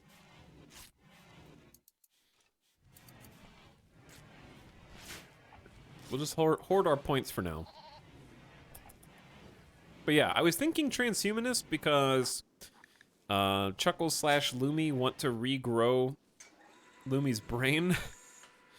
Would be one way to do it. And now Lumi wants to get her memories back. I don't know, I'm just making stuff up.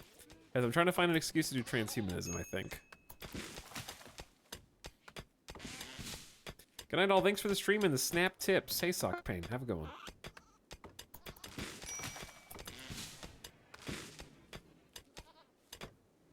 Because, yeah, we can do the mech stuff independently of picking transhumanism.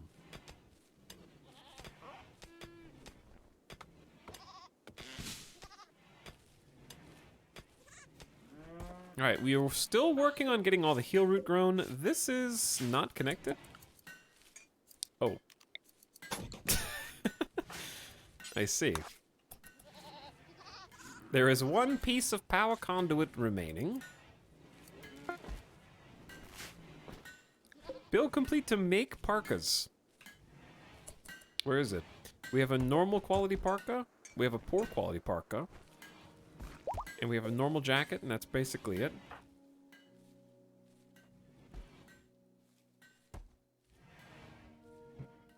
We got all the goats in the same farm field with a tiny little makeshift barn. It's not big enough for all of them, but it'll have to do for now. And we're going to replant this with cotton. Oh, there's too many jobs. We got 1,800 steel. I'm sort of intent on digging all this steel out.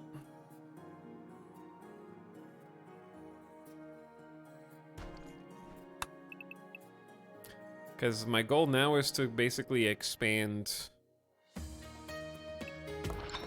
the size of the... I want to, before we do any mega basing, I got to make sure that the toxic waste is dealt with. Where's solid ground? Okay, so we can't build here. Or are you planning on moving to a different map? You're thinking of someone else.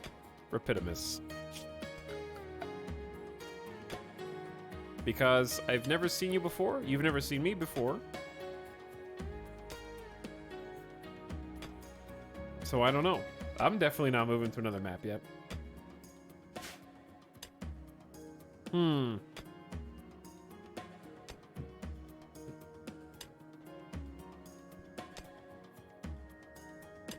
Use the toxic waste as a barricade and shoot it at your enemies. That's devious, Chad. That is devious. But Italics, weren't you considering moving the toxic waste to a different map? Perchance the ocean map. Yes, I was. I'm gonna dump Chad in the ocean.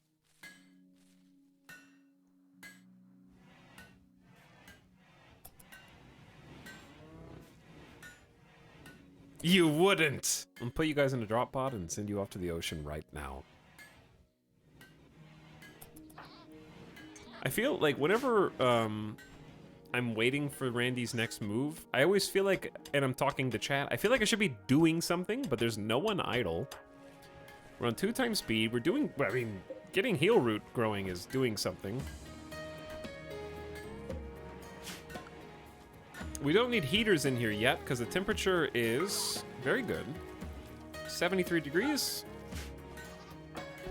But I'm scared that I'm gonna miss something or that I forgot to do something. Or that something's gonna come back and bite me in the ass.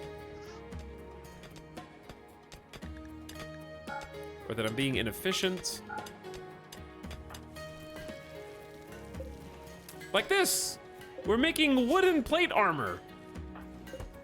Why? Wait, oh, wait, what? No! See? There's always something. Wood elf plate armor. I was right. Like, I just felt something was off. There was a disturbance, and I had to find out what it was. Oh, there's also a great idea to maybe make a door. Because you don't want to have to go outside to this.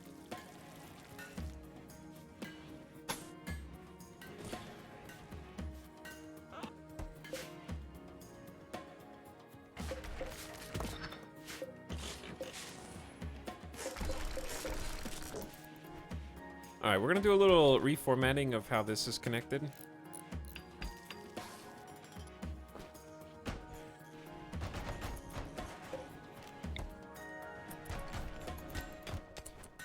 All right, the reason why I did that is because I want to replace the wood. The less flammable the very important heal root farm is, the better. I think it's safe to say.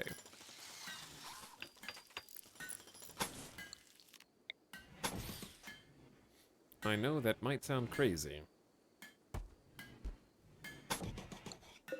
I'm also tempted to just put the door there.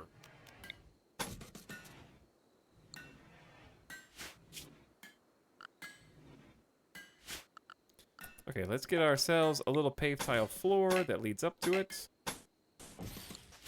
And then we can go ahead with the heaters.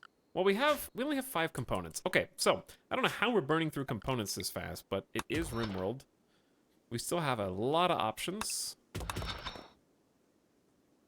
I don't want to get too many at a time, but we are about to use some. We got 2 just going in for heaters. My love of symmetry does not love this grow zone. Too bad.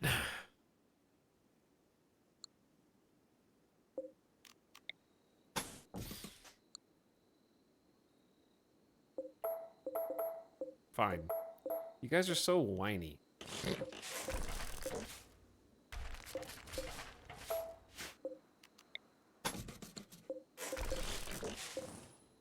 All right, here. Wham.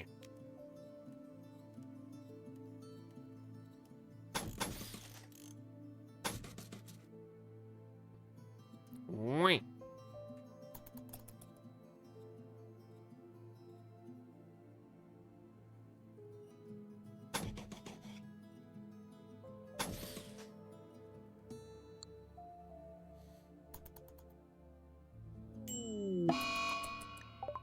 This is why we're growing heal root. 2 of your colonists have gotten sick from the flu. Ensure you have a medical bed and a doctor. Make sure they get proper treatment and spend as much time in bed as possible. Chuckles and Juju. Oh. You're the doctor, Juju.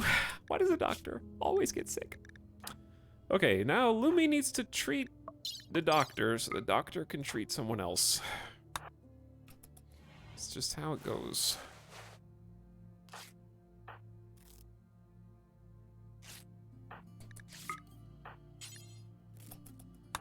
.3% tinned. I'm sure you'll be fine, Juju. We don't have any immunity gain in this colony. Lumi can make you work harder, though, for a few days. Damn, I missed 1 stream and this base is looking proper nice. Did you miss 2 hours last night, too? You might have missed 2 streams. The first time I made a colony, I didn't notice that heaters were a different thing, and I just installed air conditioners backward as heaters. I mean, if you think about it, conditioning air shouldn't just be making it colder, you know. You can condition it to be hotter, too. What? What, King Cakes? What are you whatting?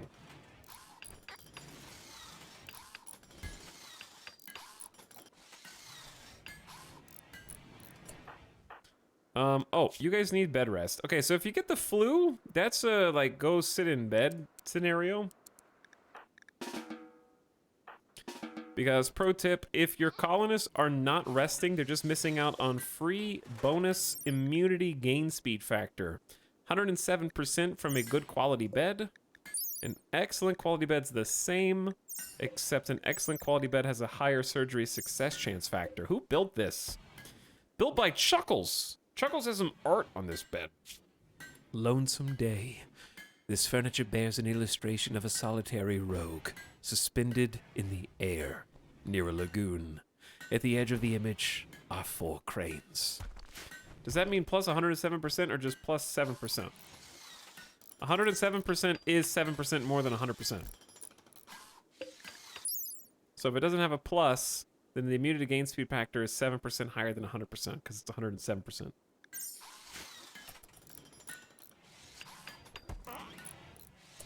But 7% makes a big difference, to be honest. It can often be life or death. So we need to kind of keep track. We can use better quality medicine if we need to.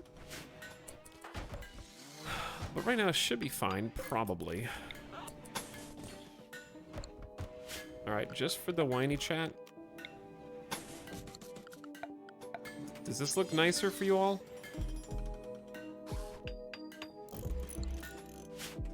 Are you happy now?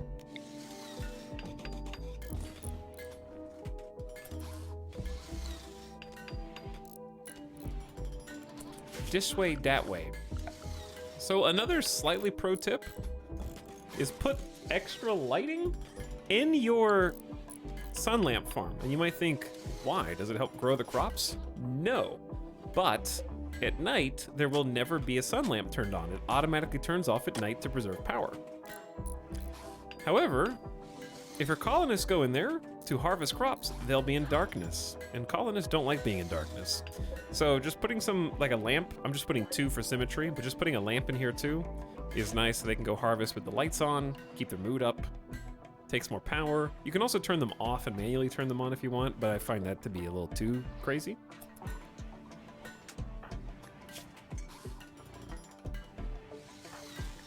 All right, Chuckles had a really decent quality tin and has got pretty good immunity.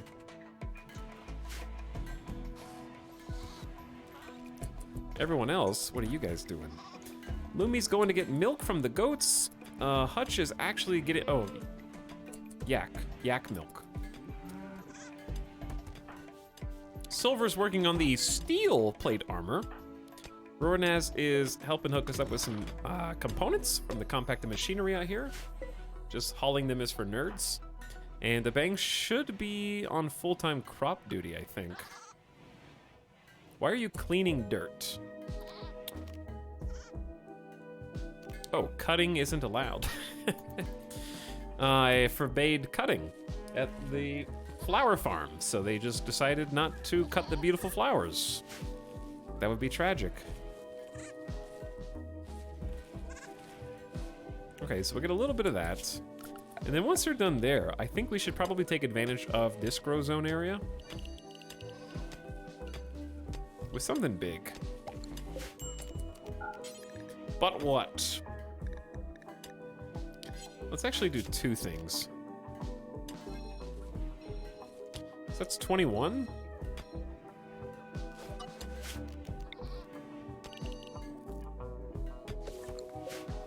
On this side, we're gonna do hops, start making beer. And on this side, we're gonna do more cotton, because honestly, one field of cloth is not gonna cut it. We need tons of cloth, because if we wanna make flak armor for everybody, like flak armor is the best thing that we can get at this stage. So we need just lots of cloth. We gotta survive. Zihan Martin Wang, architectonist of Vebium, has sent us a message. Apparently, masters based in a nearby camp have been raiding their caravans. The camp is controlled by the Tox Chokers. Martin's asking us to destroy the camp, which means eliminating the enemies and the turrets. Martin says there's a bandit camp at the site guarded by 4 wasters. If you accept, you can get a reinforced barrel.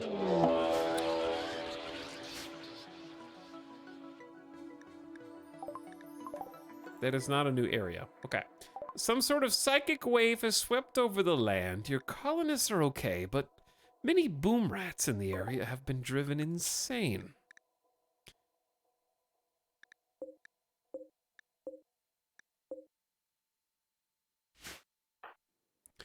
Okay, step 1. Lumi's already tending Juju, so that's good. Everybody else, report to the south. 48% tend, that's so much better. So, does Chuckles not need tending? Or did Lumi already do it? I don't know. Get out of here.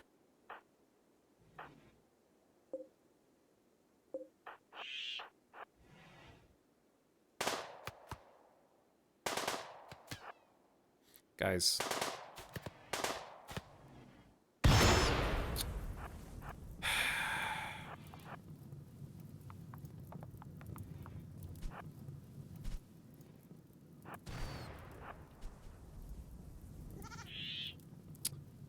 I hear explosions on the other side of the map. There should be a shoo mod so you can shoo animals away.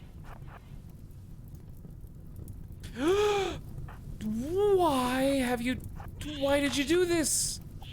Juju, why are you even up? You have bed rest number 1. You're supposed...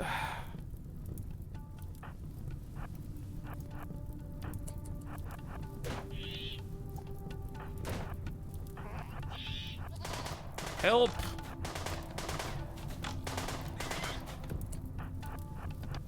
Guys, they need help! We're gonna lap around the side. Uh-oh. We gotta get close enough where we don't friendly fire Juju. No friendly fires. Okay. Crisis averted. Go get in bed, you dummy.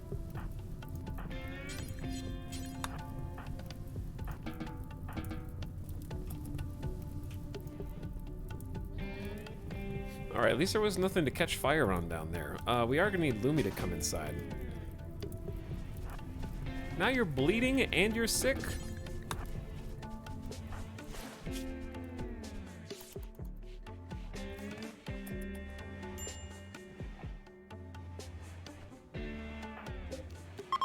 I'm just gonna change both of them to medical beds. I expected that to be Chuckles and not Juju. I think Juju is still upset that we oh, they're actually not. They were extremely upset that we removed their role. They were the moral guide of the colony. There's some rain from Randy. Got a nice cozy grow zone up there in the top left. Hello, Breezy Meow says, glad to see the Void Apostles are still alive. They are indeed. They're doing their best. They're a little bit more contaminated than they used to be, but they're very much still alive. Speaking of,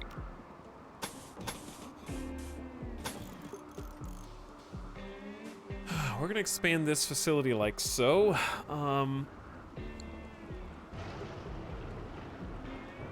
Once we get this built, we're gonna destroy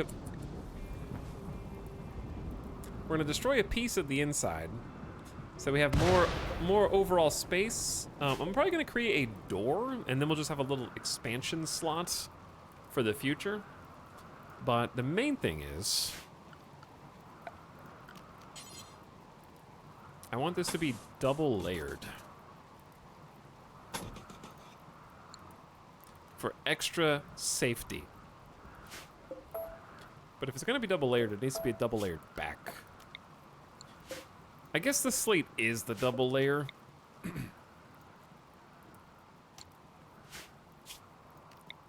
What are those items in there? Toxic waste packs. Chat, do we have the toxic waste command?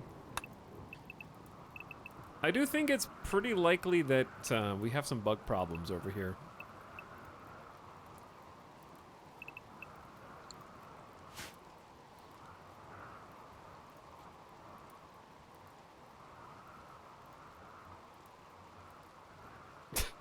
KJ's trying. I'm gonna forget about this command in 2 weeks. Exclamation toxic. It should just have a picture of you, chat. I looked you up in the dictionary. When I looked up toxic in the dictionary, it just had a description of you, chat. That was like a third grade insult that you say to the other friends.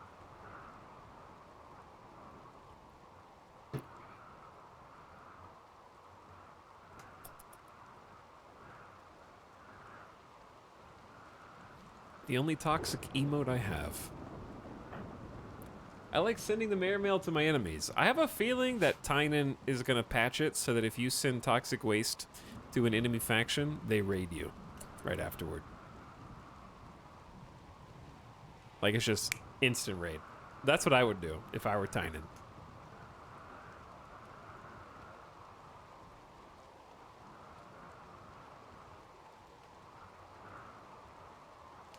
And then you can decide to send it all away in pods, but you gotta fight people.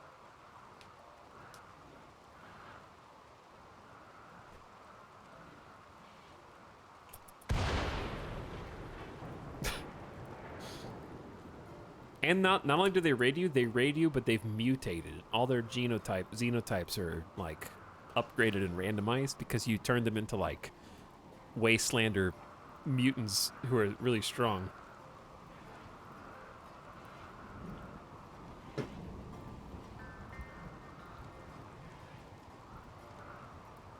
Do what you will, I already drop potted you 10,000 units of toxic waste. There's no way that you can do that. There's 6 kilograms each.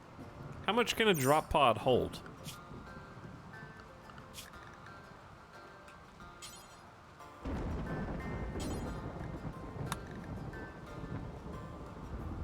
You can do 25 per pod?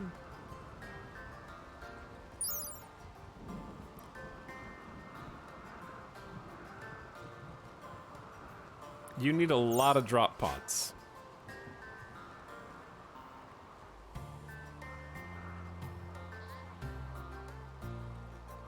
Because, yeah, you've got, like, we would need, if you can fit 25 per pod, we need 8 drop pods just to get rid of that.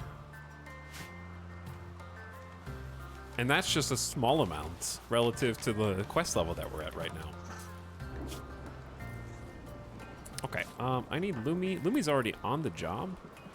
Tending to Juju. We're kind of burning through our heal root supply, which is sad, but that's what it's there for.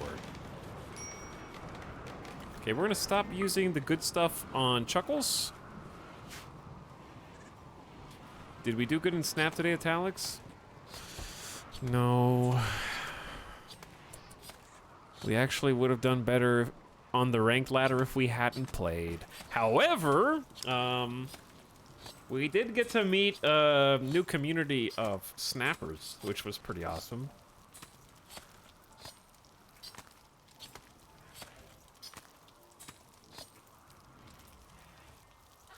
We met a new Jeff, who was a good friend. Jeff Hoogland came over and said hi.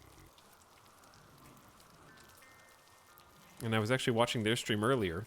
They had a much better deck and seemed to be winning.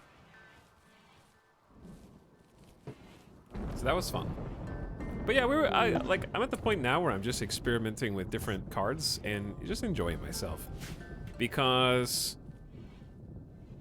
the main thing is, even though we didn't progress on the rank ladder, I still unlocked like 6 new cards, so my collection level's increasing. And that's kind of the key for me right now. A musical kid named Kong. Kid Kong? Kid Kong is crashing in a transport pod nearby. If she survives the impact, she'll be badly wounded. Kong is from your enemy, the Orlin Fardo Nation. You can capture her for recruitment or slavery purposes. But this is a charity incident. If you turn Kong away, believers with charitable beliefs are unhappy. See, oh, wait. Death in 5 hours? Define turn her away.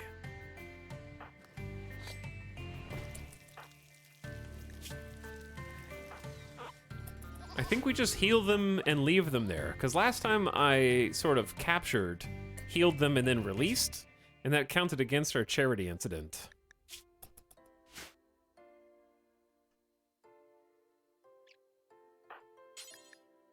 Do not fire at Kid Kong. Tend Kid Kong. Death in 3 hours. Make that 5. This is a charity incident.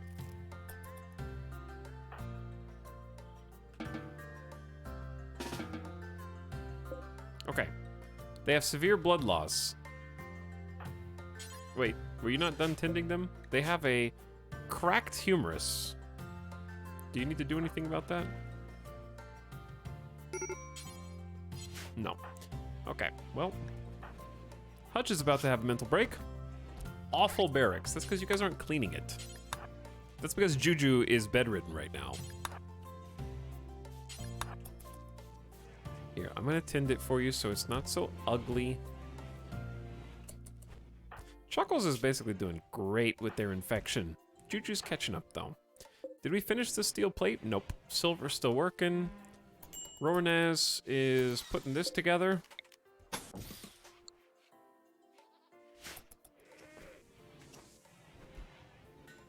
I remember when Italic started this colony on stream a year ago.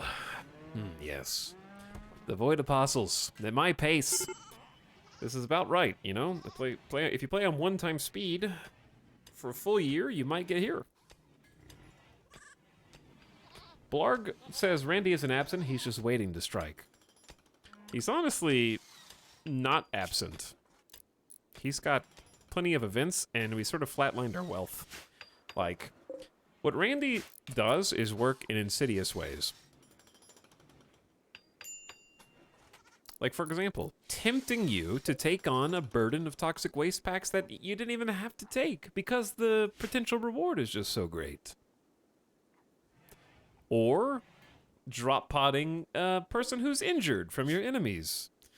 and tempting you to capture them to put a bad mood buff or debuff on all of your friendly religious people. Or if you do fix them and leave them there, you lose some of your precious heal root because you've got 2 people who are sick with the flu right now. So things are sort of mixing in behind the scenes a little bit more than first appears, just because, not to mention, you know this is the Chekhov's gun of this stream. Like, there is just a small mech cluster here, and it will eventually awaken due to strange game effects. So that's just, like, in the back pocket.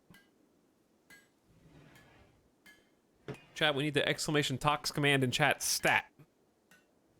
It's toxic, not tox. Who's passing by? Rodobalo and Mazgua.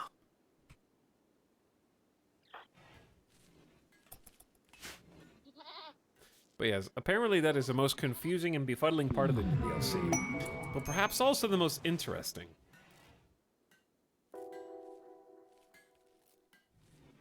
Because I think that the toxic waste is a really cool mechanic. I think it's a really fun trade-off for things. Every female colonist smiles with contentment as a distant engine of happiness is stirring. It is projecting a psychic drone onto the site through an orbital amplifier. For a few days, some people's mood will be quite a bit better. Ah, feels so good, like a calming voice at the back of my mind, soothing me. So who gets benefits? Lumi, Juju. And that's it. They're hoarding all the good vibes to themselves. I agree, it's a great addition. Playing as Toxoid is really fun too. Nice change of game, yeah. Like, just being able to, like, embrace it and be molded by it. I think that's really cool. Okay, good job, you. Do you guys need tending? 12 hours. You do need tending, okay. Wake up. Gotta stay on that. We cannot let the flu just randomly kill one of our best colonists.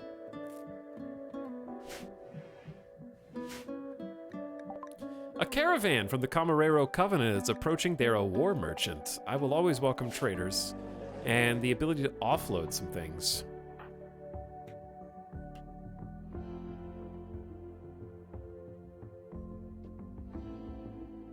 People arrive. Hello, Anti-Ordinary.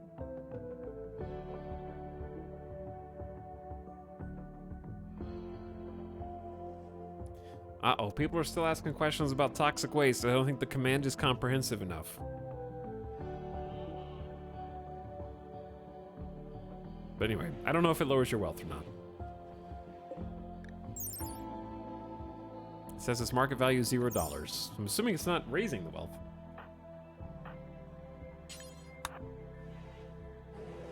I'm sorry, streamer. Alright, we're gonna update the command. We received the toxic waste packs as part of a quest. They deteriorate. Correct the grammar. They deteriorate if not frozen, which causes pollution. They can't be put on shelves or destroyed without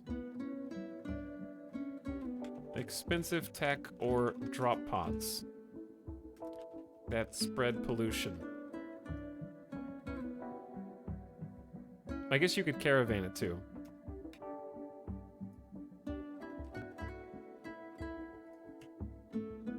There we go. We're refining this command. Let's try it again. Big command. And we're gonna put it on a timer.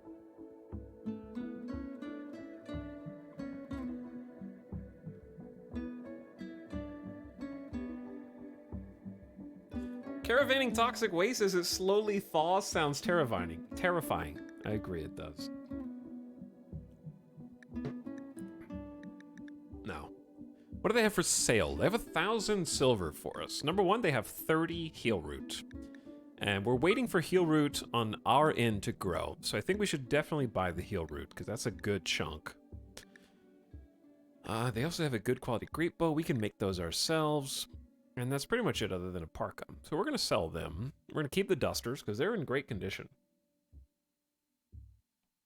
We can make better dusters, but we're still going to hold on to them. If we have extra parkas, I want to sell.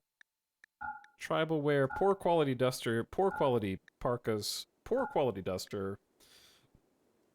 Okay. And I want to sell the normal plate armor because you just need better, like you do. Like, look at the difference in stats. Excellent plate armor has 85% sharp. That doesn't mean it necessarily blocks 85% damage. It's just a good number.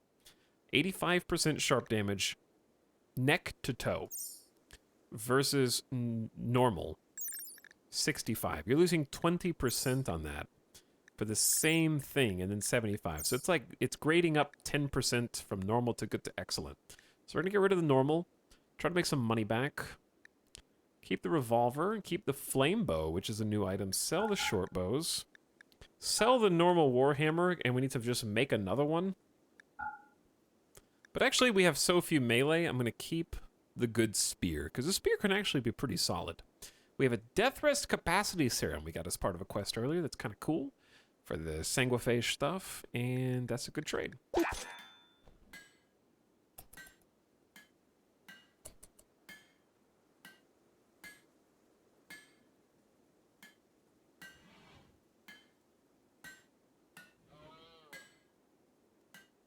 Glitter World shells. What? Flame bows are such bait, almost lost my colony to a fire because of it. I feel like flame bows could be good if you go to other tiles and just burn their little wood houses down at different tribes.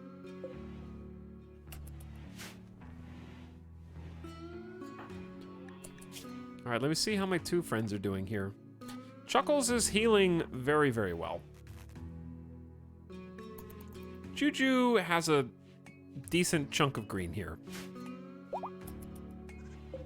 Hirut's about a quarter of the way grown. We do have everything except for this grow zone. A royal tribute collector is approaching. They will accept any prisoners and gold you offer as tribute. The one who gives over the tribute will receive the honor of fulfilling the tradition and supporting the upper houses. Chat! What if we made the royals fight the mechs? What if we made the royals fight the mechs? This might be our opportunity.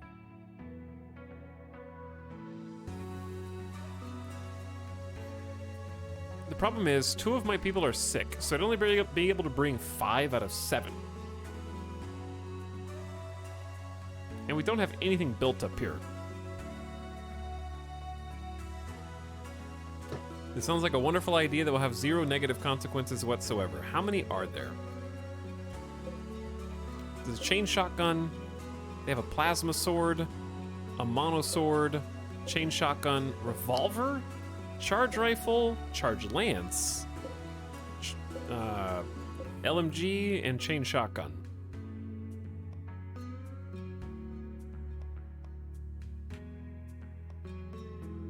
The biggest threat is the centipede. The centipede is a big pain in the ass. Okay, while they're here, we build up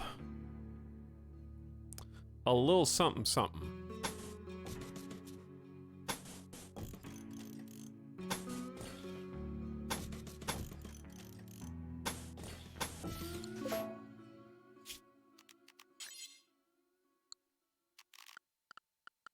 We build up a little something something like this. Get some limestone barricades.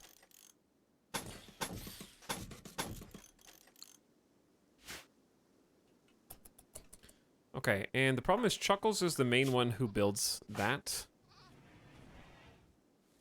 And Chuckles is bedridden right now, so I don't know if we can build this before they leave. And then when they're on the way out, we just follow them and be like, hey, we're loyal servants of the Empire and landowners in our own right. Won't you help us? The question is, are we out? Oh, we're out of limestone, though. Ah. Okay, so we just need to make all this out of, like, slightly lower HP slate, which is kind of a pain.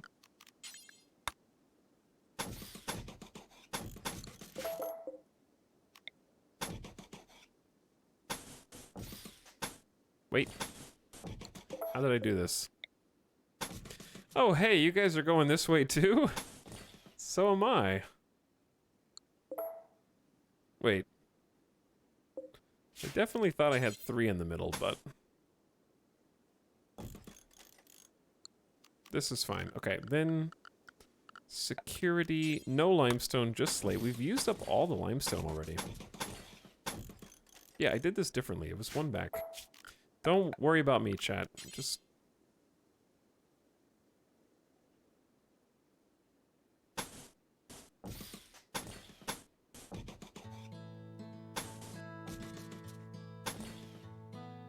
Whatever, this'll work.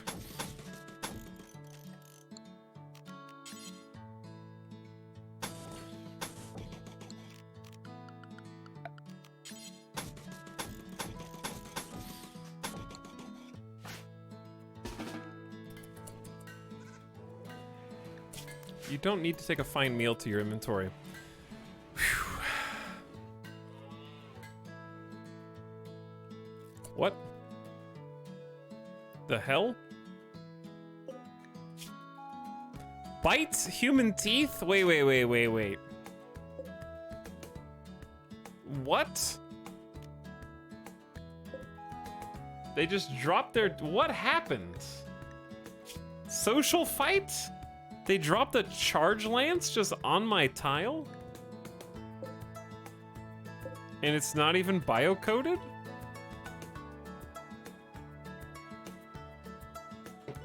The Hussar destroyed him. Yeah, the Hussar is like hyper aggressive. Hormonally high-strung and very aggressive, they are 3 times as likely to start social fights. Any mental break they have will be an aggressive type. Great at shooting, great at melee, plus 8 melee. Yikes. Hussars are OP, dude. Red eyes, short-haired, psychically deaf, super fast wound healing, but they will die if they don't ingest go juice every 60 days. They fall into a coma every 30 days.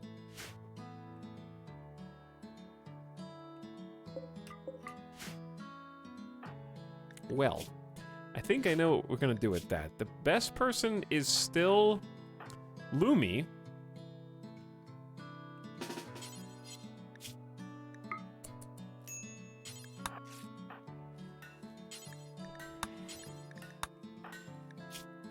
Are you guys tended? Tending in 3 hours. Tending in 3 hours. Well, that kind of helps me and hurts me, because now 2 of their fighters are down. Also, if you build too close to mechs, I believe they wake up, but I don't know how close that is. I sort of just risked it just now. Apparently, this is not too close.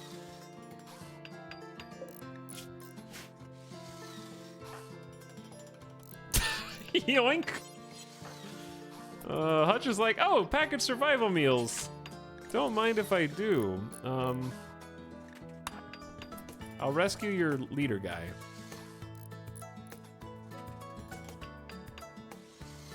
Thanks for the gun, nerds. Why are you walking through the water? That can't be the fastest path. Build complete to make a warhammer. Where is it? Oh, we actually made a good quality warhammer. Yo, Chuckles. I wish you guys would heal before the royals leave.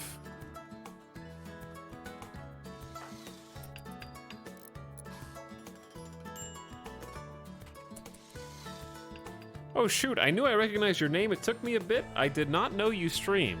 Hello, Spite. I do indeed. And have been for far too long. Wait, this guy streams? Mary Skipper? There are rumors. Fobro, thanks for the 9-month sub, by the way. Welcome back.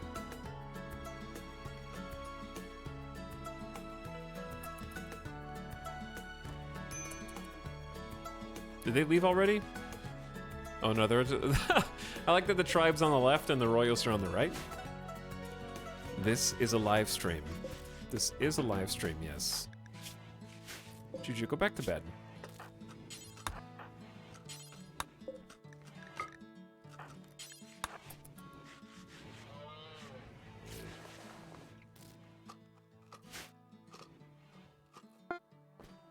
We also made a new great bow. It was a good quality great bow. All right, that's fair enough. Now what? This is also ready to go. We have a little fighting area. Now, keep in mind, there's a pro and a con to this as a fighting area. The pro is that we have cover. So slate walls will be 75% cover. Slate barricades will be 55% cover. How much cover is a sandbag? It's also 55. Chad, did sandbags and barricades get buffed, or were they always 55? I thought they were 50. Anyway, there's a lot of fire. So the centipede burner and the scorcher are fire, but there's water around us and nothing to catch fire here. So that's pretty cool.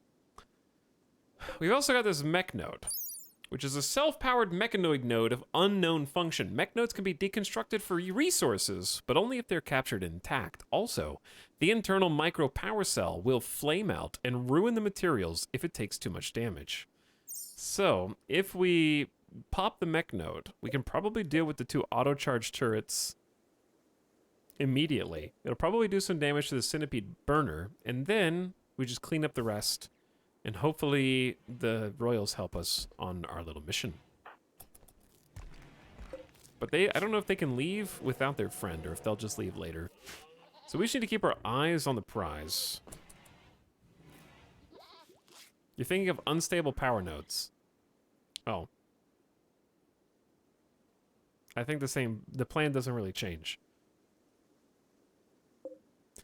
Is unstable power node the one that also gives you permanent power?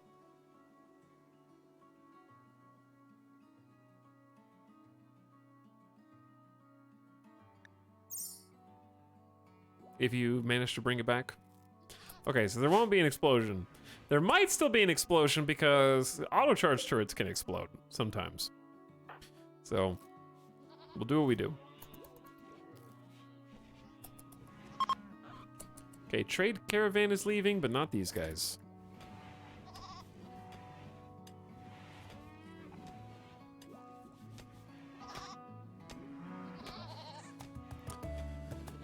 Let me check on my friends. Juju needs tending in 11 hours, and you need tending in 8 hours. You guys are so close to building an immunity.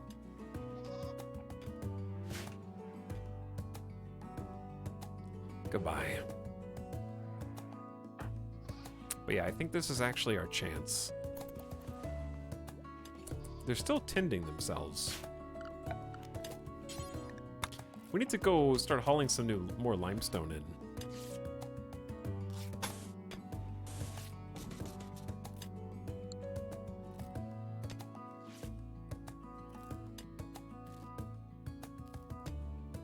Where is limestone? I see slag. That's not what I want. There's limestone. Where is it? Chat, there are 7 chunks in this entire vicinity of limestone. We are gonna be out of limestone in no time without having to go all the way up here. Not you. We'll get these ones first.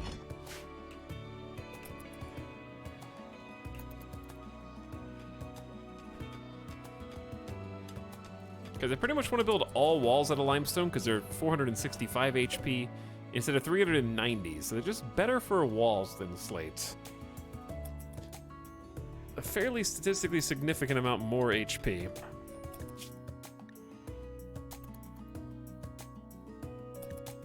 Is something wrong with your blood filtration? No, you have 100%. Why is Chuckles healing so much faster than you? There's bloodlust fuels them. I don't know why, actually. Bed quality? Maybe, I mean, but no, but it's the same immunity gain. 107.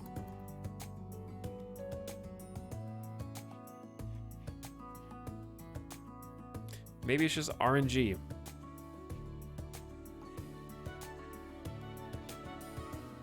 Why is Chuckles up? Oh, well that is a good reason. So Chuckles, you should go ahead and get in your armor. Go ahead and get in your armor and equip the good Warhammer.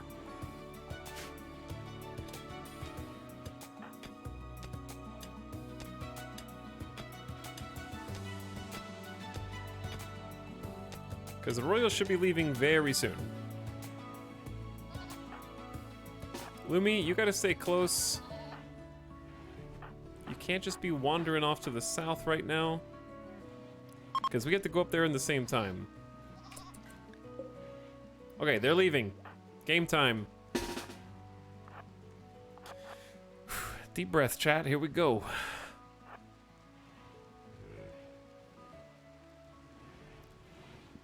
They're actually bringing their little friend too. Why is this still their bed? That's kind of weird. That's not a colonist. The question is, are they going to leave straight up the middle and not get aggroed? They might just not get aggroed. Because look at the awkward placement of this wall. It's like blocking... They'd have to get shot from the right. They're not leaving the same direction that they came. Maybe it's not game time. Because, yeah, they're just going to go... Alright, we'll save that for later. I'm not gonna mess with that right now. I'm playing Iron Man mode, chat. I'm not playing weenie mode, okay? I'm not playing like you would. You would just be like, oh, I don't know, maybe I can do it. Oh, I got killed. I'm just gonna reload and not do that. No. This is serious. This is self-imposed Iron Man, okay? And whatever happens, if it goes bad, ruins the entire colony for no reason. That is what I would do, smiley face. True, I am a save scummer sometimes.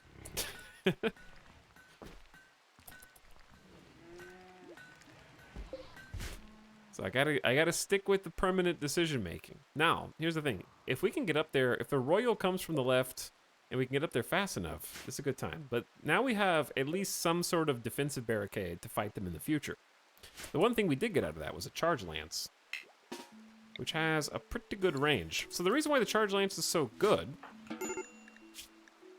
even though this is just a normal one, it has 45% armor pen and a max range of 30 with an accuracy of about 85%, 75 to 85% at that maximum range.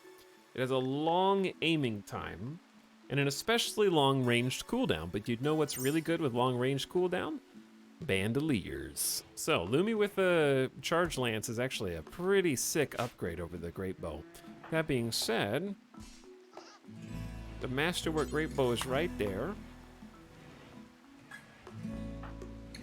Why is Rornaz so upset? Pessimist, insulted, been outdoors too long, recreation unfulfilled, soaking wet, ate without table. They don't like being outside. All right, make that mood go up. You've learned how to produce packaged survival meals, which never go bad. They're great for traveling. Where do you make packaged survival meals? Right here. Packaged survival meals require 6 protein, 6 veg. So they never spoil, they never go bad. The downside is that they require more resources than normal. So we're gonna start making those to travel with, to caravan with. I don't think we're actually growing enough food for the size of this colony.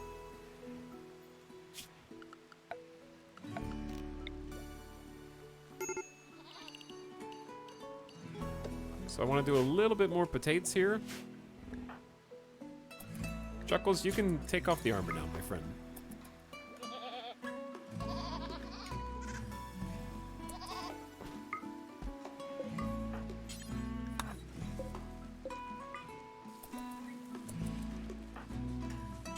And then someone needs to haul that longsword in.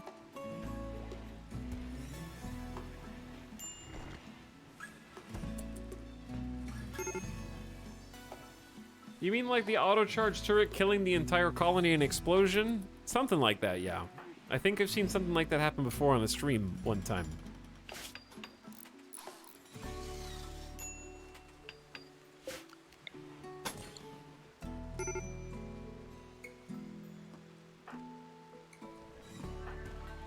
I don't remember. It escapes me.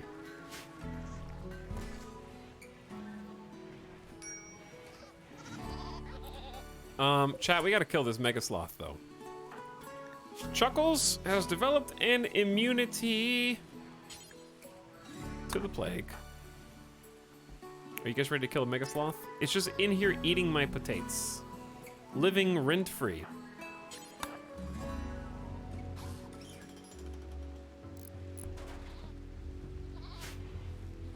Except all of my colonists are very upsetty right now, so I'm not gonna do it at the moment because I feel like there's gonna be some snaps soon.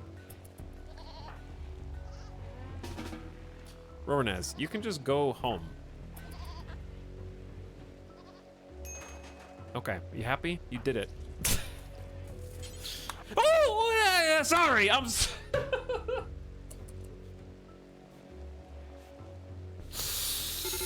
Oh, I thought that I just right-clicked and triggered Fire Foam Popper, and I thought it was gonna be instantaneous.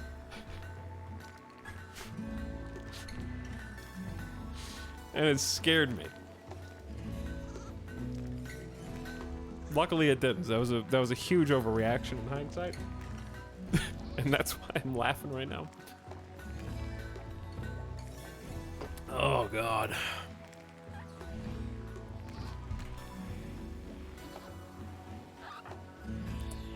Please just go home. Go home, go sleep. Medical emergency. You'll be fine. You're healing. Who is this guy is still here? I did not realize they left someone behind to heal for us, so now we have to actually take care of their little social spat getting their ass kicked by a hussar.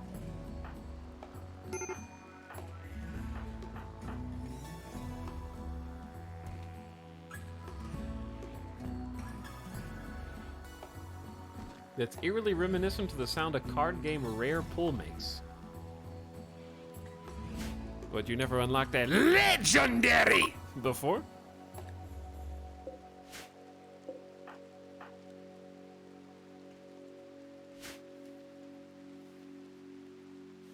Hello, Sewer Rat. Welcome back to stream. New noise, new sound. Hutch. I'm trying to keep my colony from snapping right now. The worst thing going on in their life is they got woken up a couple times and they have a bit of a sad state of the barracks, and that's it. Juju just got total immunity. I'm very happy about that. We can turn down bed resting.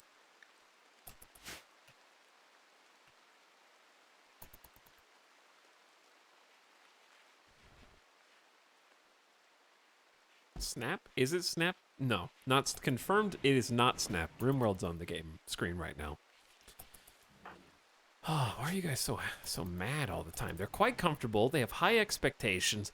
There's no reason I shouldn't have the things I want. So, the downside of making people religious leaders in your ideology is that their expectations go up, which actually brings their mood down. As your colony wealth goes up, that's what dictates your colonist expectations. So we're still low enough now that they don't have extreme expectations. It's not too bad.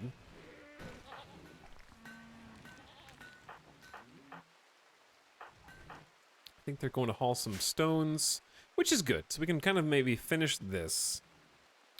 And you might ask, how do you plan on finishing this? I don't know. I want to do some revamping.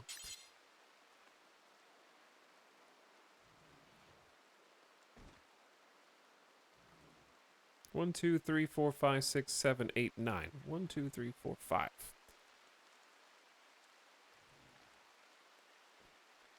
How long is this? 1, 2, 3, 4, 5, 6, 7, 8, 9, 10, 11. So, 2, 3, 4, 5, 6. There should be a door here. God, this is all messed up. This is going to be a small waste of resources.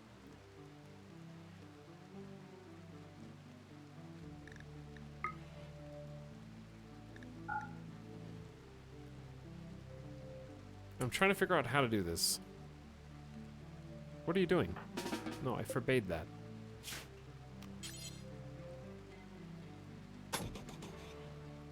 This is kind of all messed up.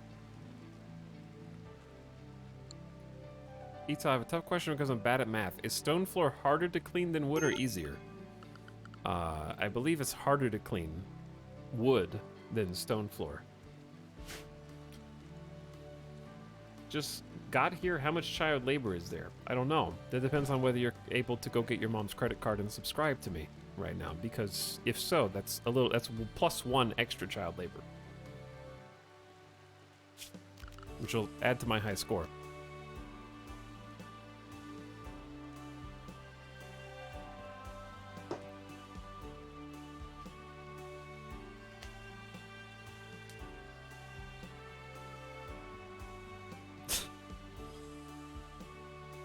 Exclamation, toxic.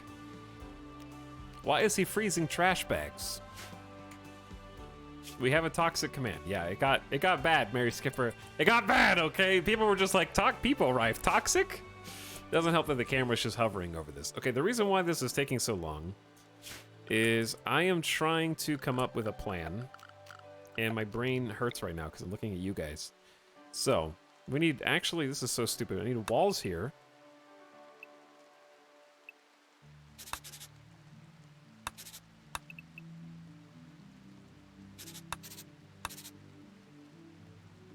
So I need a door here.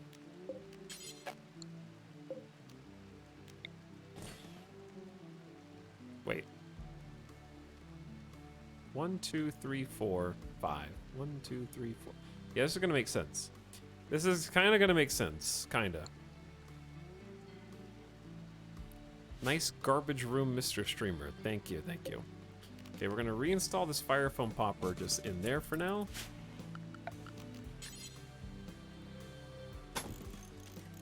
And we need to move some things around. I don't care about Mega Base, I only care about keeping the toxic waste pack safe. That's literally our... Oh, no. I do have one other objective. They're all... Dude, rain is actually so harsh. They're all wet and sweaty.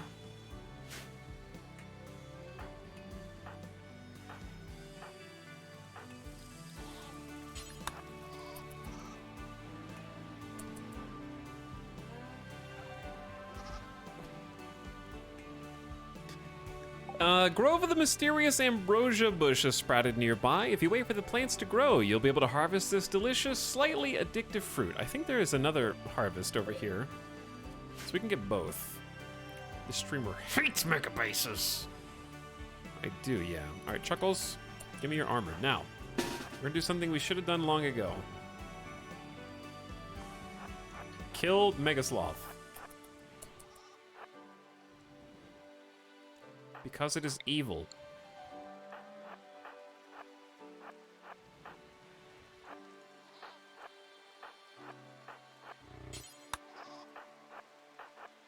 And it is eating all of our crops.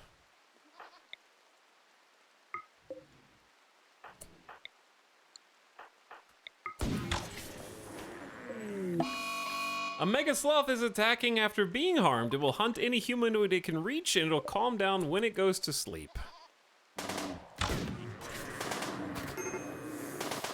God, the charge lance is so good with the great bows. It's so good. It's so strong. Chad, do you know how much leather and meat we're gonna get from this? When we only have 400 meat left in the fridge? Oh, we're gonna eat good tonight. And we're gonna save our crops, because you see these little tiny potatoes? Those are the ones that the Mega Sloth already ate. Wait, where did he get charge lance? Someone was AFK and is missing all the important story beats and has to have them. You guys are going to the bathroom in the middle of the most important section of the movie, and you're coming back, you're like, hey, what did I miss? Hey, what did I miss? And you're like, dude, he just snapped. He just snapped! 75, 150, 75. 25, that's 100, 250 meat.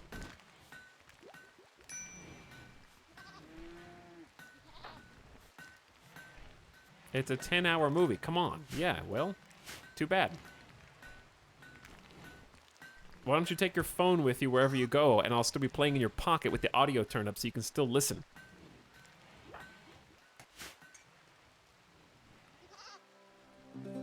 The Imperial guy is really milking this. Wait, milking this? Are you talking about, Luke Skywalker milking this? Oh, wait, no, that was a different movie.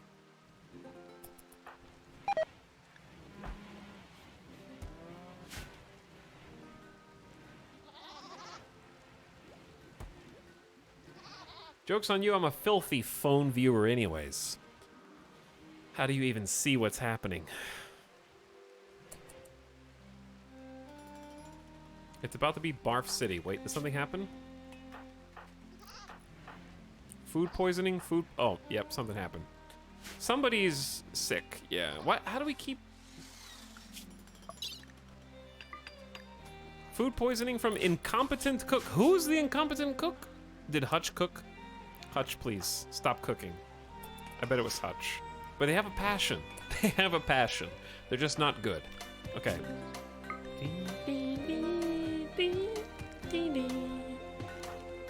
Everyone's AFK. Everyone's idle. I know what we need to do. I know what we need to do.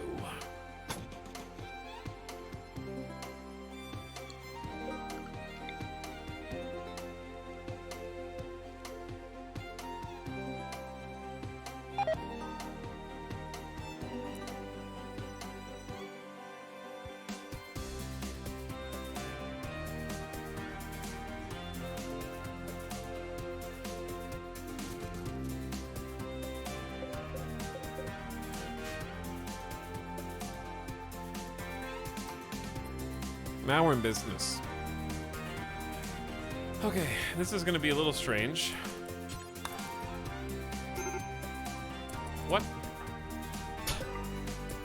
Someone rescue that colonist. I gotta deal with nuclear waste.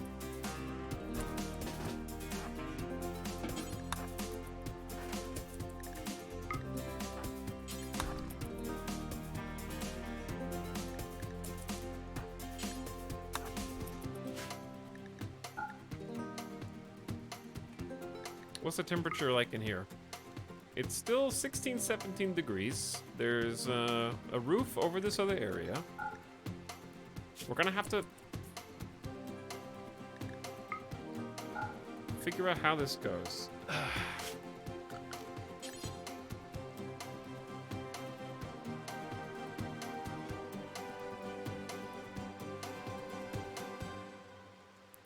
I'm thinking.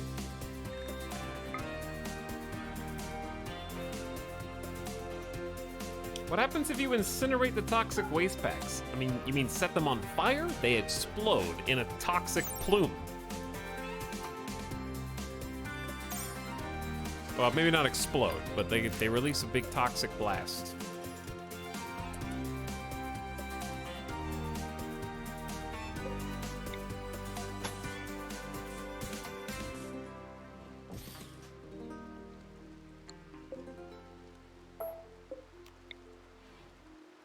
There is a method to this madness.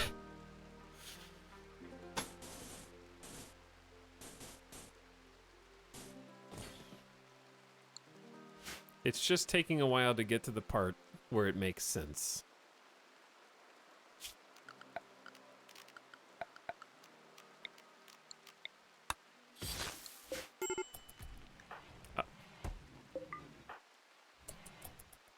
Someone help Juju. There's no bed. There's no bed. Hutch, help Juju. Goat 5 has given birth. Good for you, Goat 5. Can this person leave? You are not one of our colonists. You can get up and walk out whenever you want at 89% speed.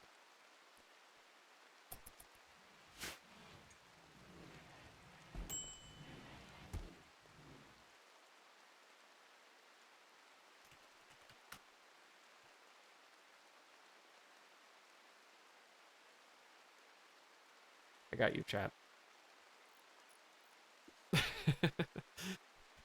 I got you, chat. I just had a quest to get toxic waste, and I really didn't think they'd only stack up to 5 on a tile. They're big. A lot of toxic waste. That's the challenge.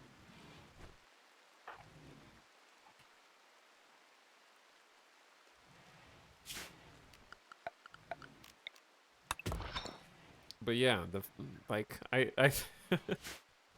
it is like hilarious to me how the hive mind works when there's a new Rimworld thing, or just any Rimworld thing, because when there's trouble on your map and everything is hopeless, chat just hive minds into just leave the map, or just abandon everything you've made in your colony so far and caravan to another tile. Just abandon it.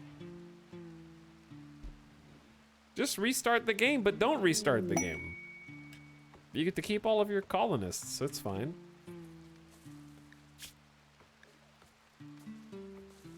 And then in the case of like new mechanics and stuff, the solution to each new problem is always the same.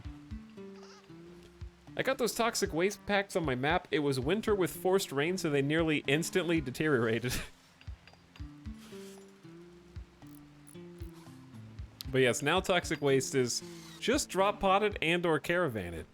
But the reason why is there's 6 kilograms per pack. Okay, so if we have 200 toxic waste packs, and that's just a starting amount at a low level quest, okay? Times 6. So that's 1,200 kilograms of toxic waste. In each yak pack animal, okay, just hypothetically speaking, if we wanted to go even here, and we took at least 2 yaks, we can now hold 147 kilograms, 273 kilograms. Okay, so with 4 people, 2 yaks, we are 1/6 of the way to caravanning all of our toxic waste, which apparently isn't that much because it's a pretty early level quest. But I guess it's a good chunk. It's still a decent amount. My sloth friend could have carried a bunch. Just do it 6 times. Don't forget that it deteriorates when it's not frozen, so while you're caravanning it, it's deleting itself. And then the next thing that everyone's always like, can't you just move it 1 tile over? No. Pollution is graded because Tynan isn't an idiot. I just like that all of chat just assumes that they developed this for 15 months and did not think that you guys would figure out that you could just remove the entire mechanic in 1 second. A bang has broken down and is wandering around in sadness due to poor mood.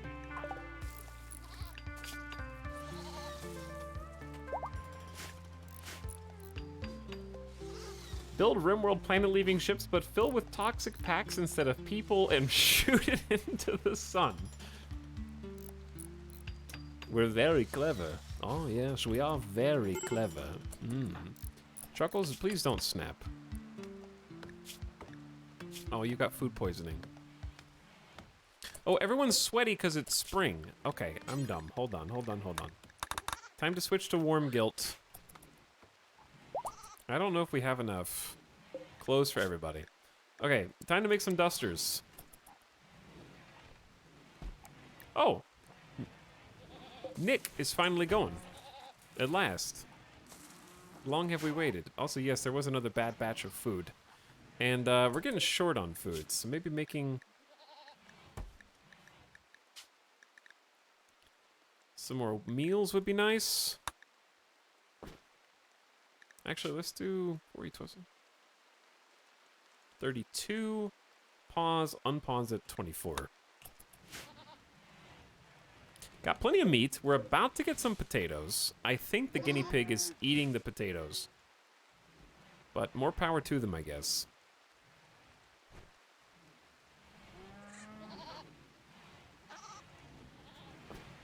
Chuckles, I don't know what you're doing, dude, but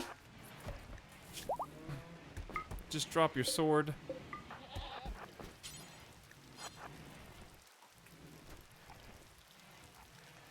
It is thick with vomit in here, I've noticed.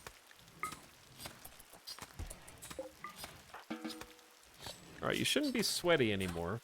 8 without tables, soaking wet. There's a jacket, I guess. That's better than... Oh, that is a duster, never mind. And Hutch is working on some new dusters for us. Why he's slow? Everyone's poisoned. That's why they're puking. Do you see the green puke in every quadrant of the screen? Did you guys ask a lot of questions? Do other streamers answer your questions, or do they just stop? Do they just not look at you? Am I the only one that looks at you and acknowledges you? A mare has become tame and is now designated Mare 1. We have a horse? Apparently we have a horse. I would like actually more horses, because that speeds up caravans. It's really not a bad thing to have. We could try to tame another one. Like, tame a stallion. But we really need to plan on caravanning before we start, like, getting a bunch of horsies. Ah, this plate armor is here. Just deteriorating in the rain. Okay, we need to finish the job here. The problem is, we need to deconstruct the coolers. Sort of.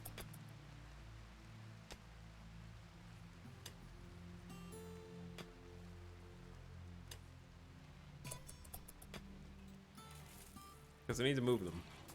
Put them in the correct position. But Chuckles is so pissed right now. Go eat. You don't have to do this. Alright, I'm gonna... Don't eat without table. Just get in the house.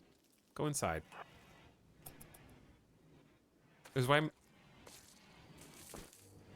I made you drop your sword.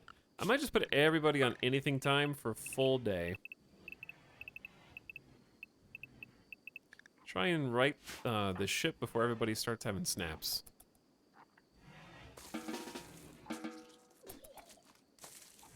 God, this food poisoning is awful.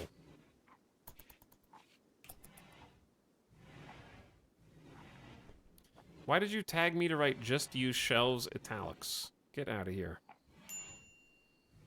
Please.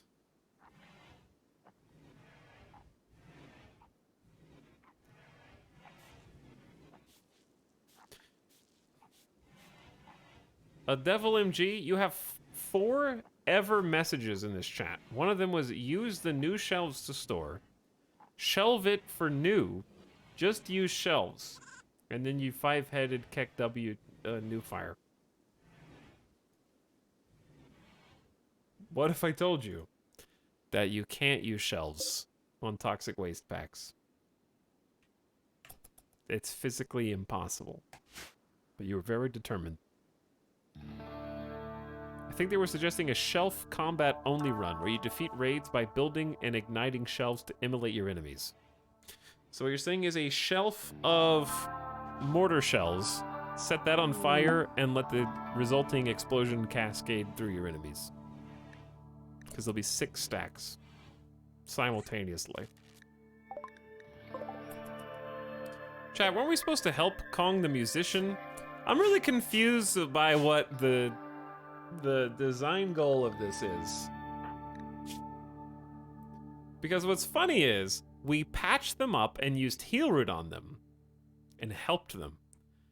But we left them out there because last time that I captured them because they're my enemy, we got minus points for charity for capturing them and instead of helping them. But leaving them to die outside just because we didn't imprison them, she starved to death, that doesn't give us a debuff for not helping them. I'm having trouble explaining the series of events that transpired because it sounds circular. And I don't think you can rescue people who are your enemies. But, capturing them and then releasing them should count as helping them. But capturing them automatically eclipses that.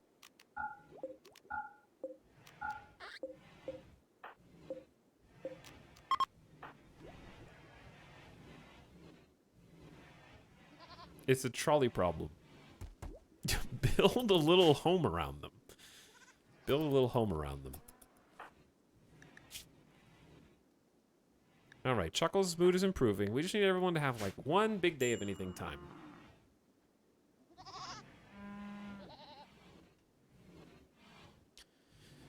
Here we go.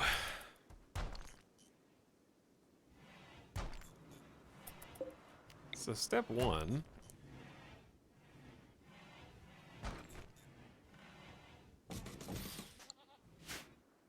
Is going to be build 2 freezers. Ooh, that's a bad one. Juju has fixated her rage on Rornaz and will follow her around hurling insults because she slept on the ground. I should have seen that coming. Now I have to try and rest Juju. This is now a prison bed. No insulting sprees, please. Wait, Chuckles, not you.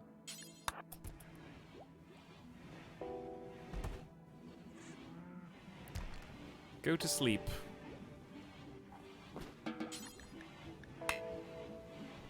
Now come out. Think about what you've done. Really, mood is fantastic considering they slept on the ground, but now they're going to be thinking about being in jail for 5 seconds for the next 12 days. That's just how it goes. All right. Anyway, pave tile here. We're going to zone a remove roof area. And then a build roof area. And just flip these around.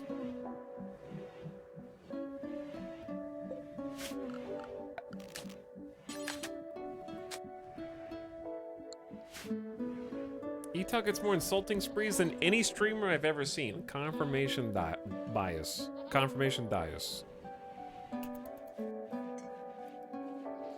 Okay, but we got the other emergency potatoes. We got potato 1.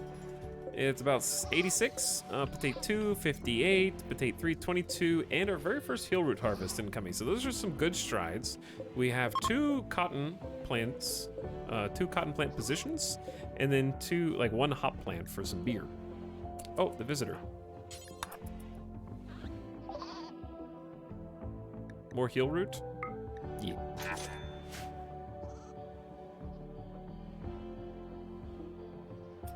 Exclamation toxic.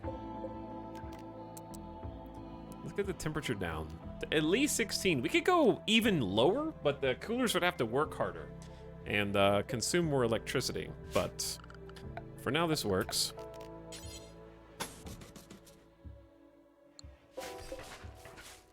So we need to deconstruct these, build these.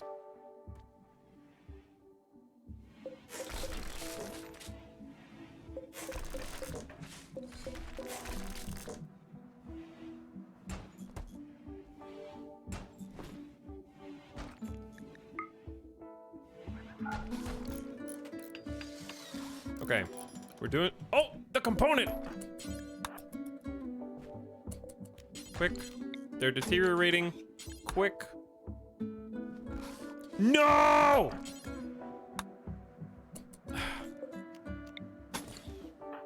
What are you doing? No, you dumbass. Haul the steel.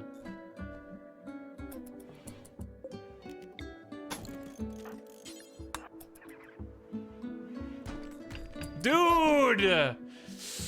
Just build it from this side! It's not that hard. Oh my god. Stand right here. Work on the wall. Thank you. Jesus. Okay. Now, we did that so we could scooch everything over a little bit. Now it should still be frozen. It's a little unfrozen in here. What's the temperature?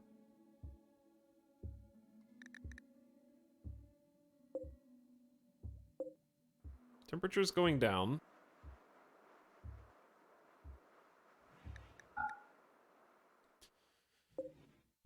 Okay.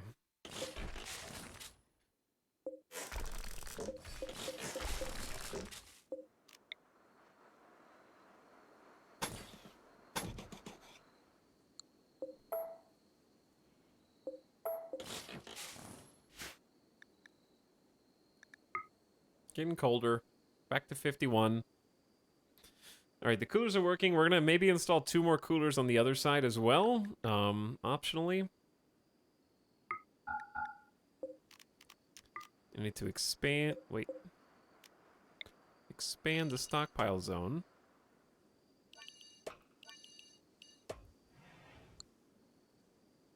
Okay, Chuckles. Where did the stock, oh, yeah, okay, stockpile zone.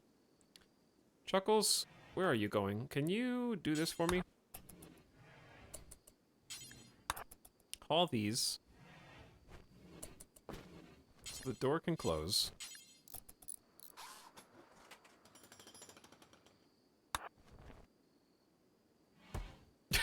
Okay. Not quite what I had in mind.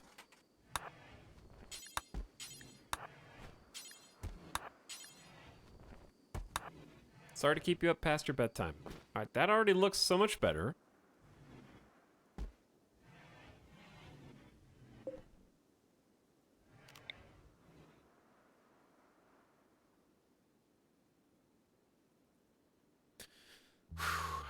It's getting there, chat. It's getting there.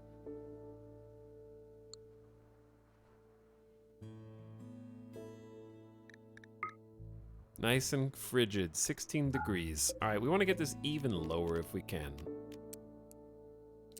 Let's go for 10, so we have a little bit more time. But yeah, now I have an airlock, so deconstruction of these things aren't really gonna hurt that much.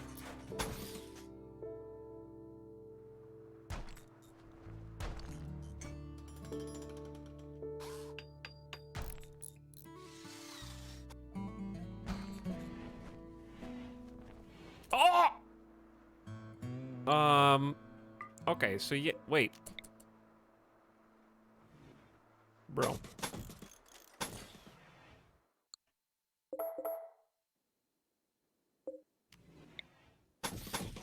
Can someone come fix this?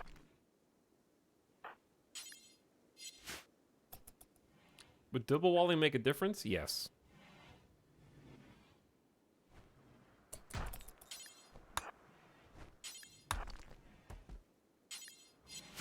Okay, please hurry. You guys are so close to great success.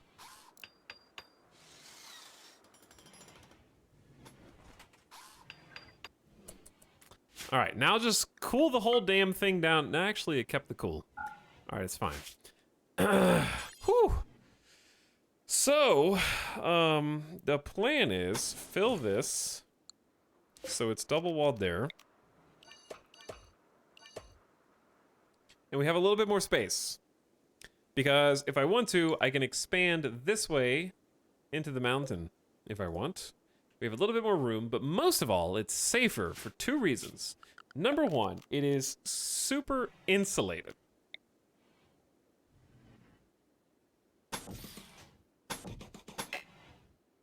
Let me see about possibly, we're gonna need some more coolers on this side, I think. I'm gonna explain myself in just a moment.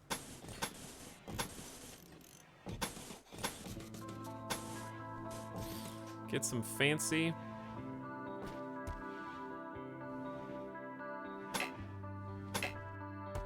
Oh, there's a terrain piece that doesn't support heavy tile. That's too bad. And the rest was just regular concrete. I'm probably wasting some steel here, but it makes me feel good.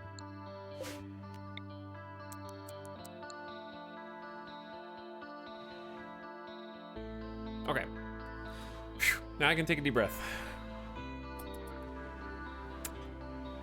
Most complicated rectangle ever. The reason why is because there's a whole lot going on here that's actually not just aesthetics for fun. Number 1 is the coolers. The location of the coolers, they have to be outputting heat into an unroofed area. That is going to act as a chimney. So the heat has to go somewhere. Otherwise, it's going to be fed back in to the spot that you're ostensibly trying to cool. So, because these are incredibly weak with only 100 hit points each, we don't want anyone to ever bust through them and ruin the toxic waste facility. So we have 2 layers of limestone wall that they have to get through now before that becomes a problem. If they go in through the front door, now they have to go through an airlock. So the steel door is obviously the weak point, but we have 2 steel doors to try and slow them down. So that'll buy us a little bit of time. On top of that, the double layer of wall actually insulates the temperature from the outside. So it makes our coolers more efficient, and it maintains temperature for longer if they stop working for some reason. So 2 layers of wall holds temperature better than 1. And that also applies to the airlock, because the air inside this area has to go through 1 layer and a 2nd layer.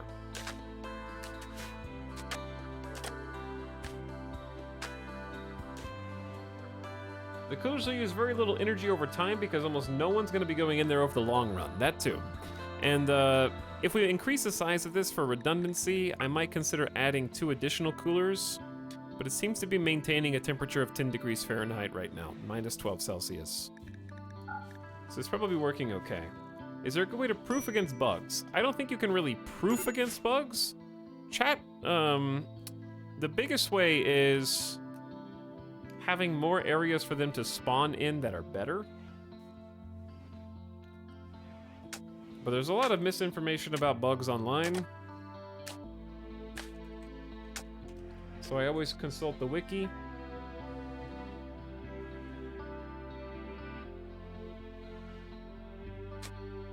Natural infestations require an area larger than 1 by 1, has to have at least 1 tile of overhead mountain roof, within 30 tiles of a colony structure.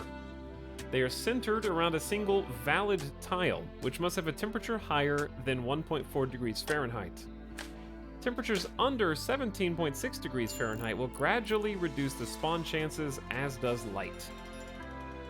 However, if there's even 1 tile that will work, they will be able to spawn outside.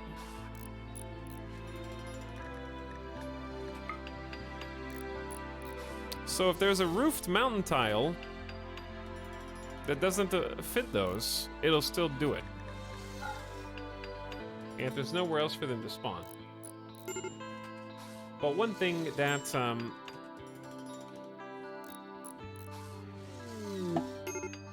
that does not prevent the spawning or detract from the ability of bugs to spawn is any flooring types. So flooring types have no bearing on that whatsoever. But that's the one that usually gets misidentified. Biofuel refining. Build biofuel refineries to make chem fuel from biological matter like wood or foodstuffs. Next in queue, none. Okay, so we can make our own fuel.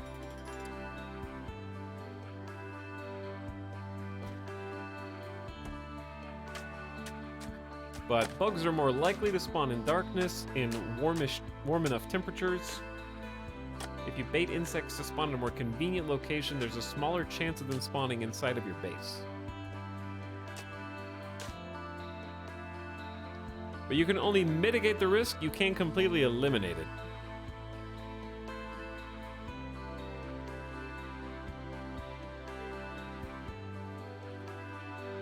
I think keeping everything at freezing temperatures, it has to be under 1.4 degrees Fahrenheit, which is pretty low. So if I really cared about that, I would probably go ahead and try and super freeze this.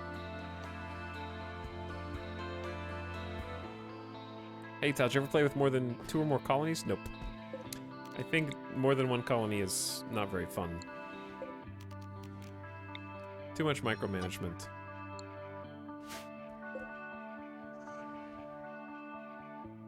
Just make every valid location 1 degree Fahrenheit. It's easy. Never dig into the mountain and freeze every mountain tile, and you'll never have to deal with bugs, or just turn them off in your game settings.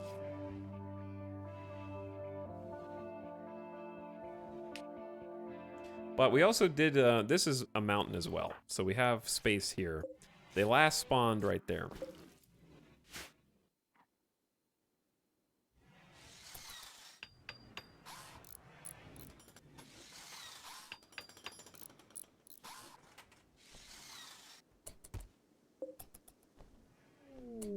Ooh, a bulk goods trader.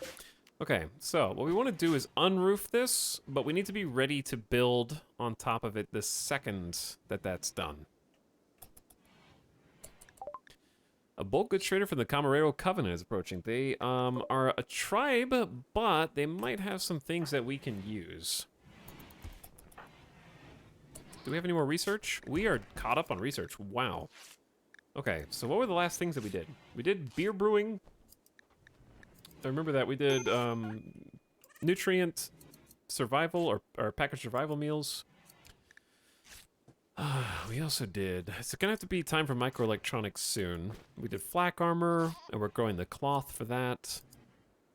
Gunsmithing or armor. I mean, our mortars might be good. We don't have any barrels, though. Did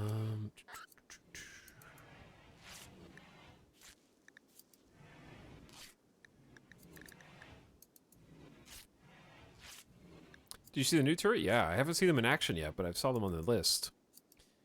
Xenogenetics might be fun. Moisture pumps? Maybe. But that's going to be also a high-tech research bench. I'm not ready for high-tech research benches yet. Just because I don't have a permanent base area. You can't move them once you build them. So I don't hate starting on either geothermal and then... Because you will need geothermal by the time you use the things that microelectronics get to. So maybe we just start on the big chunkies. Unless there's something else we really need. Maybe we just do sterile materials first, try to make a hospital, because that's good. And then jump into geothermal. Oh, I didn't know you could shift scroll with this. That's pretty cool. Nice mod.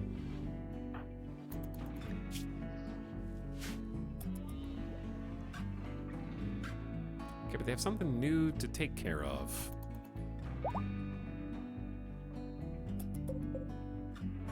Probably want this to be lit.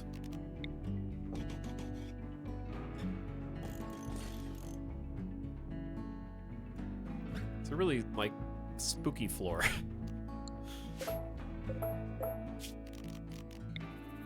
This is like a scary area.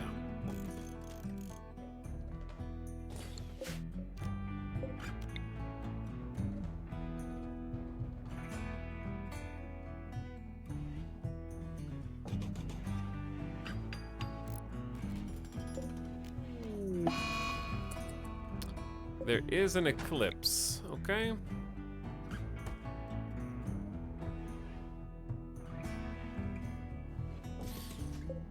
I feel like having them on this side is better because the fire's probably going to come from over there, if I had to guess.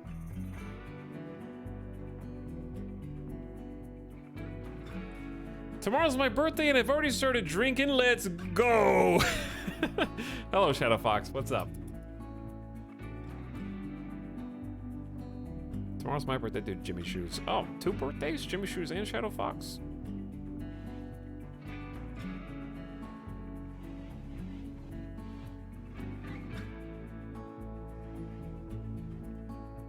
Today was my birthday. Sure it was, Pure Lizard Milk. Sure it was. An eclipse has begun. Okay, so the solar generators aren't going to really do much, and this is where geothermal comes in, and also our backup batteries in case that's a thing. We pretty much got them on anything time right now. Oh, the trader. Hutch, go say hi. Happy birthday, chat. It's everyone's birthday today, apparently. Ooh, they have 900 silver, and I want to see what they're selling me first, and then I'm going to dump some things. We don't have that much to dump. Probably just buy heal root again, just in case something goes bad with our batch. They do have 109 cloth. I'm gonna go ahead and buy that, because I don't think we're ever gonna have enough cloth. They have alpacas and goats. I can also sell some of mine.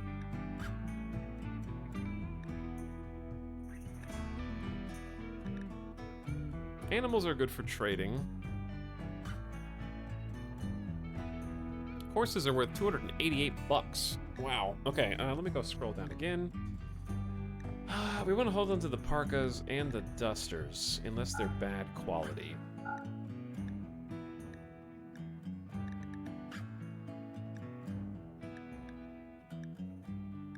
I also want to get rid of furs and leathers that we don't like 10 guinea pig furs just taking up spots. When you only have a tiny amount of a certain thing, like 28 camel hide, 37 blue fur. Okay, we'll probably get more blue fur, but like 5 plain leather, 24 pigskin. It's just not enough to really do anything with. And then I'd like to maybe sell a couple parkas and just make more, because what is it, the 2nd of summer? We still have fall, and we should be able to do some good animal hunting. So let's sell some plain leather parkas, and then we may actually make a profit. Start hoarding some silver. Talks, how far are you from the nearest friendly settlement? About that far from the Empire. But I don't know if I don't think we're high enough rank to deal with them right now, so. I'm sorry, goat. I'm sorry, goat. Alright, this looks pretty sick now.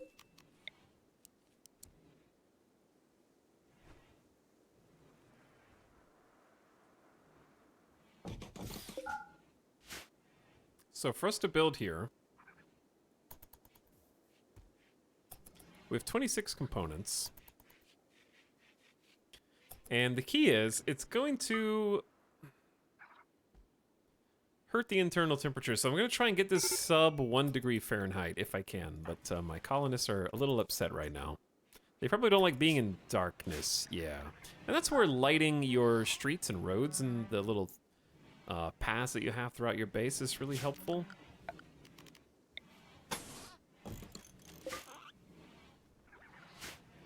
And also making like fast travel around your base is really good. Now I'm probably going to end up doing this a little differently. Long term, but short term it'll work. Chuckles, work on this instead. Okay, we're gonna have to do this simultaneous. So, I gotta act quick. Remove roof area. Okay, now we gotta work on this cooler before all the air escapes. There are 2 unroofed tiles, so the air is on the way out. The temperature is fighting against the coolers, but it's not considered outside yet. Have you played with the new colored lights yet? No, I haven't played with any of the paint either. The Tinctoria. Where's the planning? There it is. Remove plants. All right, goodbye, Trade Caravan, and thanks once again. Why wouldn't you walk on the road? Like, I have a road that's definitely faster than the dirt.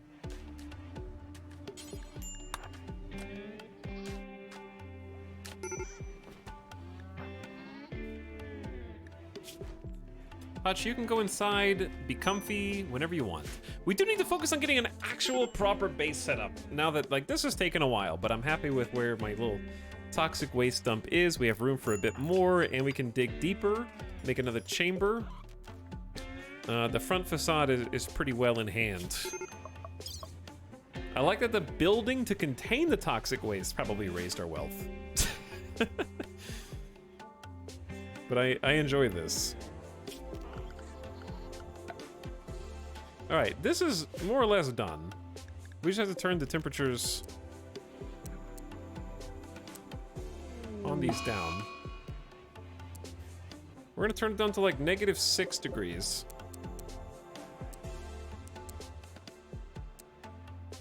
Very, very cold and lots of power drain. Oh dear. Yep, that's what happens when you don't have, that's why we're doing geothermal power next, but that's what happens when you don't have the sun. I think some more wind turbines are probably in order. Especially now that we have a toxic waste issue going. And I know that this can't be built here yet, but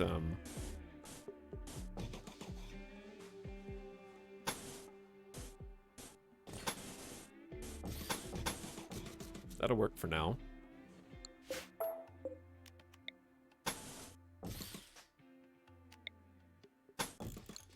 Okay.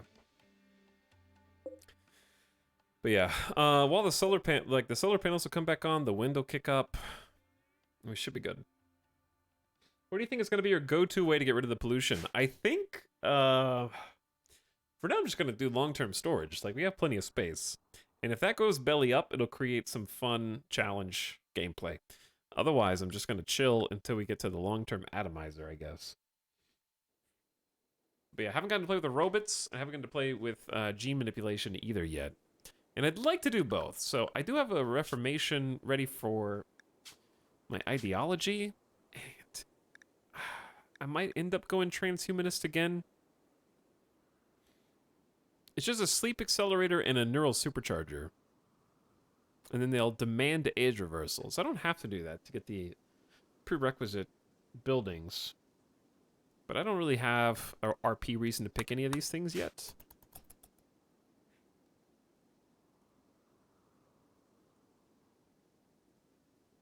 I always rush geothermal to avoid investing so many components in windmill solar panels. The thing is if you have all the DLCs and you want to build all the things, you're still going to need some of those. Because putting all your eggs in one basket is never good. On this map, it's a bit interesting because my geothermal geysers are fairly condensed. Like I have one here, one here. Problem with the one here is it's within the animatries range, which I guess isn't that bad if you don't care about the animatry. Is Lumi... Lumi's not tribal, I don't think, but we might end up with some more psychics later. But yeah, we'll definitely outgrow the geothermal power demands from all the new buildings.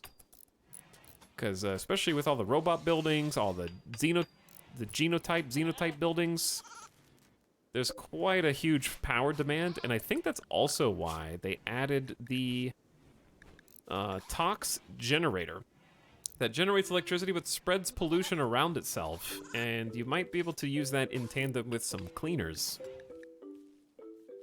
Might be good. Just dump all the waste around the animatry, see what happens. Tempt fate. What about water power? I just don't want raiders to come burn it down every time I build it. Just a waste of components long term. For 1100 watts. When I could just build a wood-fired generator or a chem-fueled generator inside for the exact same amount of power. Did I just see Tox weapons? Yeah, we have Tox weapons now. We do. I don't, but they're in the game. Lumi is hiding in room because darkness. Yeah, we're having a, like, I kind of want to do a leader speech, maybe? Because I always save combat command and then never use it, but, like, it seems as though everybody could use a little pep up.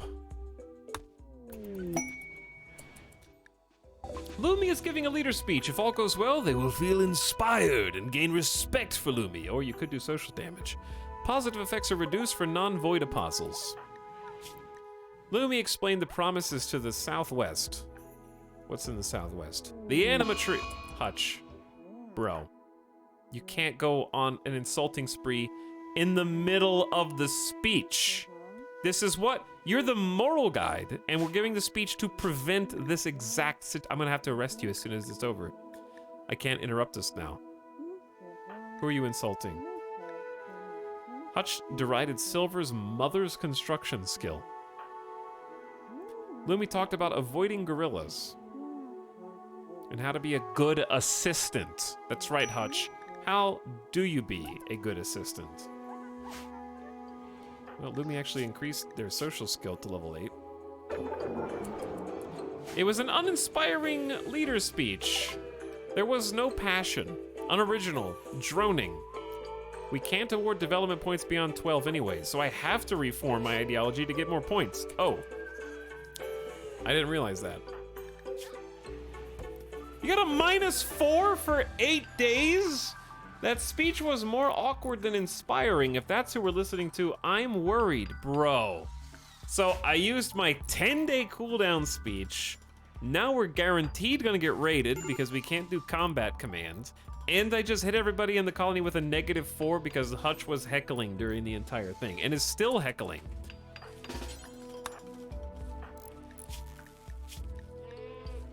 They've already insulted like everybody. This could be actually cascading.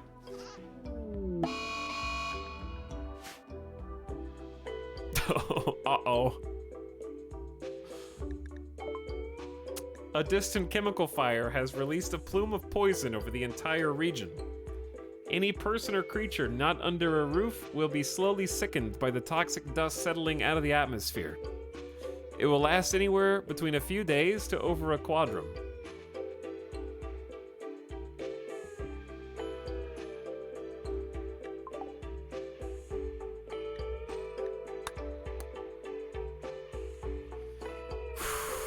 Okay, the good news is we already have one grow zone. The bad news is all the meat on this map is about to get really rare. So I'm looking at these Muffalo. Randy saw his chance and he took it. We need more of these. And we need to build them fast.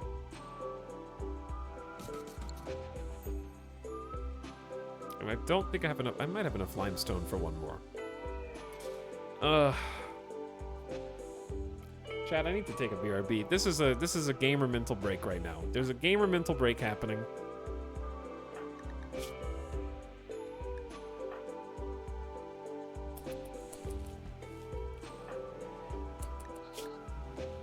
I need Juju to get at least a good quality great bow, Chuckles to get a sword, Silver can take the machine pistol. Yep, we don't have a Shame Shepherd. You go stay in prison until we can sort this. So that disabled their roll. Now there's no Shame Shepherd, that's another -5. Oh my god. Oh my god, it's so bad! Everything bad is happening. Okay. I'm gonna take a BRB. Let's take a BRB. Take a deep breath. Let the toxic waste settle. The map is turning green. Tesla with the Fresh Prime sub. Thank you for subbing like 20 minutes ago. I appreciate you. You're the only beacon of light in this dark place.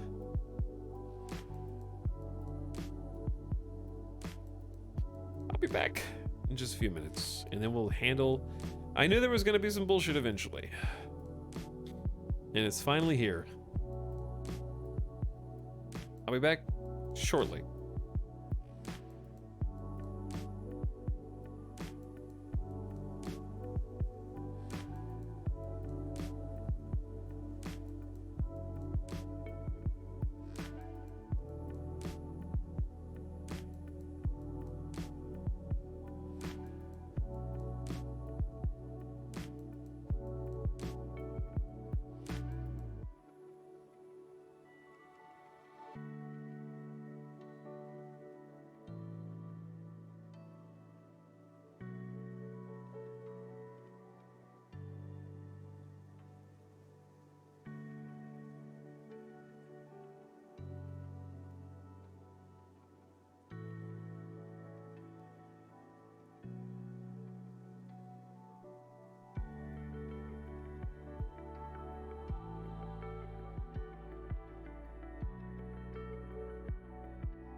I'm alive. Double music? Oh no. Sorry. My bad.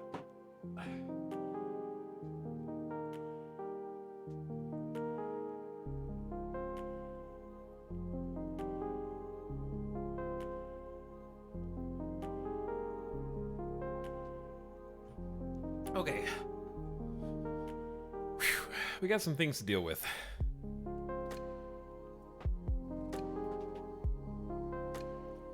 We have got some problems. I got a little bit of late night coffee. Whew. And We're gonna try and figure some things out. Okay. Let's start by stepping through what the problems are. Problem number 1. There's toxic fallout. And the toxic fallout literally just started. And it's basically just unrelated. This is just an old event, but it has special relevance now that there's actually toxic waste that can sort of hurt the land around it. Toxic fallout is just dust falling all over the map. If you are unroofed and you're outside, you're getting a bit. It's corroding different items, so anything that's not... It's interesting that wooden tables are apparently immune to all deterioration, but things left outside like foodstuffs are gonna get deteriorated. So, crops are gonna die. Plants are gonna die. Animals are gonna die. People are gonna slowly start building up toxicity. Everything needs to be sheltered. I'm honestly not sure if clothes help mitigate it.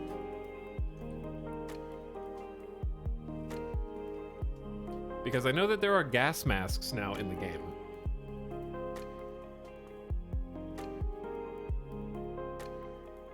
So I guess this event was indirectly nerfed. The event was nerfed a little bit.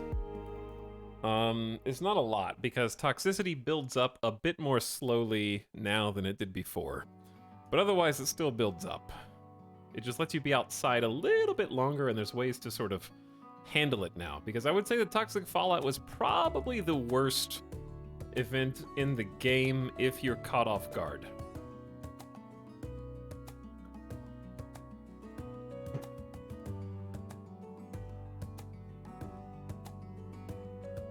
So I'm looking at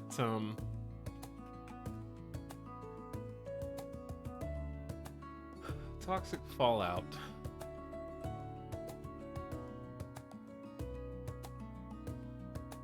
Doesn't really mention toxic buildup. Okay, toxic buildup. A colonist under a roof is protected from exposure. Prolonged exposure gradually increases buildup level. Once a colonist returns to roofed area, buildup severity gradually decreases. I already know this. Late stages can cause permanent dementia, which do not wear off even after the toxic buildup subsides.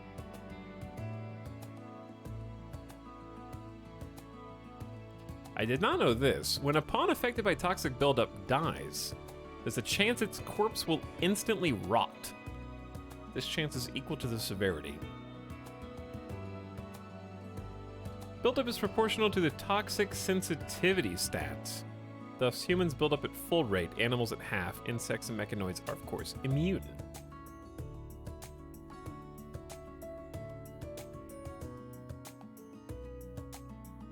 So it's all based on toxic sensitivity.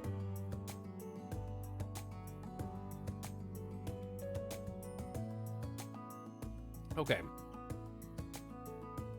Anywho, we need to do a couple things now, such as make the aforementioned gas masks. So it's not if we can. So let's take a look. I might need to research it. I think it's just a machining thing.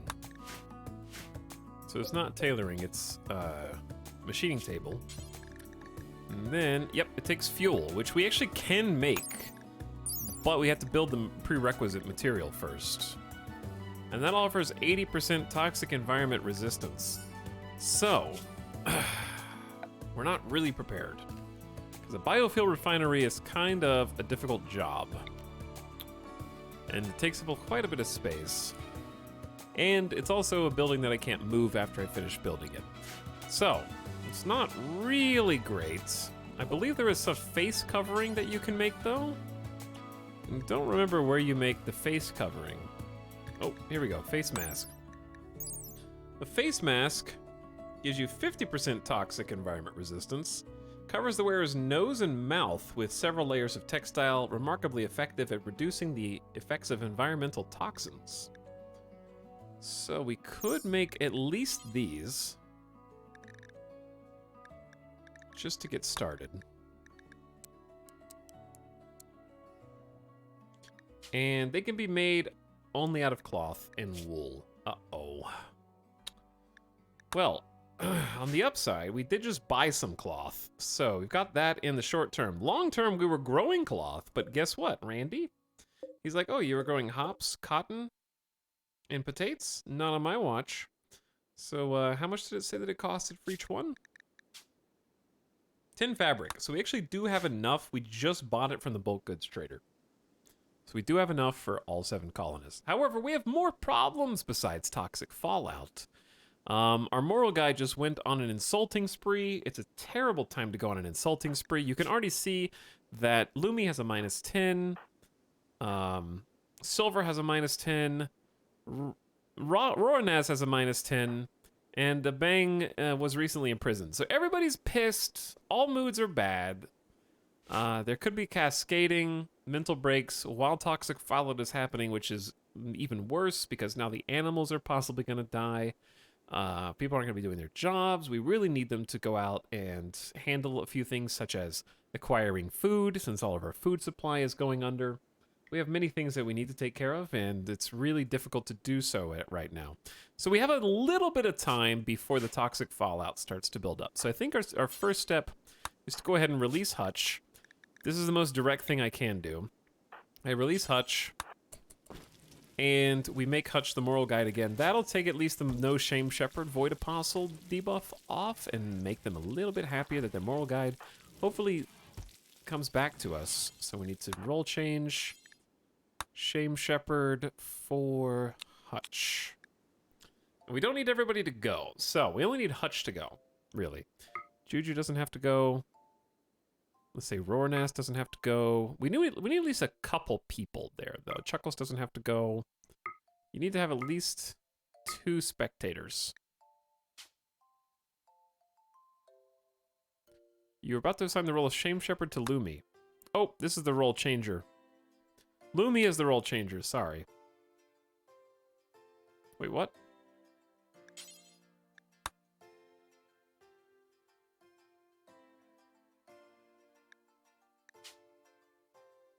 I'm confused.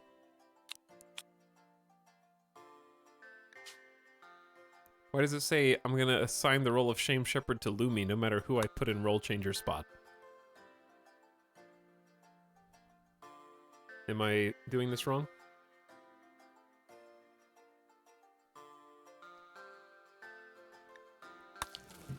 I think I'm doing this wrong. Select Touch, then select Begin Role Change, then Lumi.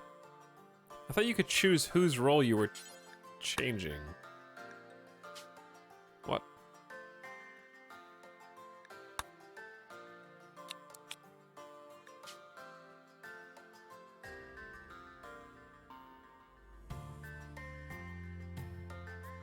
Something's goofed.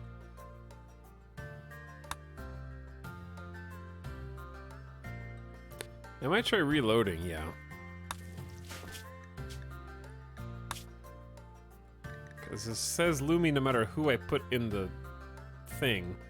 I always assign role from the social tab, but it seems something bugged, so maybe it won't work for you. Okay, let's see. Social tab. Assign role Shame Shepherd. Then take a couple people out. The ones who are most upset can give a pass. Okay, that worked. That worked. We found a workaround, Anjay. Found a workaround.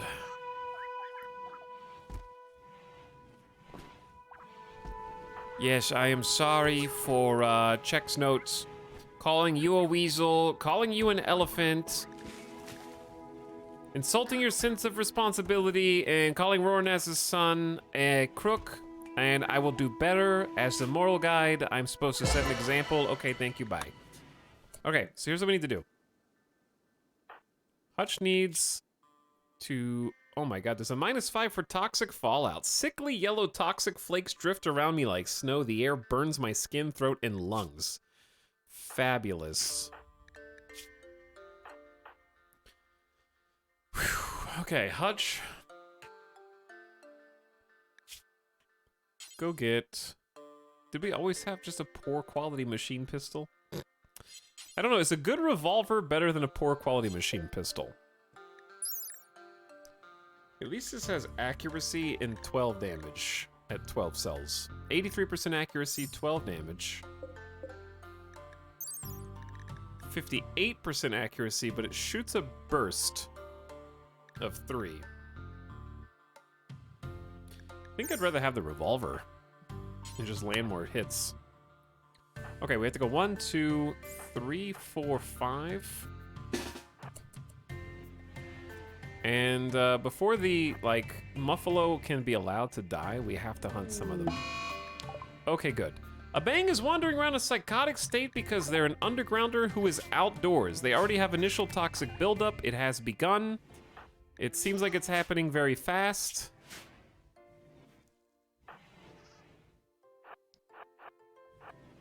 Ready, steady, food. 1 food.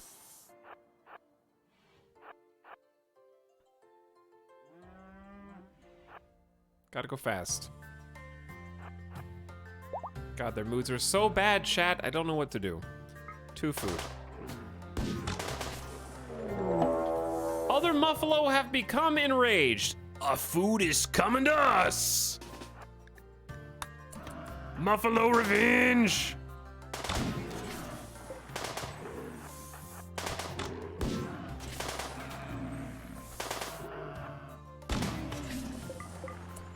All right, everybody, that's 3 Muffalos.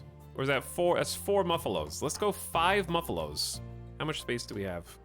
It's a good amount of space. Let's get 5 Muffalos.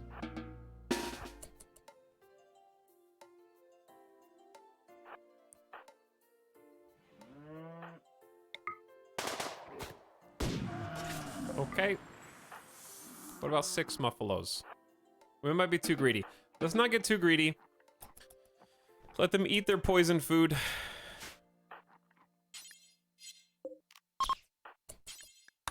Hunt.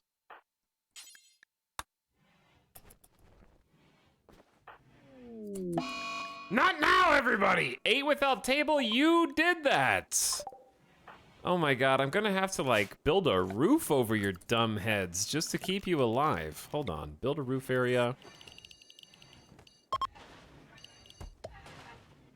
Chuckles will be by to try and save you as soon as possible.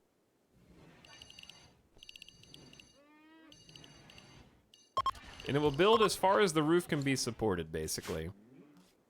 We do need to actually, like, butcher the meat, which should be Silver's domain. Remember if that's happening. We need to go haul the rest of the Muffalo. Why is there no spot?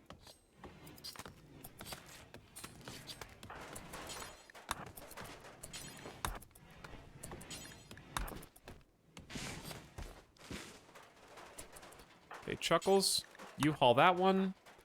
Lumi, you haul that one. And then the food supply is hopefully at least saved for now.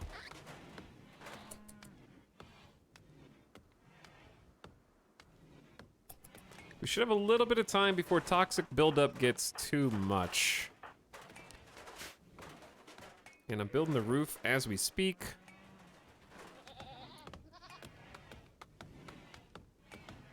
The catharsis will buy us some time. The food has bought us some time. Like, that's a good chunk of meat. While the entire colony wanders around in a psychotic state. I was building the roof. Not anymore, bitch! Someone else build the damn roof! Chuckles, wake up. Chuckles, it's work time. You gotta build the roof, dude. They're all outside. They need you right now. Okay, why? Okay. Orders. Cut the stupid trees. Chuckles, you could go to the other side of the map right now.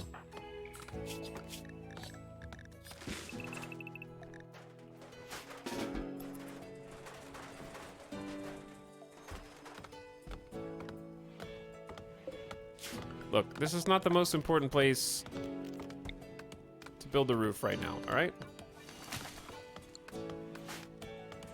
You could do it up here.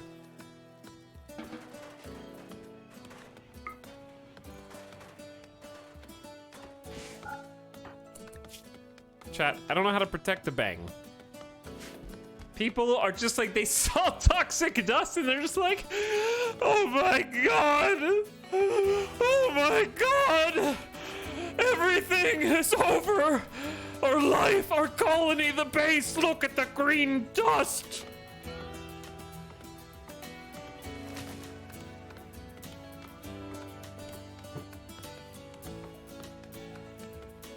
Just staring up while it comes down and infects them. All right, do we have the little face masks? We have a new outfit requirement.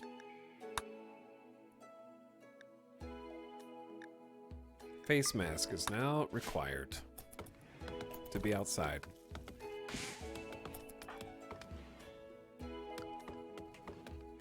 Chuckles, go build the roof somewhere else, you.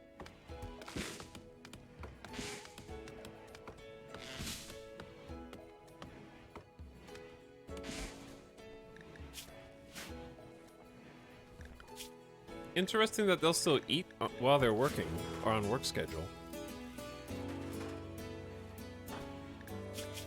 All right, let's see who's the most afflicted.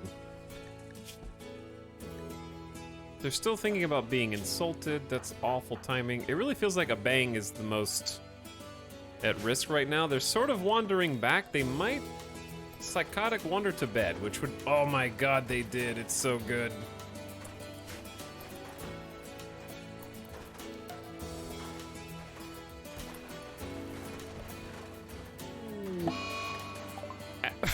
Okay, I can't fathom the fact that I don't know if I'm lucky or unlucky because Hutch, Juju, Roranaz, and the Bang have all had the exact same snap.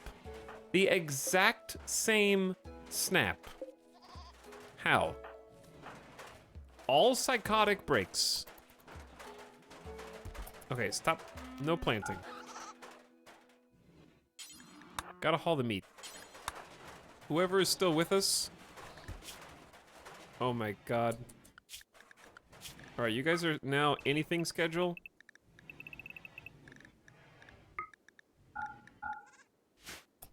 You can go to bed if you want. Chuckles, I can't afford you to break too. They've got some masks. We're working on more, but Hutch lost it. I'm trying to haul the damn food in, but there's not that many people who are willing to help me haul the damn food in. We have 1.5 days until it spoils, so I'm not going to get too crazy right now. Silver just fell asleep because this is a prison room.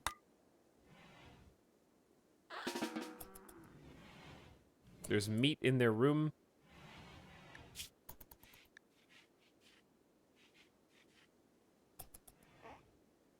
Ignore that. Okay, Lumi, Chuckles, and Silver's mood is not that bad. Hey, I wonder how bad this would be if we didn't have an uninspiring speech that was more awkward than inspiring, and Randy punished our social inadequacies with a toxic fallout, psychotic break binge fest.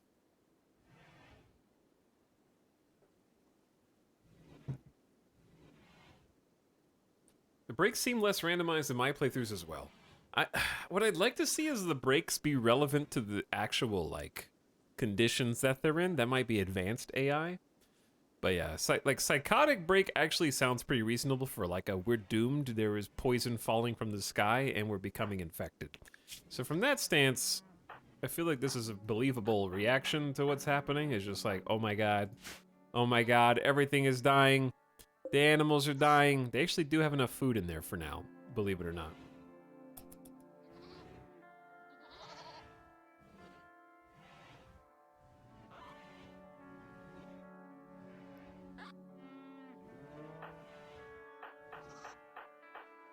So, I want to do more, but we need to also just chill. We're lucky that we even have this area roofed.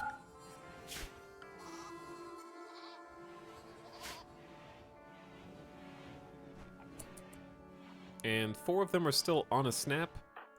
Lumi is awake. Hungry, but awake.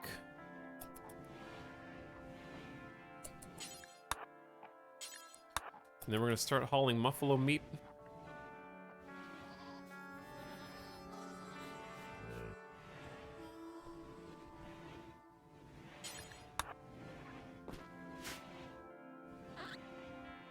Because somebody's got to do it.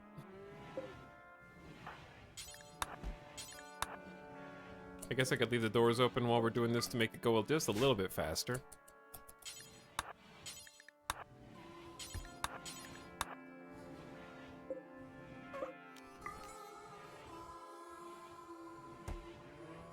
Everything's so dirty, too. Sorry to wake you up, Silver. Recreation deprived, insulted, awful. Not now, Randy. This is getting ridiculous. A scout named Stuzite is crashing in a transport pod nearby. He'll be badly wounded. Stuzite is from your enemy. You can capture him, but this is a charity incident. If you turn Stuzite away, believers with charitable beliefs will be unhappy.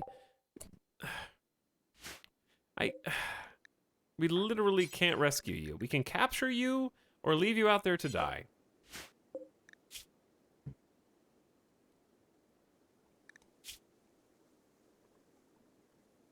The country cult is incredibly prominent in this playthrough. I'm gonna have Lumi just go tend them with medicine and leave them there. The other thing we need to do is create... Actually, I've already got it. Everyone needs to stay relatively close to the safe zone. The safe zone, for all intents and purposes, is just this area, like inside the walls. If we capture Stuzite, it will count against our charity. It will count as an uncharitable event. So the only way for my pawns to not hate helping them, like if I capture them, heal them, and release them, that counts as ignoring their cry for help. For some reason. I think it's a bug. If we heal them and leave them there, we do not get a penalty to our charity. I don't know if we can if we even have to heal them. I'm not sure. Mallard, you are in the wrong area. Please go home.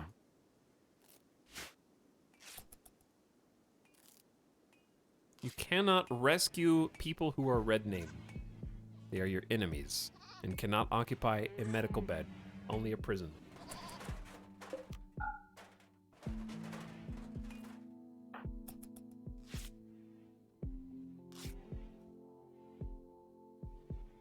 So we've patched them up to the best of our ability. They're getting toxic buildup now, but they're not bleeding out anymore.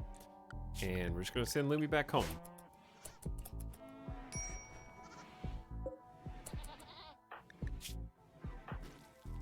How's everyone else's toxic buildup? Okay, so still the worst on a bang. A bang is inside, it should be going down. Lumi's having a major break risk, I'm not surprised. Lumi is recreation starved. I should have anything time for everybody right now, so you guys can just do whatever you want. A bang is no longer wandering around in a psychotic state. Okay, we need to like delete all grow zones. It's just easier than replanting anything. You guys can harvest whatever you can harvest though, and I think that's a great idea.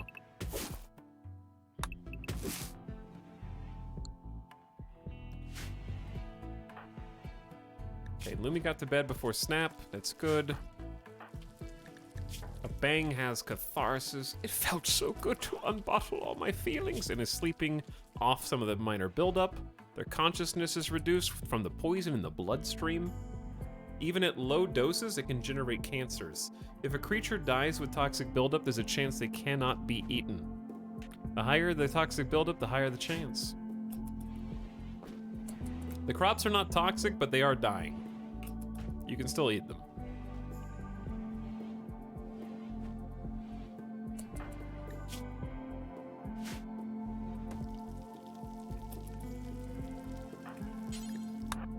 Okay, before we cook, we need to like haul this buffalo meat because it spoils in 22 hours or so.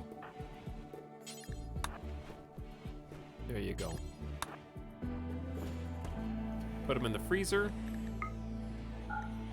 Well, I'm sure glad that we finished building our toxic facility over here for the actual toxic waste packs. How long until toxic's over? It's random. It can be days, it can be months. It is unknown. I've had toxic buildup or toxic fallout that's incredibly short, and I've had toxic fallout that lasts for many seasons. I think it tends to be not that extreme at early levels.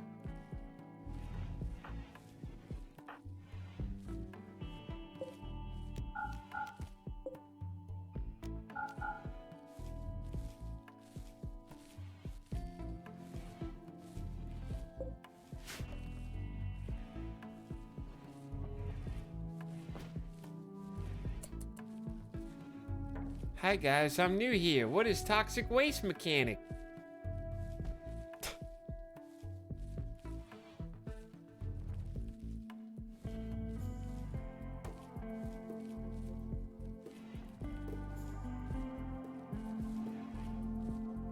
Havoc did a playthrough with a permanent toxic fallout. Kind of wild to watch. Yeah, that's especially tough if you start there.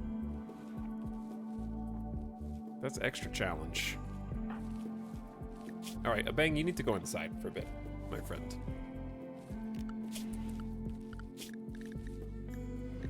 We're gonna make a new area for you.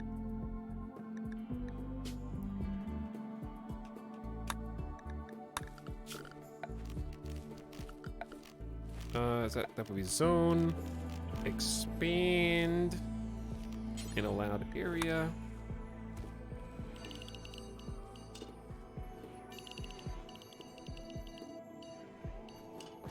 Anywhere over here is fine for now.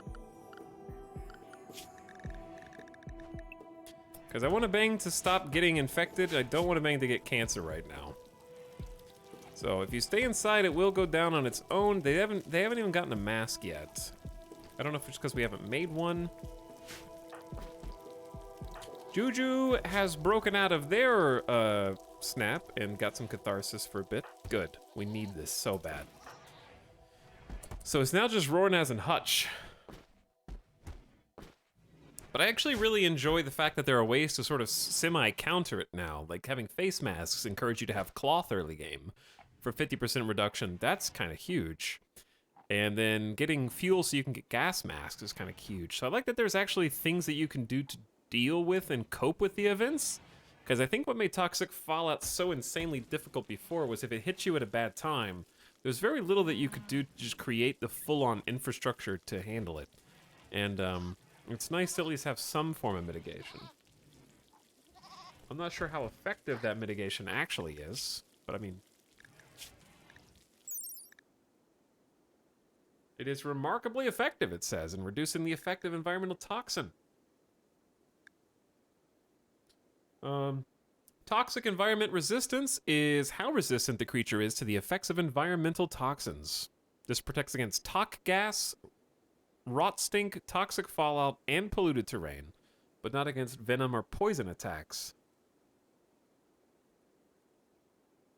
When this value is higher, exposure to pollution produces proportionally less toxic buildup in the body.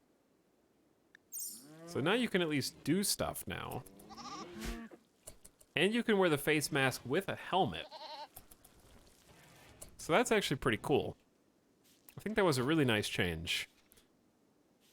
Is face mask 1.4 or is that part of biotech?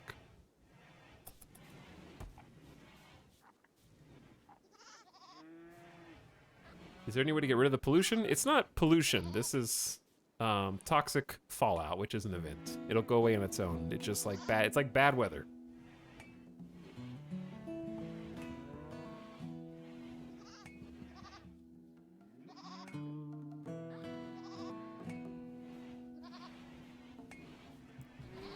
I don't know. IDK. All right. Well, at least we're getting the base all clean. We do have about 1,300 food to try to outlast. Killing those muffalos was pretty clutch. There are some muffalos here. They do have more toxic fallout. We can go try and hunt a few more. But keep in mind that the proportion of their toxic buildup does make it less likely that we'll actually be able to harvest the meat.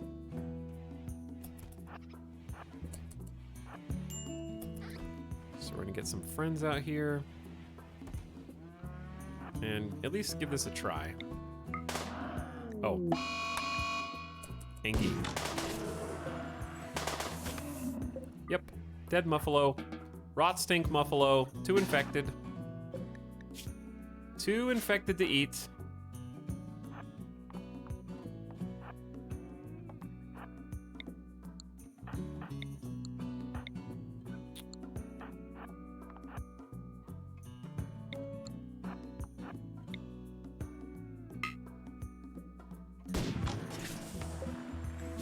Get him, Charge Lance.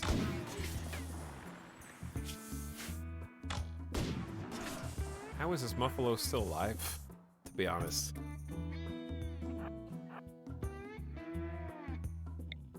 Oh my god. I don't want to go hunt it if it's just gonna be dead. Fine. Outside the safe area, I know, but I'm telling you to try hunting it. Okay, I'm gonna answer some chat. You guys ask a lot of questions. I'm gonna answer your questions. Does the gas mask protect even more? Yeah, it goes up to, I think, 80% instead of 50. What's the benefit of using shelves instead of just putting stuff on the floor? Oh no. Ruined. Okay, no more hunting. The benefit is shelves in 1.4 now hold up to 6 stacks of items, and they only take up 2 spaces. So pre 1.4, that's the vanilla patch update. So you get that without the DLC, just for downloading the game. So it saves a ton of space. No negative beauty. Yeah, stuff on floor is considered ugly sometimes. And also, if you put things on a shelf, it will never deteriorate even if they're outside, unless the shelf is destroyed.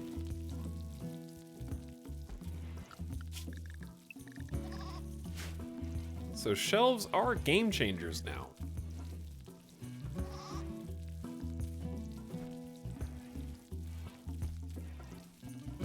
Pretty nice for freezers now. Yeah, they save a ton of space. I could never have fit this much stuff into a freezer pre 1.4.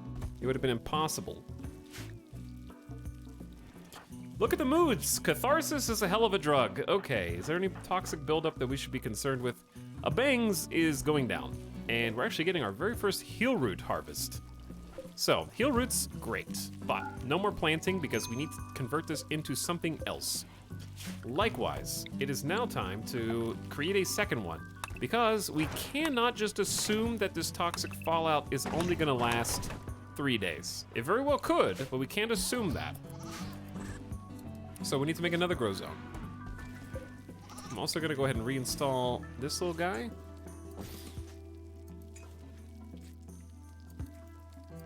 Do you like Dwarf Fortress, and are you excited for the eventual Steam release? I haven't played Dwarf Fortress, but I am very much looking forward to the Steam release, which is definitely coming out before the end of year 2022, because that's unconfirmed, and I'm just predicting that because I'm high on hopium.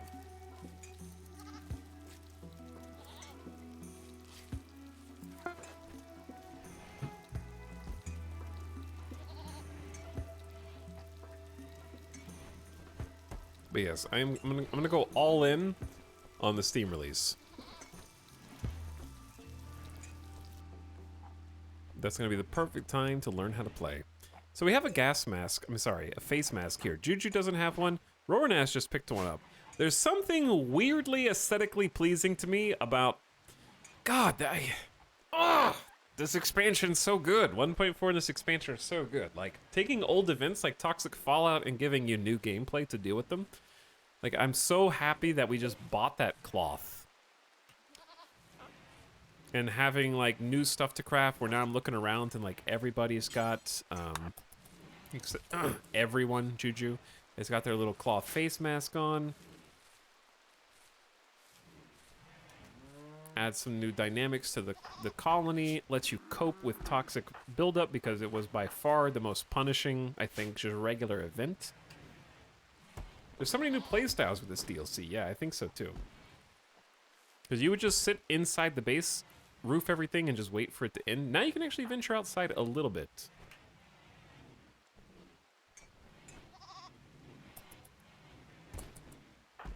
Gas masks make that even more possible. Editing someone's genes make that even more possible. Which DLC? The biotech one is the one that just came out.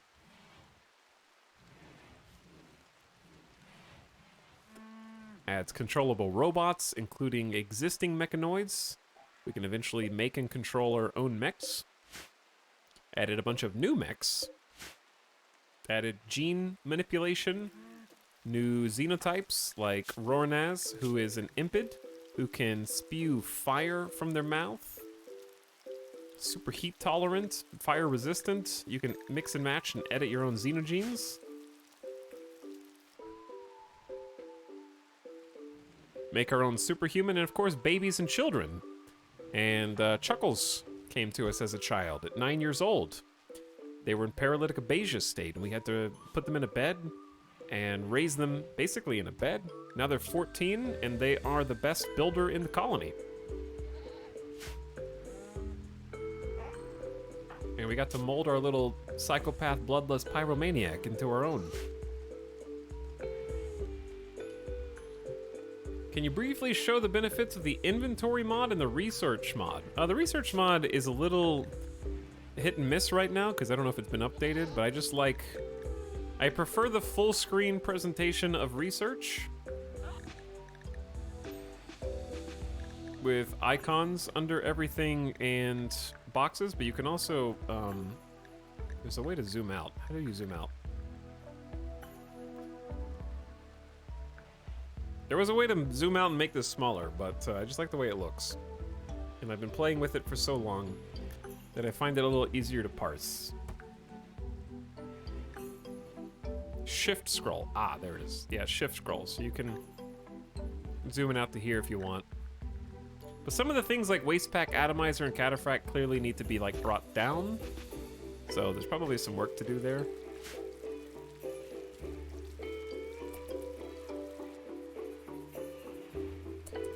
But the inventory mod is just, like, at a glance, you can see the rarity of something based on its border, whether you have open slots, like a belt slot, put something around your neck, eyes and torso middle, if applicable.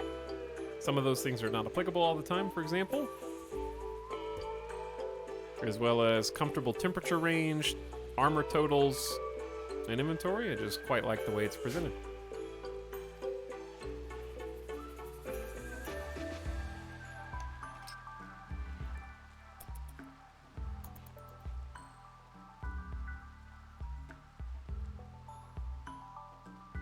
Hello, Yum Beer. Thanks for 13 months of sub. Sorry I missed you earlier, but welcome back.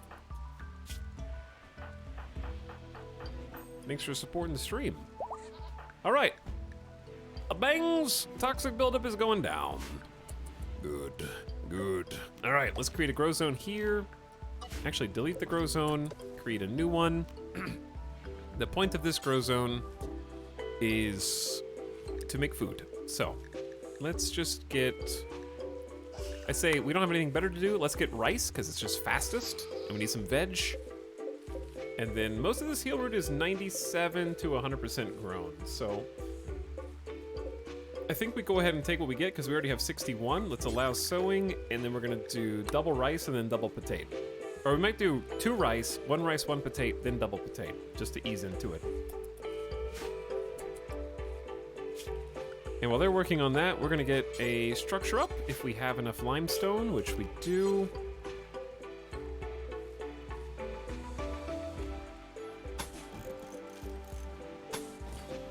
Well, this is gonna be interesting.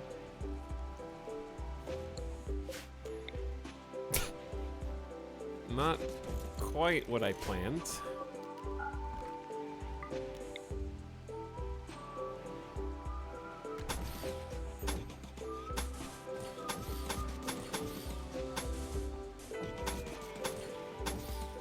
We're desperate times and all, you know? Like, we can't afford to be super picky about how this looks.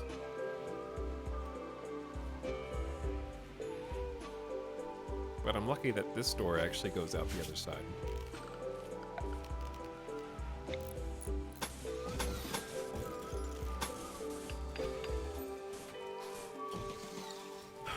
Chad, do you want to know a fun fact? Do you want to know a really fun fact about paved tile? before I make this bold claim, I'm gonna prove it. Make sure it works. Let's deconstruct this one. Did you see how we got 1 steel back?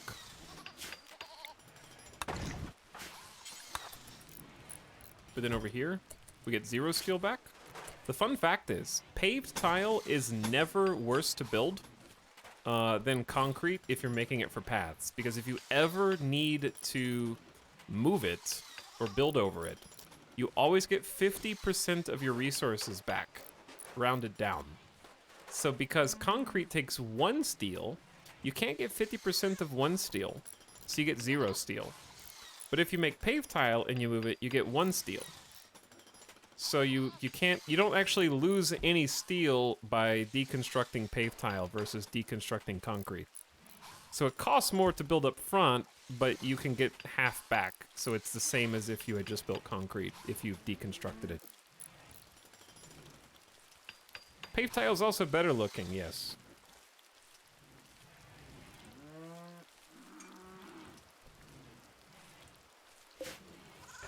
We're gonna deconstruct both of those.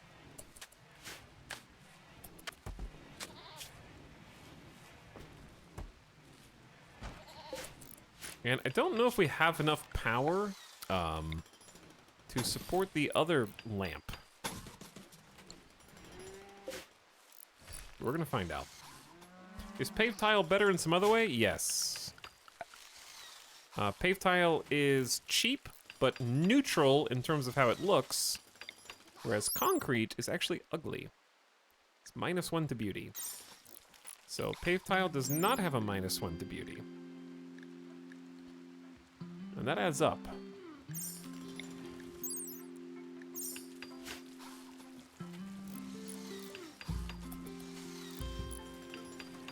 By the way, did you guys know you can hold Alt now on any tile? Left Alt. So if you want to see what -1 on every concrete piece looks like, this is what it looks like. So our beauty is considered ugly. And the things contributing to that are primarily the fire foam popper and the dirt.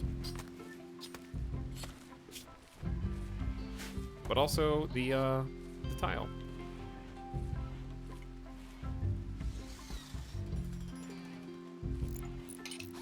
If the toxic fallout lasts long enough, just evolve the ideology into Undergrounder. Oh no. Are we becoming the Undergrounders we feared? Oh, I need a door over here, probably. Or do I?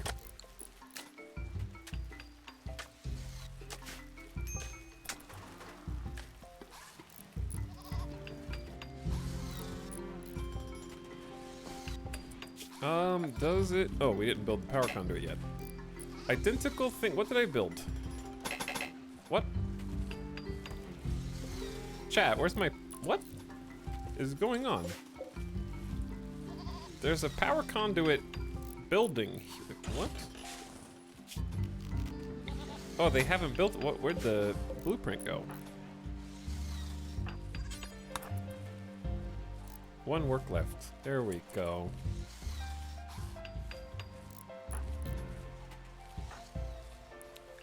Lumi, are you okay out here?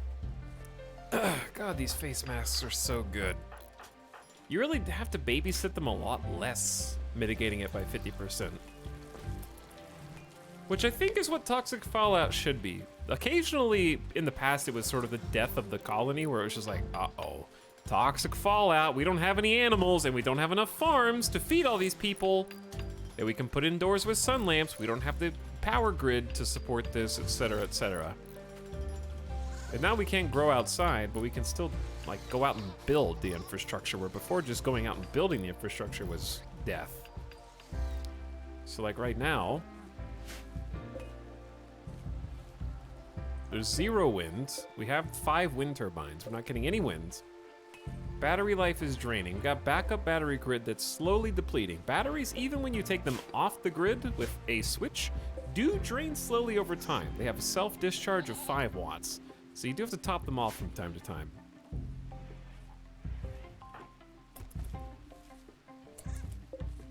Now, everything spoils really fast in rain and toxic fallout, so Going out and hauling these things is sort of essential.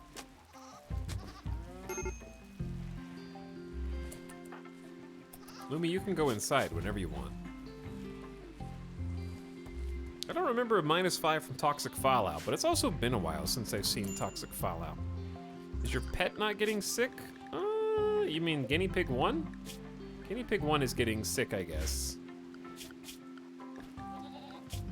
We can keep Guinea Pig 1 on the hide inside. I think they're just trying to find food. People arrive. What happened?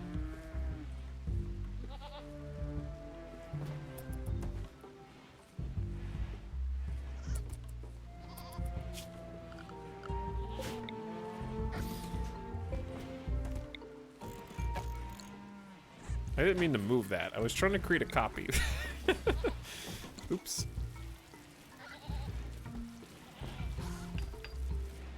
There's a lot of doors on this. This is not my favorite construction. This is what the kind of thing that Toxic Fallout forces.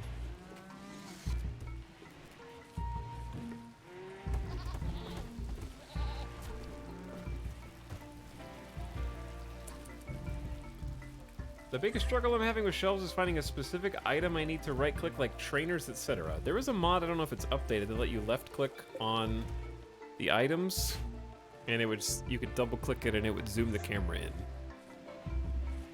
I don't know if that mod's been updated yet.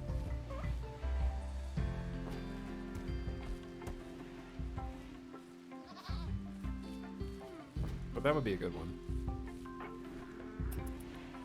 Otherwise, I would just say keep your stock rooms organized, and then you'll always know where things are. Like, I know food's here. I know that wood and stone goes here. And I know that steel and plasteel go down here. And I know that miscellaneous go here, basically. So I can kind of narrow my view. Chat, we have 114 heal root. We are swimming in heal root. Ronas has a 4 doctor. Sometimes it's good to let people who aren't your primary doctor carry extra medicine, and then they can drop that off to your field medic.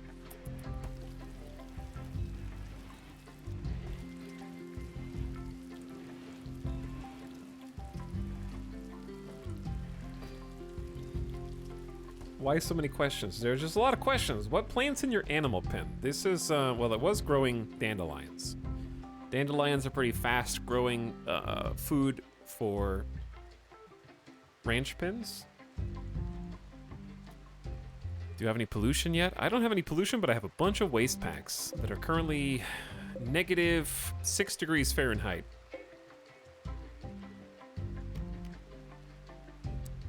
We're gonna change this to -8.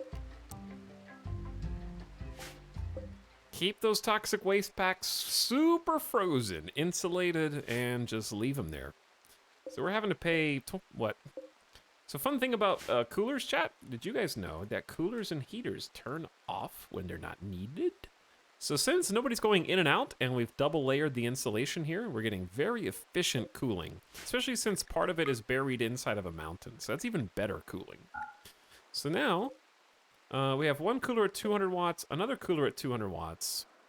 Third cooler is basically in low power mode at 20 watts, and then the fourth one's at now it's at 20. So they're bouncing along between 200 and 20, depending on if they're on or off.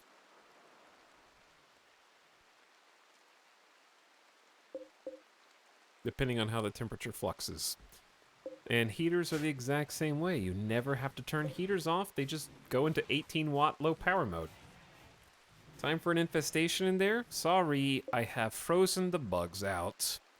Bugs like to spawn where it's warm and not well lit. It is both under 1 degree Fahrenheit inside of this spot and also very well lit. So the odds of them spawning there, very, very small. Basically impossible. They're much more likely to spawn here, which is also submerged in the mountain. And we've already had one infestation there. A caravan from the Camarero Covenant is approaching. This is a terrible time for them to approach. Really terrible time, guys. I would turn around and leave. to be honest. Oh, I know what we can do. Everyone's idle in here. Chuckles! I seem to recall you're still of the human school ideology, is that so? Even in spite of everyone trying to convince you otherwise. Why don't you come on? Oh, it's actually been performed recently, minus 5%, so we're not late on that.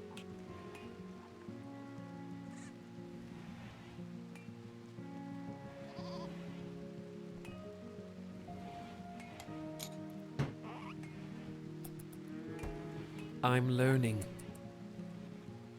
Radarich, glad you're learning. You have much to learn.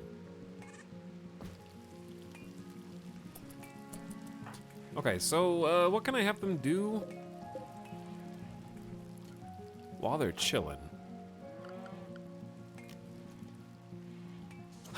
There's only so many projects.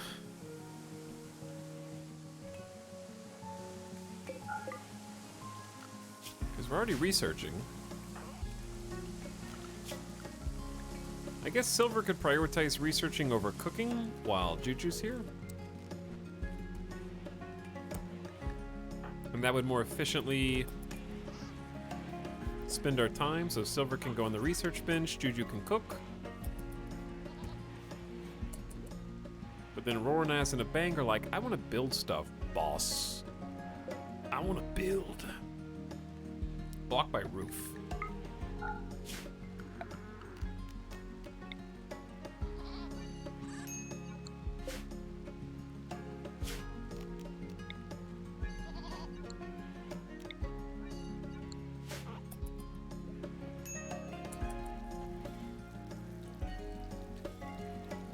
Chat, we're gonna start banning question mark comments.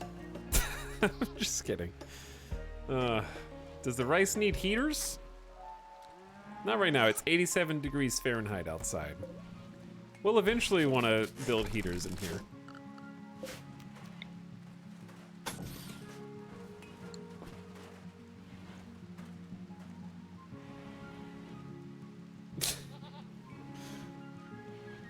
Did Silver get the brain thing installed? We don't have one. So no, but we do know how to eventually make them.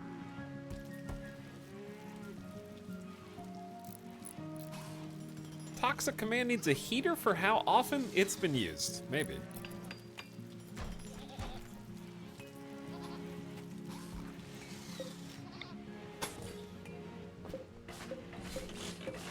I think it might be nice to just have this all stone. Like a stone facade, this is a good time.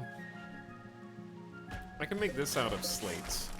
I know this is supposed to be the temporary base, but it's definitely time to somewhat fortify the outermost bit. Oh yeah, we're out of limestone. Okay. I know this is janky. I'm not asking you to like it.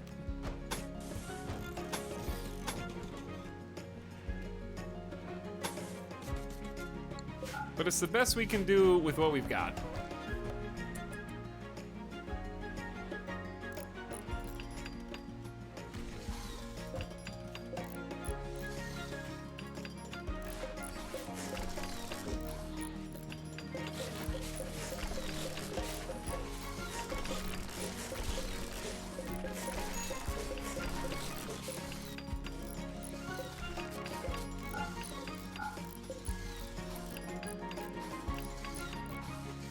Because I don't know how long we're gonna be stuck here with toxic fallout, so we may as well reinforce.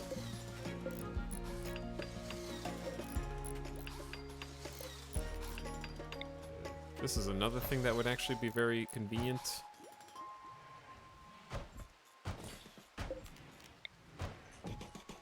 Chat, we have 958 wood. Hold on.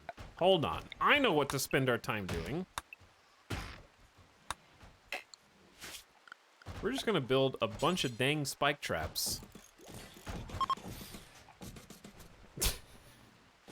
If they don't have anything else to build, we're gonna have them build spike traps and then we can redeploy them outside the base to protect the walls.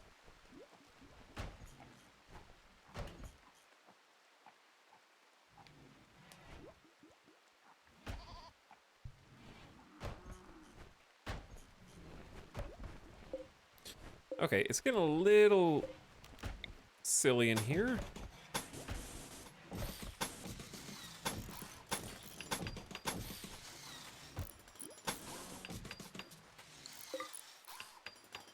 But it's also looking better and better by the second.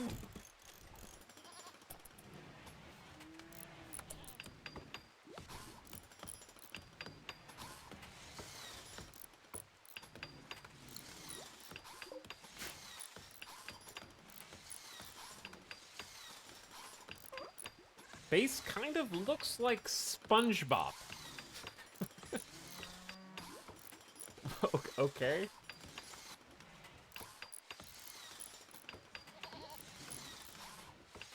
Chat, do you understand what you are experiencing right now?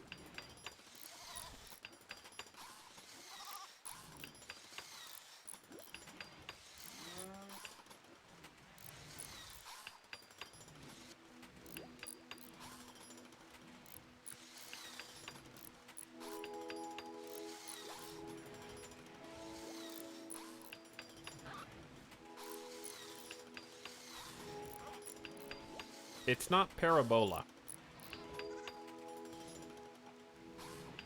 It's like Paraidalia or something. How do you say it?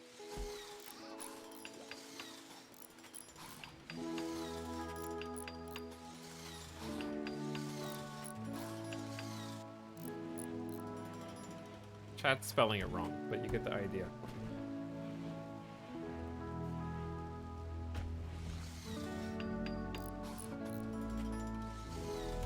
It's P-A-R-E-I-D-O-L-I-A.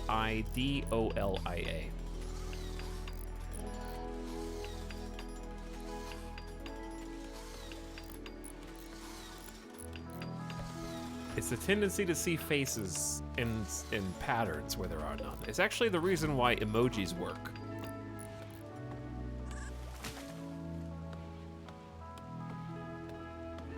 All we need is a collection of lines and things that roughly...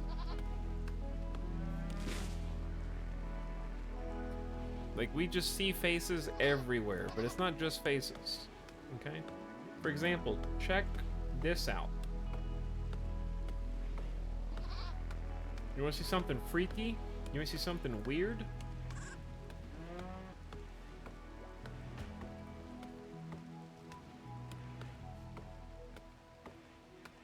This is a piece of art by Giuseppe Arcimboldo.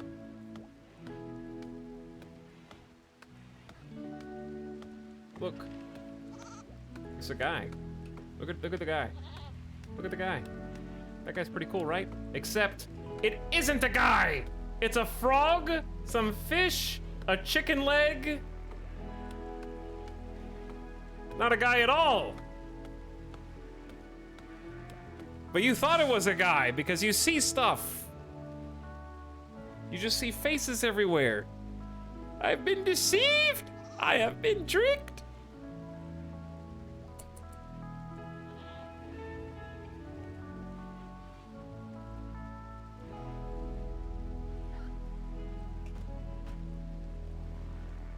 But yes, emoji are also examples of this.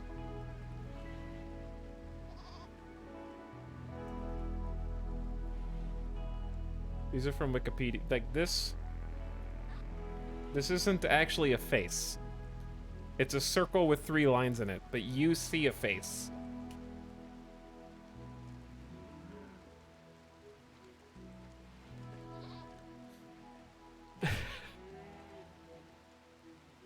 No, it's a face. Dude. Look. Oh, I forgot one of the walls. We're not done.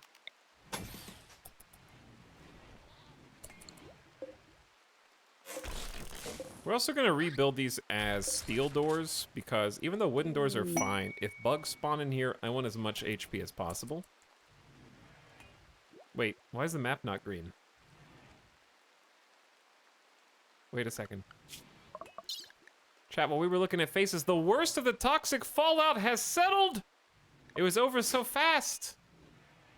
I built up all this stuff! That was quick!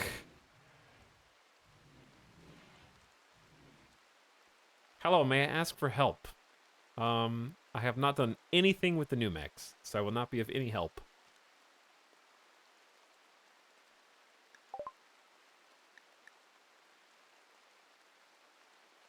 Chat may be able to help you, but I also don't want any quest or boss spoilers. So maybe DMs. We've researched sterile materials. We can make a clean room for safe and effective medical treatment, research, and cooking. Chat, I always forget that they boost research.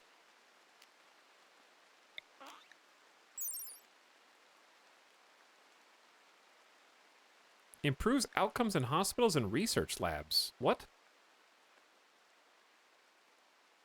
What does it do?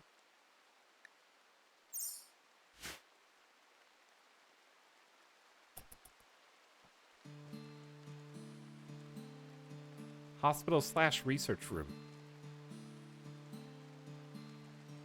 Oh yeah, cleanliness is just a factor on research speed. I thought it did something else. Because yeah, the table itself has a research speed factor with cleanliness is 100% importance. The base value is 75.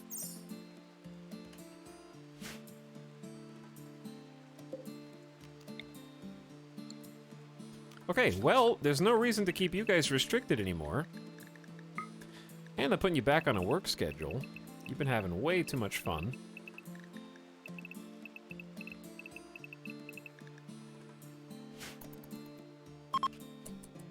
It's also only the 8th of summer, so we might... they kind of ruined most of my crops.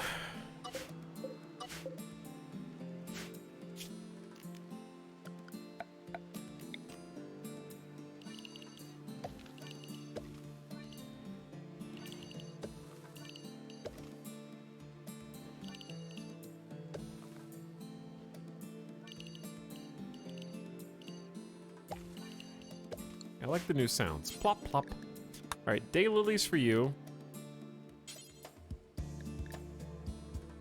Rice for you. Potatoes for you. And potatoes for you. And then we're going to start growing specialty goods inside.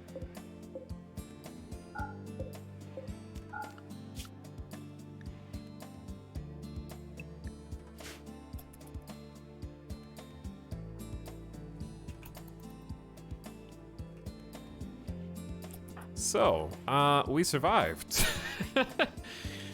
Whew, that was a little spicy. The only thing that would have made that even more spicy is hitting us with a raid in between 4 psychotic snaps. I think a Bang's toxic buildup is the last one to go, even though they've been inside. Yeah, they're the one. But they're able to go outside now. Continue using that big plant skill. Wind is still quite low. We might need to reinforce the solar generators. Especially with 2 sun lamps.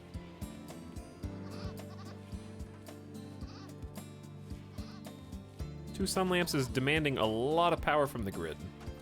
We do build it back up at night when the wind turbines are going, but if we run out of power, bad things happen. So, we have 500 steel. I think that's a good time to go dig for more. I can't believe we're using up all this steel so fast, though.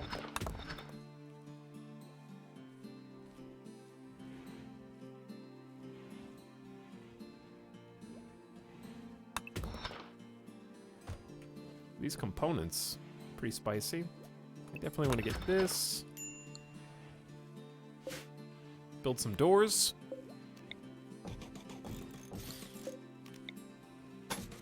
Well, base definitely looks a lot more secure than it did before.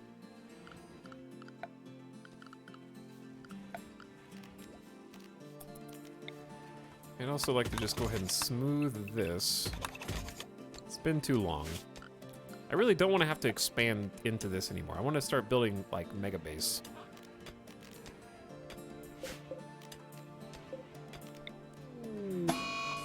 Oof. Look at your mood. Final straw was imprisoned. Juju's on an insulting spree. She will wander around insulting others. Not on my watch.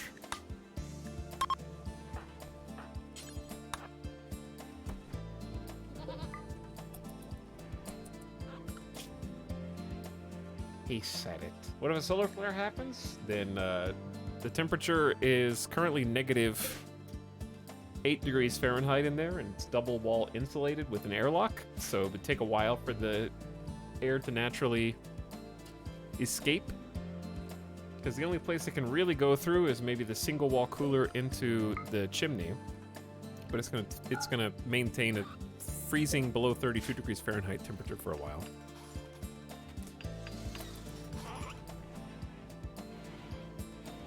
Solar flares pass in about a day. All right, Juju. Your mood was fine, and you were pissed because you were imprisoned? We just reset your was in prison debuff for 12 days. If we could forget the uninspiring speech and stop holding that over our head, that would be nice. Ooh, well, I mentioned Randy could have made it spicy by raiding while the craziness was going on. He waited until after, but it's even spicier because it's a group of Edakeen who can control animals, and they're holding go juice in their hands.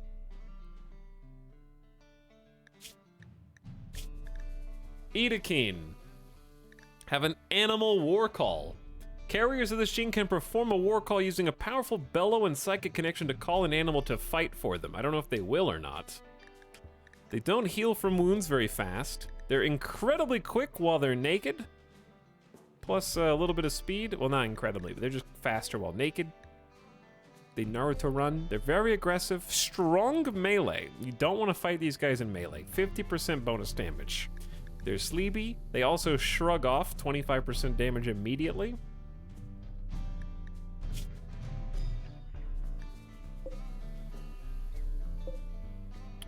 And they have some decent... Some of them have some decent combat stats. So yeah, we're just gonna have to... I wish I could fight them here, but...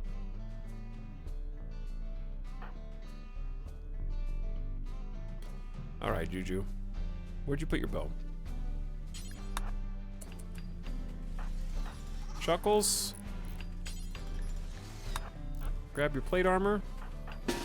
Everyone else, meet at the front. Chat, did they all get boars? Oh my god, they roared at some boars.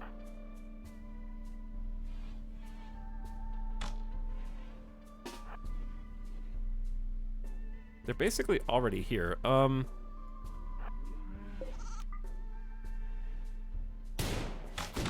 would like... Oh, they're dodging.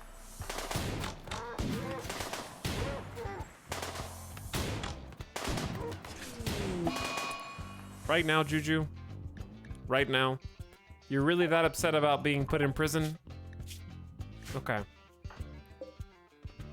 We can barely even take down one of them right now with 2 great bows, a charge rifle, and they got 3 more on the way. I want to kill this one, and then retreat inside. Who the hell just died to a shotgun? One's inside the house. One's inside the house. Everybody scatter. Chuckles, get the hell out here. Run! They're banging down the door. Okay, pig is dead. Chuckles, intercept this Edakeen. Where's the rest of them? Edakeen are fleeing. All right. Leading him inside was the easiest bit. Hello, Go Juice. I can't wait until a colonist starts sipping on that. Divide and conquer. Basically. All right, I know you guys are faster than me, but what if I snipe you?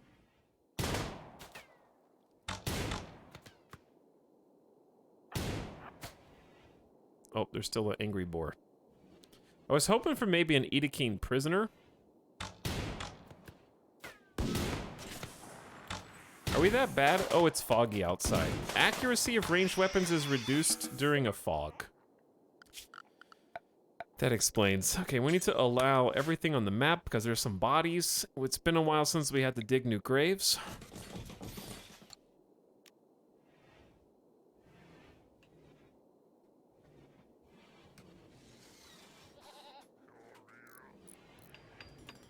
back to work. Chuckles, you can take off the armor. Putting on armor just takes so long. I really think an armor rack would be a fun addition to the game. I know there's mods, but I really think that just vanilla, like, we got these cool shelves. It'd be nice if there was like an actual armor rack that can be assigned to pawns. You give them a weapon, you give them clothes, maybe it's a higher grade tech that you have to research, and it helps them outfit themselves quickly and reserves an outfit for them.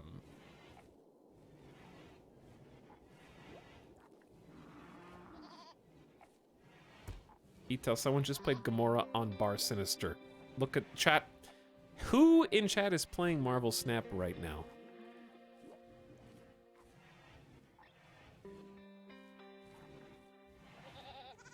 But the main thing I want from an armor rack is increasing the speed of equipping items. Because right now, I didn't even get the plate armor on before they walked all the way to my colony.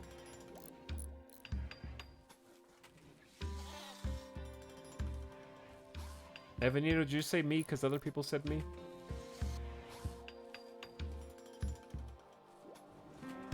Assign children as squires to help.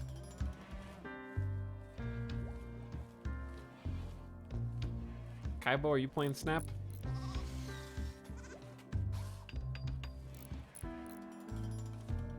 I'm playing Rimworld. Okay, I wanted to double wall this because if they break through here, it's just straight into the base. So, not a good look. So double wall the left side, make it a little bit more secure.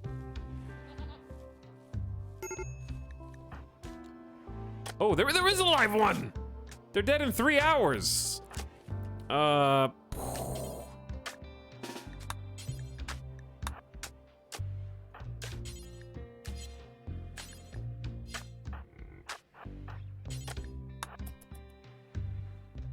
Nope. Oh, they have unwavering loyalty? Well, maybe we can use them for something else.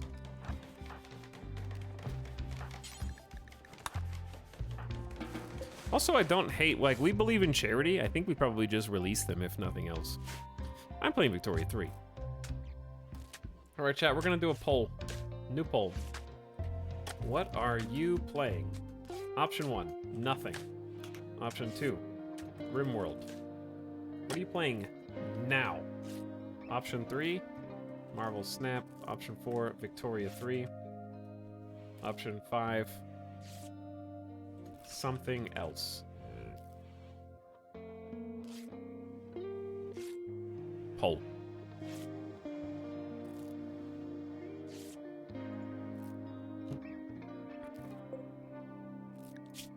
We actually did save this person's life. Look at their body. Wait. No! Hutch was in prison and is now in a daze. Outside. We need to remove one of these beds. Chat, this barracks is not big enough for all of us, you know?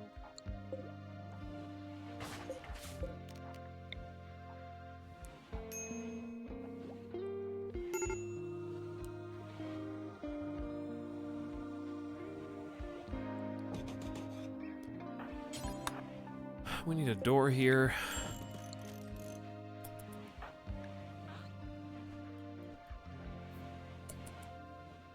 People arrive.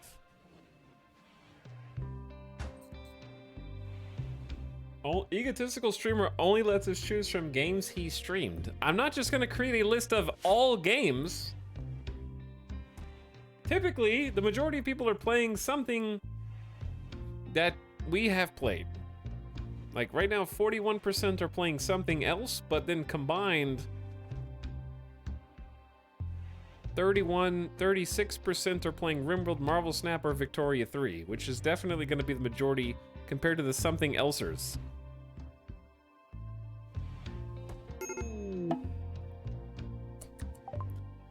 Wuyan is unwaveringly loyal to their home and will refuse to be recruited entirely. You can see whether someone's unwaveringly loyal by selecting them. So, Unwaveringly loyal means they will never capitulate and refuse to be recruited entirely. So we can just release them. That's one option. Make them a blood farm and extract hemogen packs. Carried out by a doctor. Chat, is there anything anti-charity against hemogen pack? But since we're charity believers, charity enjoyers, we have to do something nice.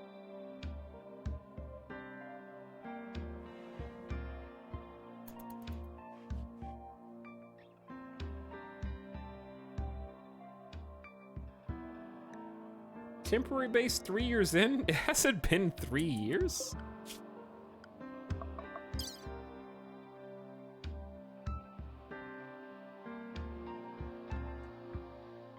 It's been 2 years. 2 years and 1 season. Okay? And also, it's naked brutality. It took us 1 year just to get Chuckles all grown up and not paralytic abasia.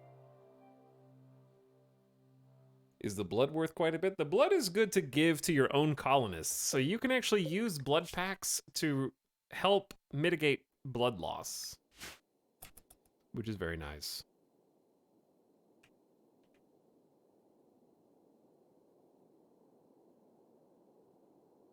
Make him a blood bag and strap him in front of a car. I need to watch. Chat, you're playing something else?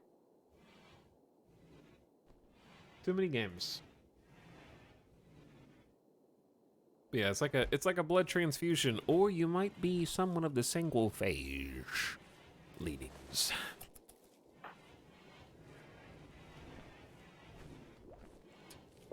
We need electricity.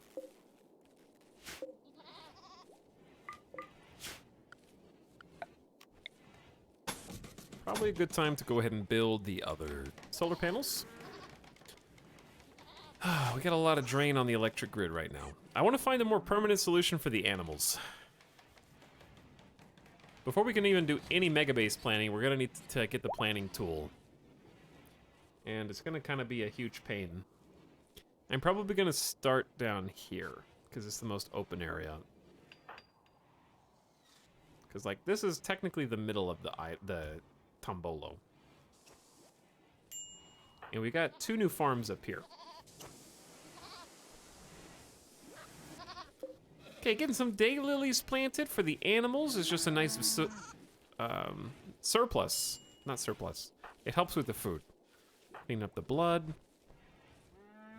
Chuckles is making the solar panels. Silver is now researching geothermal power, which is going to help us in the medium term. Because, yes, we can get a couple more solar generators, but the demand on power is only going up. And geothermal is going to be very nice.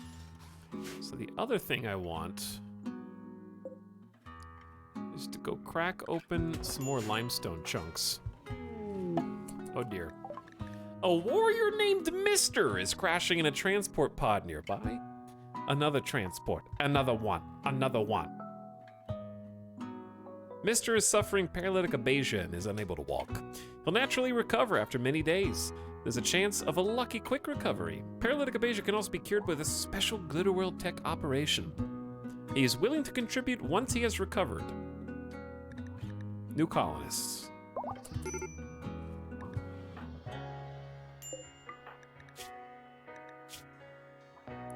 Ew, an intellectual incapable of dumb labor.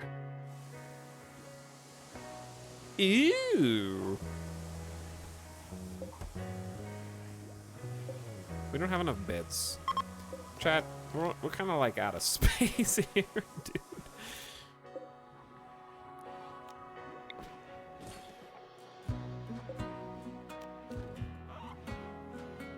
Didn't there used to be a door down here?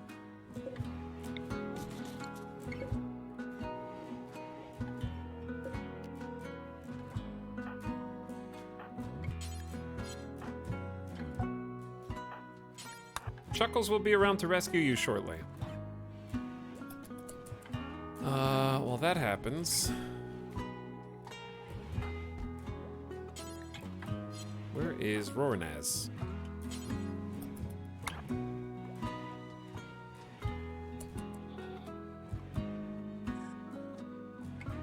Is the term Glitterworld coined from Rimworld or something else? I don't know. The first time I saw it was Rimworld. Wuyan is having a medical emergency. I think the blood loss is so extreme, but I think they'll be fine. I'm probably just gonna end up releasing them, especially now that we've got another colonist in. Well, another person to take care of.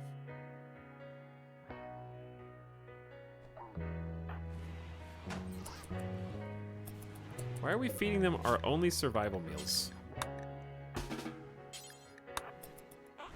I hate that prisoners default to being able to eat your survival meals and your colonists are just like, yes! Yes! Feed them those!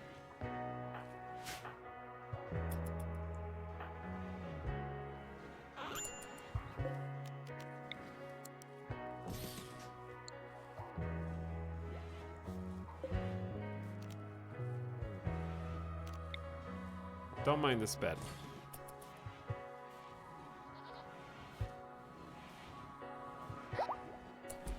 Hello, Mr. New Colonist. Oh, that reminds me, Chuckles. You've got a conversion ritual to attend. Oh, our speaker is currently AFK.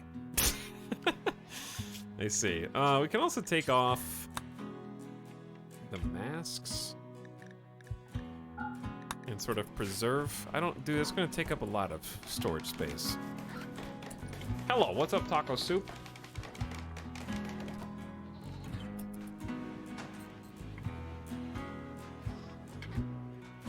How's it going?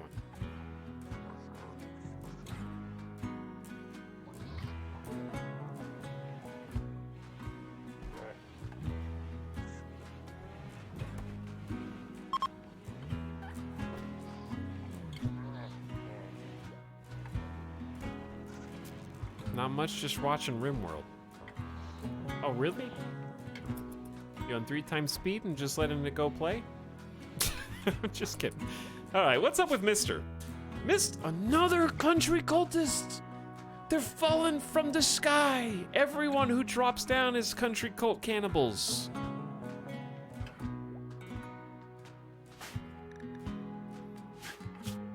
They were a scavenger in childhood. Mr. spent his childhood escaping grunt work to go digging through wrecks and ruins for treasure. His natural curiosity got him in a lot of trouble, but also yielded many interesting finds. In adulthood, he was a fearsome warrior, proficient with many battles, or with many weapons. He participated in many battles. Okay, that's all good. It would be awesome to have another dedicated melee pawn, so I'm quite pleased with that. Though you rarely want your intellectuals to be melee pawns, but it is what it is. We definitely could use it.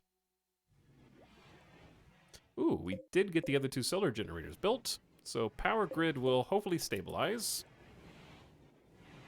We need to just move the ranch so we can get another wind turbine, and we got geothermal on the way. Lumi is throwing a tantrum and is going to destroy the electric smelter. Well, I'm not gonna stop you because the pain of arresting you is simply too great and you can just have catharsis for 2 days, I guess.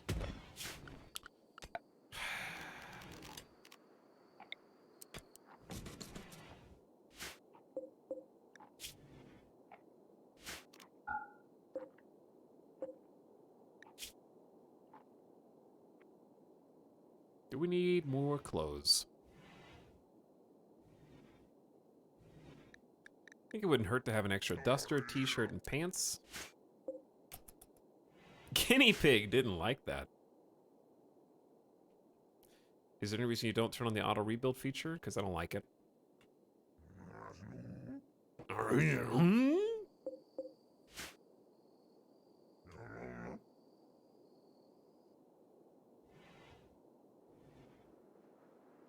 Just do 2 extra clicks. And then you build it yourself, but also oftentimes when something gets destroyed, I want to replace it with a different material. And I don't like having to, like, let's say, for example, I have auto rebuild on and a bunch of my wall gets destroyed. I don't have limestone, so requeuing a limestone wall is pointless. So I would notice that, queue up slate instead, and save myself time.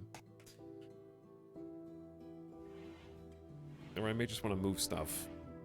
I turned it off because I often end up canceling the auto rebuild more than I use it. Hutch is no longer in a psychotic state. Okay, Hutch, go eat your food. And then, once you're not ravenously hungry anymore, we can try and convert our good friend in the morning. Chuckles. I don't like putting shelves in people's bedrooms. I'm just trying to save space.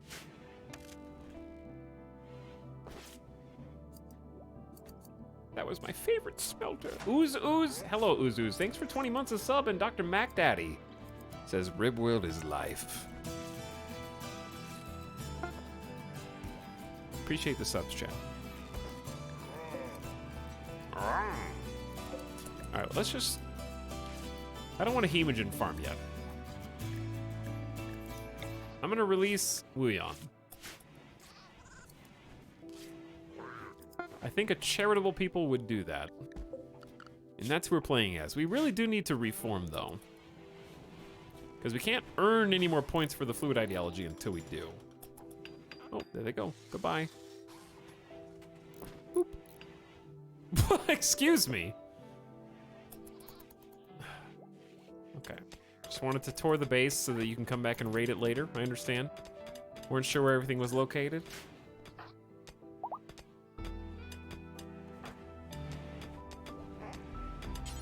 Okay, we need to do a conversion ritual to get Chuckles.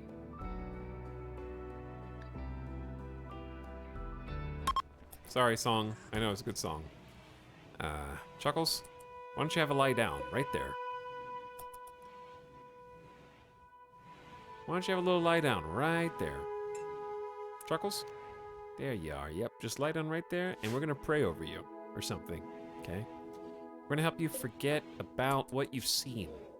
You had a messed up childhood. You watched people die right in front of your face at 9 years old. Lumi had to protect you. It kind of messed you up. You've seen all of us working together, building something great. Don't you want to be part of that, Chuckles? Don't you want to forget about human school?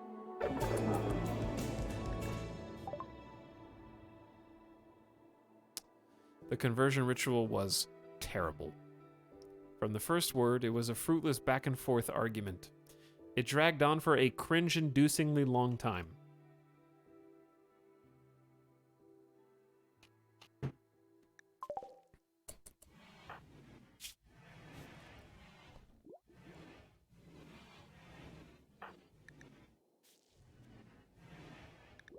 It actually just made them more certain. Hutch, you have a 7 social skill. Do something. Alright, Lumi, you're no longer a warden right now. Well, okay, well, that's on cooldown for a while, I guess. Nothing to be done about it.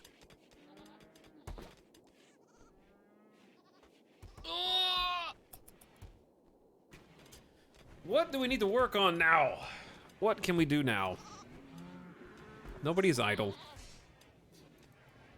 Phew. I want the planning mod, because I do want to start planning stuff. Right now I'm just kind of reinforcing our steel supply is a little bit low. We only have 8 components.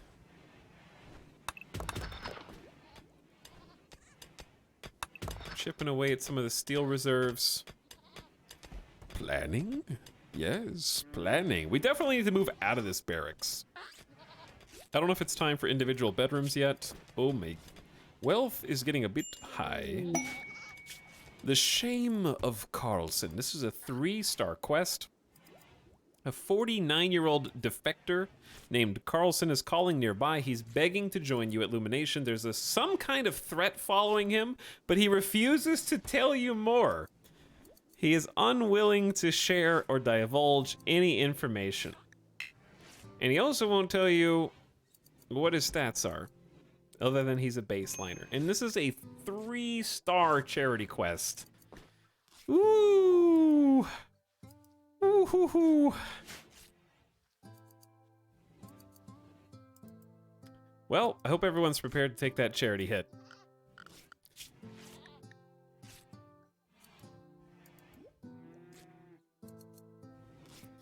For RP purposes, I think that my well-intentioned Void Apostles would probably accept.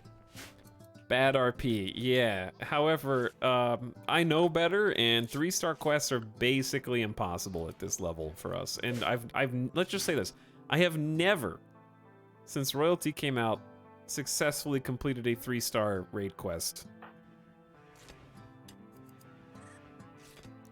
I don't know if I'm just bad, or if it's the fact that I don't have a kill box that makes it so difficult, or if they're just overtuned.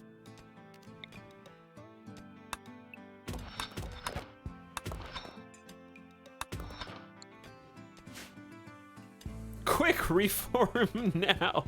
Just become less charitable. Forehead. Save scum for posterity. Okay, I'm not gonna save scum, but I'm just gonna tell you I'm not going to accept that quest, and I'm just gonna show you what the quest looks like. But even if I'm like, oh, that's not too bad, I'm not doing it. Okay? So the true timeline is that we are not accepting this quest. But just because you want to see what it looks like. And then we're gonna reload.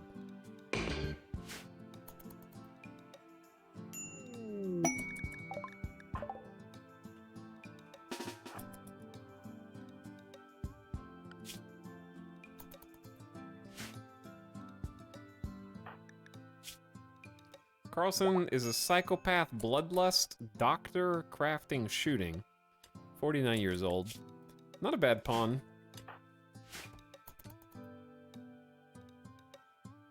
Now we gotta fast forward until the threat happens.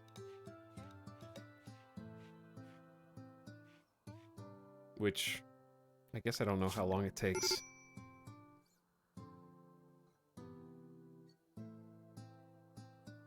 He doesn't know when it might follow. Oh.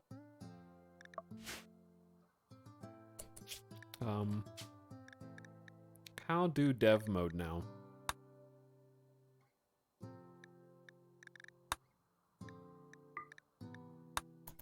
Dev mode has a 4x speed.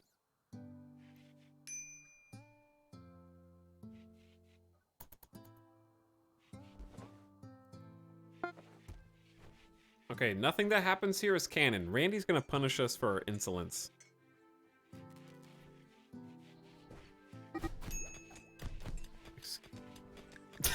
Okay.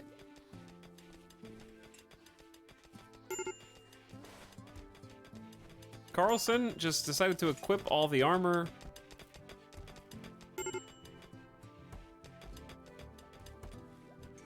Strapping, boys. It's gonna be a long fever dream. We're meddling with alternate timelines. Because here's the thing. I need this for my own education purposes. Because I literally refuse to accept 3-star quests. And part of me hopes that whatever it is happens, and I'm like, oh, that's not so bad. So I'm actually tempted to take it in the future. There's a solar flare. Non-canon. This is not the official timeline.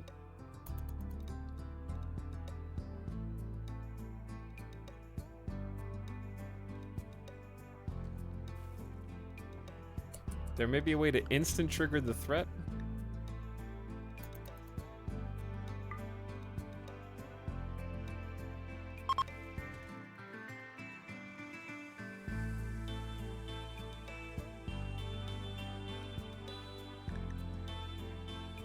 This one?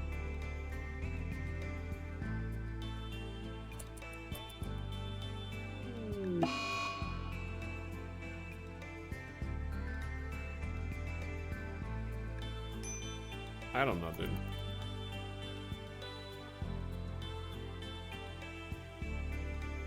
The first button worked for me, if not tried to find signal. Carlson has admitted what he was fleeing from. Carlson was traveling when he happened upon Sammy Gerador, leader of the Baal Squopoink, sick on the side of the road. Carlson insulted Sammy by comparing him to a giraffe. Now Sammy's pigs are activating a site nearby to harass you. There's a military staging area guarded by 4 pigs that will launch raids on you every 25 days. Also, 5 turrets, 1 mortar, and 2 pigs defend the site, and there is also an unknown threat.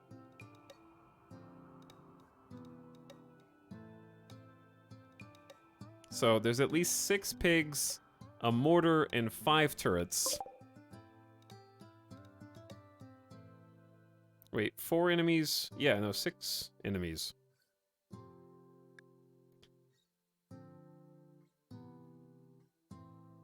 And then 5 turrets and a mortar. That's pretty bad for someone armed with longbows. Yeah, Chad's like, not so bad. I would simply send my sniper squad. Oh, I just crashed Rimworld because of DX story. That's okay, we were reloading anyways.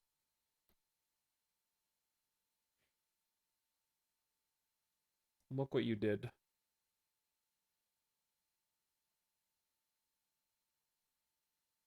Look what you did. The timelines diverged. Now it's got to update Rimworld.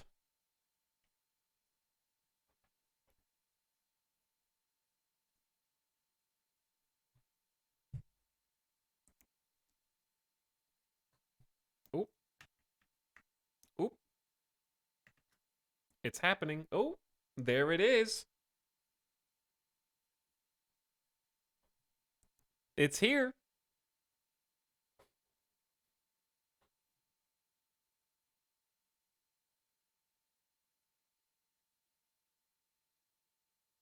Randy will punish you.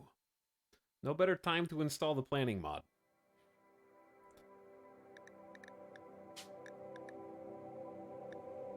The better time is not tonight. Because I'll be planning for like an hour. And I don't want to plan for an hour. Okay, the real timeline is back. Dev mode is off.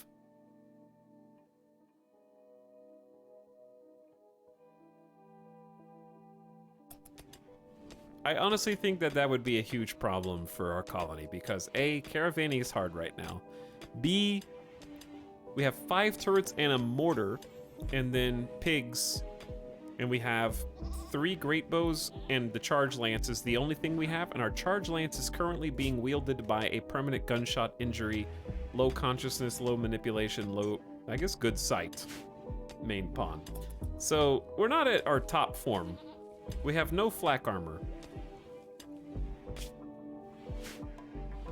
We're back on the real timeline. So,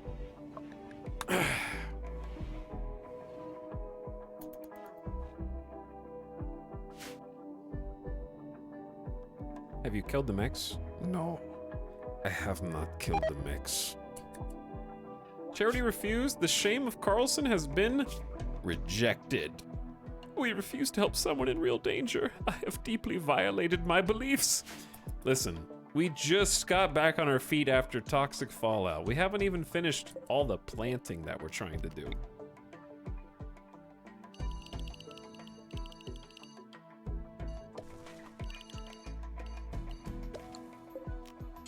It's like the 11th of summer.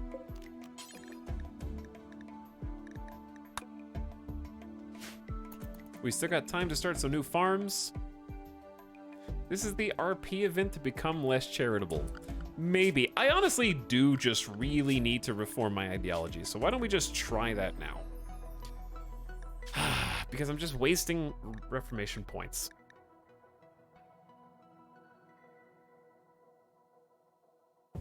We're definitely not becoming cannibal. We're definitely not becoming blindside. Definitely not becoming nudists. Probably not becoming tree connected. Could become tunnelers, but again, it's just like we prefer fungus. There's barely any caves to grow fungus on this map. So that's not gonna go well.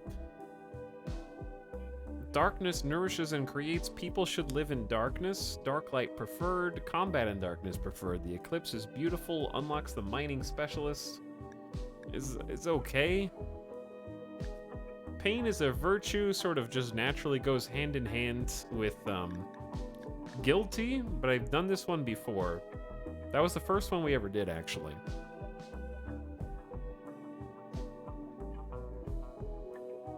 They also prefer slab beds and rough living. Probably not animal personhood. I don't really want to pick a high impact meme right now. I'm trying to pick an RP friendly choice based on the events that have happened to us in the game. The problem with Rancher is that if you don't eat exclusively meat, you have a problem.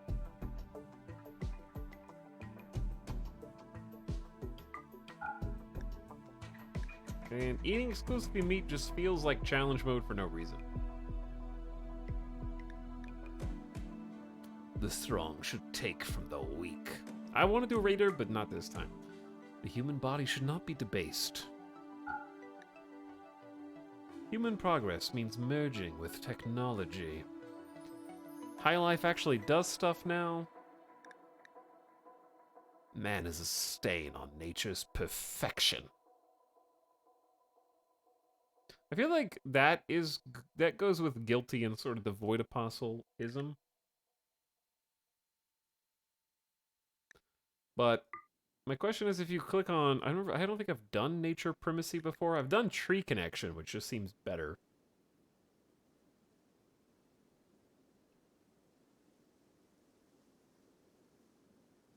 How does flesh purity mesh with gene manipulation? Well, humans are the moral center of the universe. You're allowed to become a... I mean, production specialist is crazy good.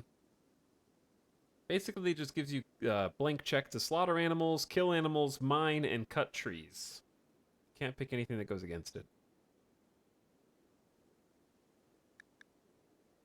So my question is, if you click done here, can you actually go back or no? I think you can go back. Okay, I want to see what nature primacy, like, unlocks for our purposes. Does nature primacy just only give you a new specialist? A special ideologia status focusing on planting to the exclusion of all else. This special role gives increased sowing and harvesting efficiency and the ability to boost the farming speed of nearby allies. Holders of this role will refuse to perform some non-plant related work.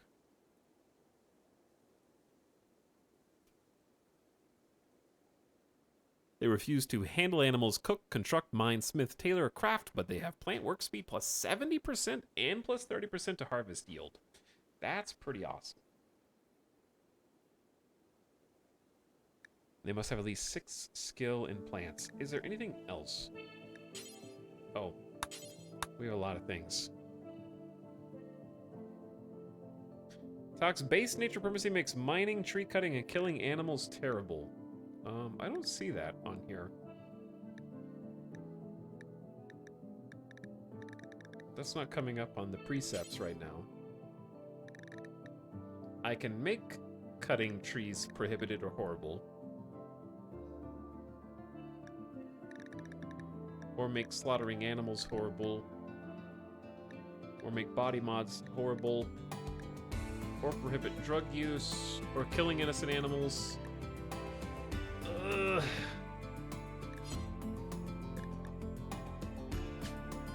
Tough call. I don't know. This doesn't seem like it fits, but nothing really does right now.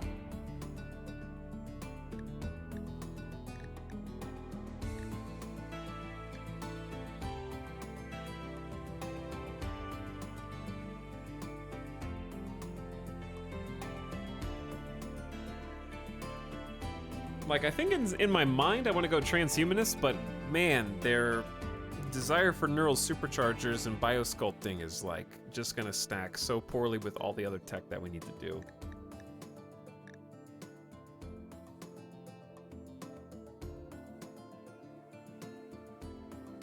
Should we try High Life again? Start growing drugs. Why grow drugs? From an RP perspective, we saw what happened if the naked human mind encounters an overwhelming natural phenomenon like toxic fallout. 4 of our colonists instantly snapped and didn't know what to do with themselves in a psychotic wonder. And we're gonna try and come up with sort of a net, like a safety net for that next time by giving them something to cope. I kind of just want to try High Life again, maybe.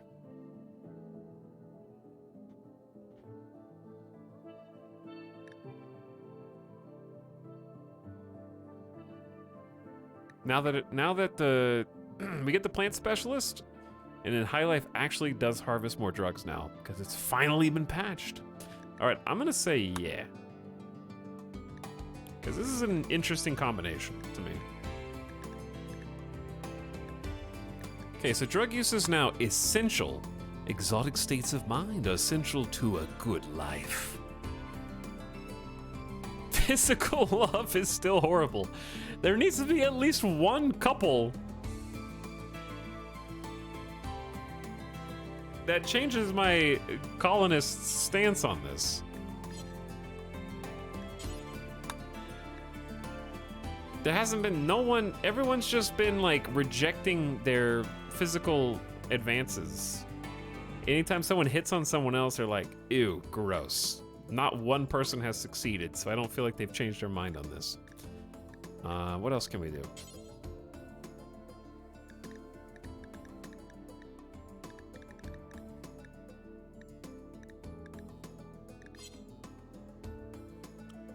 Pretty much that's all you need to do, right? It's just drug use is essential is the big one. And then we add the plant specialist role. What do we want to name this? Green brain. It feels like addiction always causes you long-term problems. Yeah, but that actually segues into the new content. There are genes that you can get that make you more resistant to certain types of drugs. And there's also xenotypes that are dependent on drugs. So it very much goes into the new gameplay.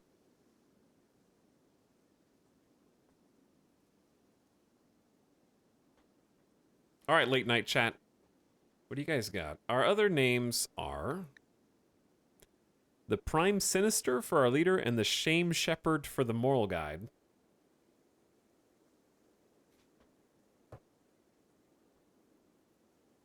He has some nice starting names to suggest.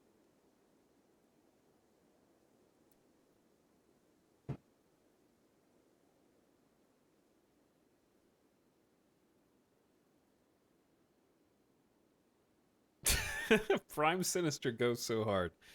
It does. The Weed Wizard. Wow. It must be yup time or close. You guys are definitely not the 6 p.m. Pacific chat. Or the 5 p.m. Pacific chat.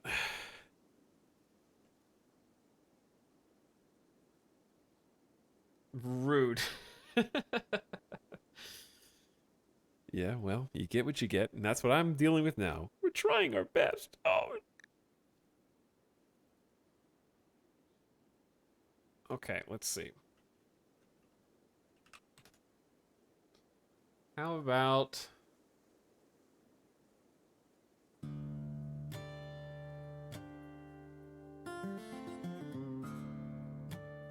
the pipe dream?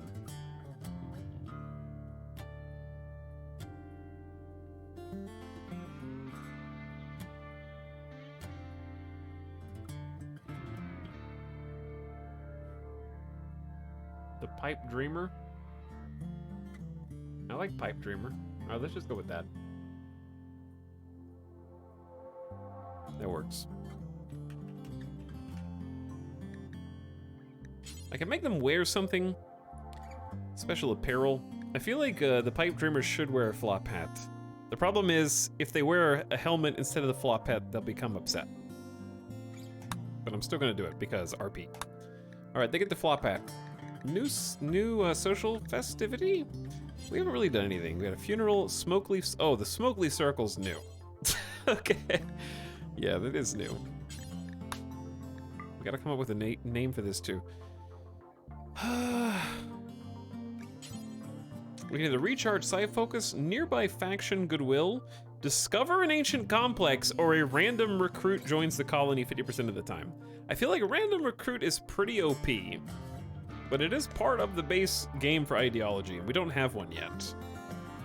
People see our good times from a distance. I think that opening our minds and discovering an ancient or getting sci-focus or an ancient complex is good. But also, it is funny that somebody else would just show up to the smoke circle. So I don't hate this. We already climbed our way out of naked brutality hell and have a proper colony going.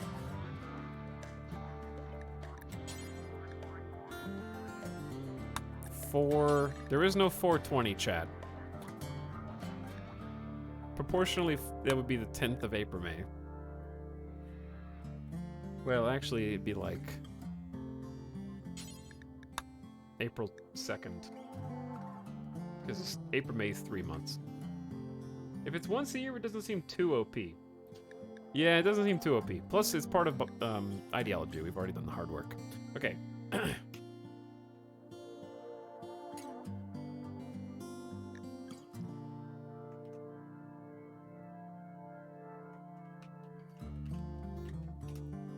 Okay, what if... what do we just call this Misery Loves Company? Get it? Because we're like guilty and extremely hard on ourselves, and there's a 50% chance that we get new company. I don't know if that's too long.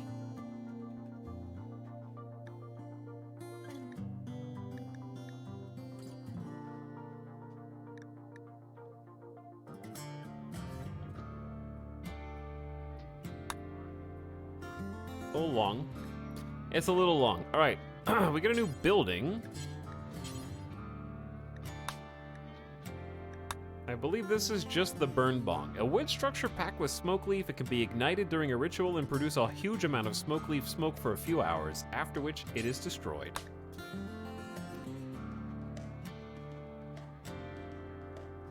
Hello, Arch. Welcome back. What are we gonna name the bong?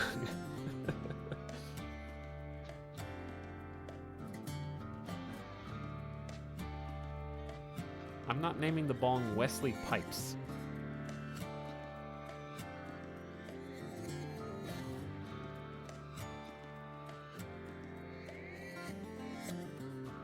The Sin Stack, Sin's Release, the Dreamer Arc.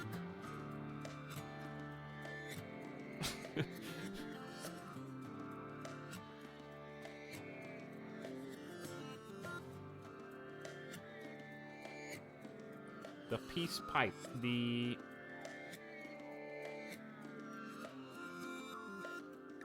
Sad Boy Special.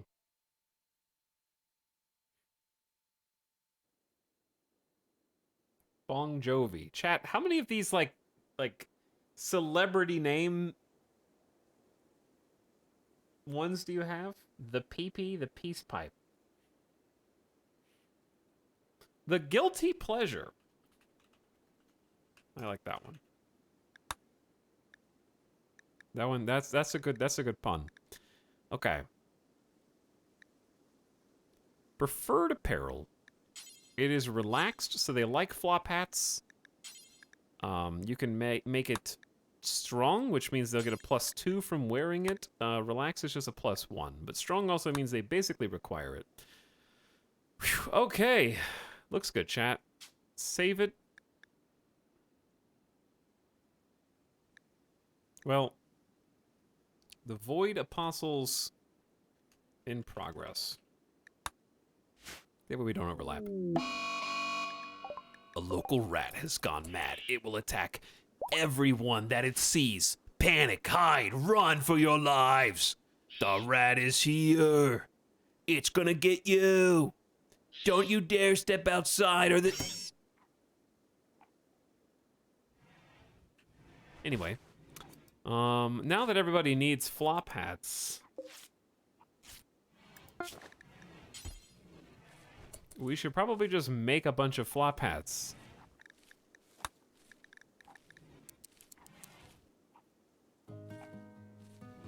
Like 8 of them. All right, we're gonna run out of storage space.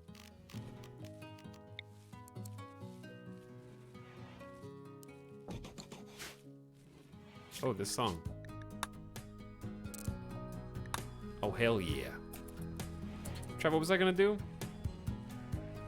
Oh, we just reformed the ideology, and that's good. It's only 14 points to reform it again. Here's a new screenshot for the new ideology we'll take later. Part 1, we gotta update the command.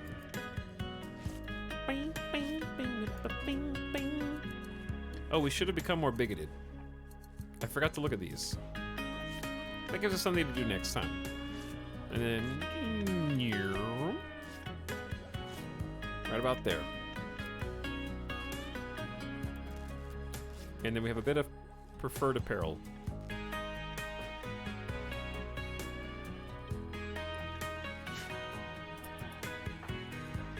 We're playing hops. Oh, that reminds me. We can take advantage of this now. Oh, they won't be able to build. We have 2 builders. This should be fine. Roll change. This is the subset. Pipe Dreamer Plant Specialist. I want to listen to the song though.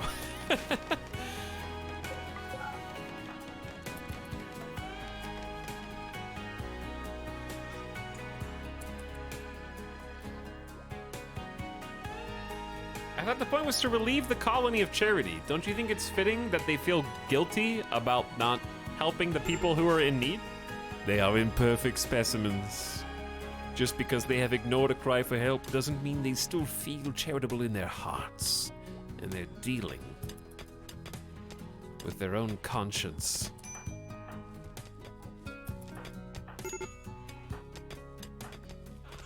But yeah, guilty ideology who ignores someone in need and then feel guilty about it afterward is like pretty one-to-one how I imagine that goes. Oh, we could definitely do some more hunting soon.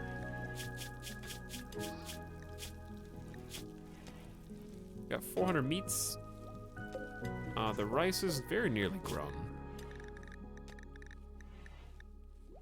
I would like to try taming a stallion so we can have 2 horsies. That'd be cool. Hunt some ibex and the turkey.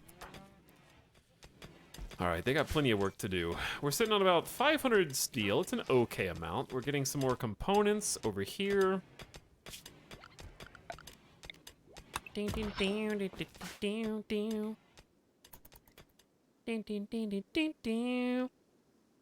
Careful. Yep. Guys, careful. I'm worried about them hunting and then missing their target and then shooting the insects. Yeah, that's a bit too nerve-wracking in my opinion. Don't run off the map. Don't, dude, that's cheating. This is where this map sucks. All the animals spawn right here, they don't go anywhere, and then they just go poof. No hunting for you, nerd. You gotta go eat somebody else today.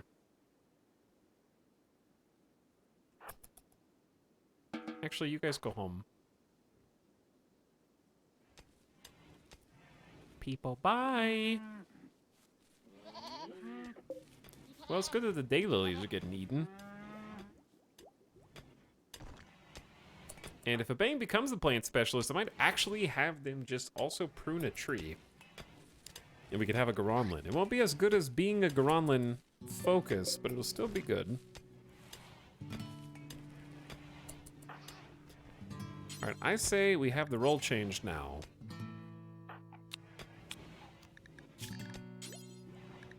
Pipe Dreamer.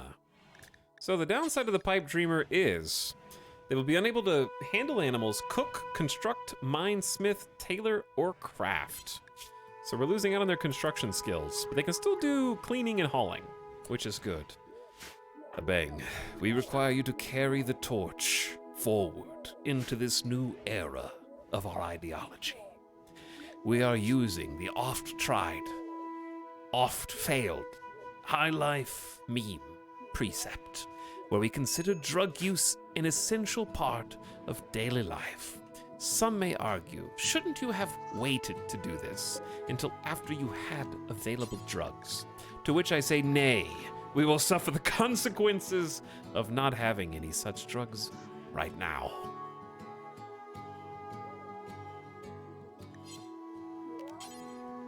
And we will soon start to grow probably just more hops and get some beer.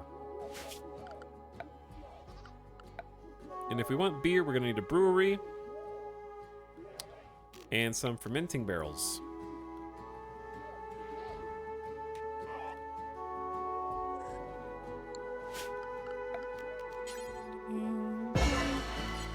Successful role change was had. Welcome to the colony's very first and only plant specialist. Using 13 plant skill to carry us forward with a 70% bonus plant work speed and plus 30% to harvest yield for all plants. Basically, we can tell Lumi to just stop growing and plant cutting.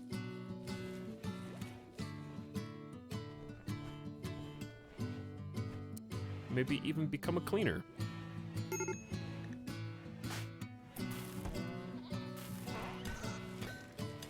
Because look how, this is one-time speed for a bang.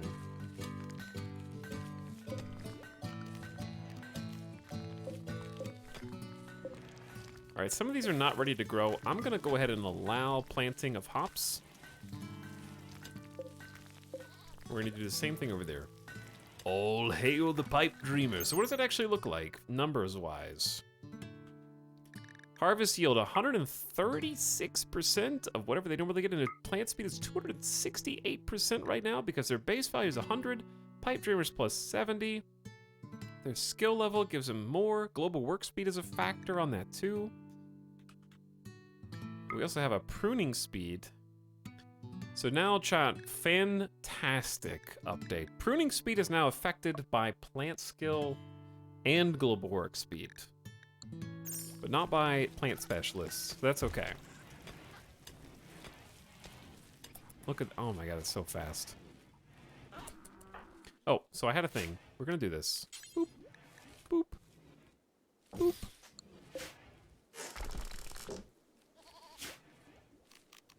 Oh,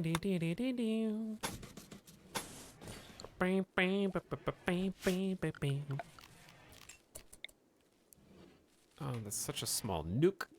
It is such a small nuke.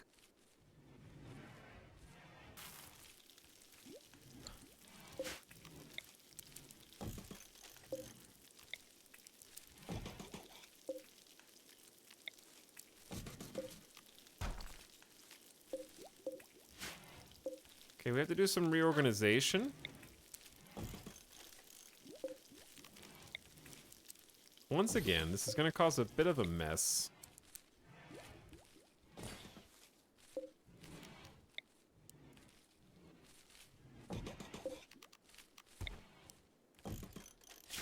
But it'll make these much more accessible. So we want the fermenting barrels maybe in here.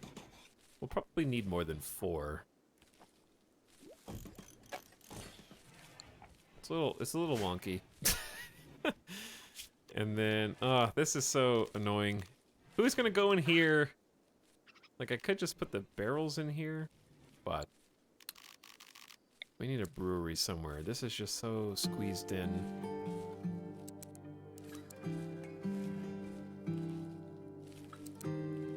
Oh, yikes, dude. Yikes. Temporary base, by the way. Temporary base, by the way. You guys have never seen me build like this before, I don't think. We are molded by our environment right now.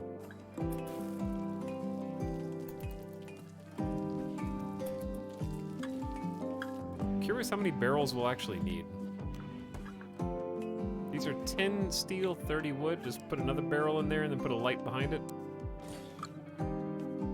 Honestly, I like this base. It's little. Yeah, the shelves have made that possible. You can really cram a lot into the shelf meta now, which is super cool.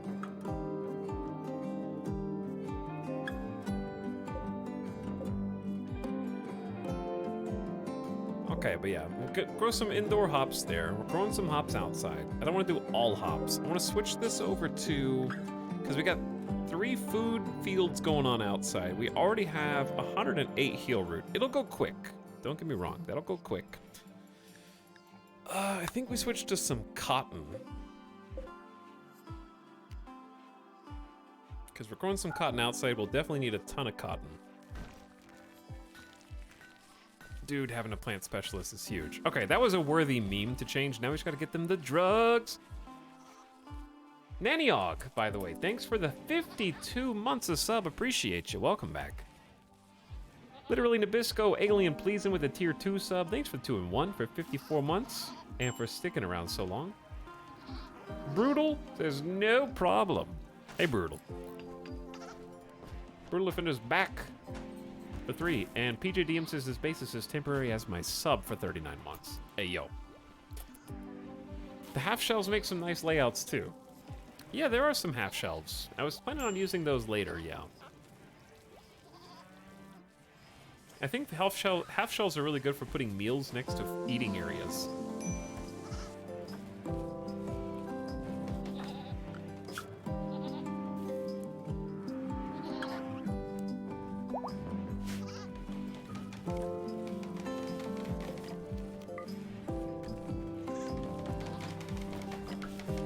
Okay, well, we're getting the infrastructure ready for beer. This is gonna be a mess. But it's also fun to watch them put things back on the shelves.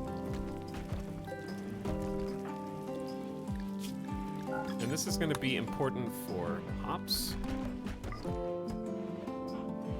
And wort.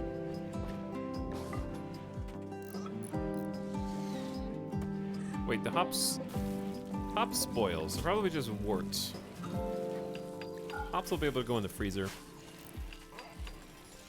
Chat, why aren't we using the milk? I just noticed we have like a lifetime supply of milk. Does that just not get included in the meals?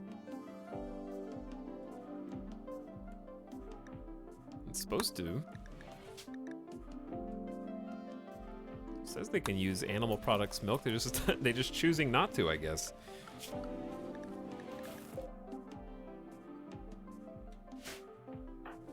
Yeah, we are starting to run a bit low on food, and that rice harvest is gonna buy us some time. We got more rice, then potatoes, then potatoes.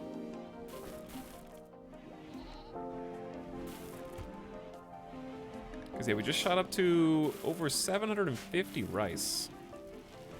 Shelves are already organized, looks good. Want to get some floors in here. And a light.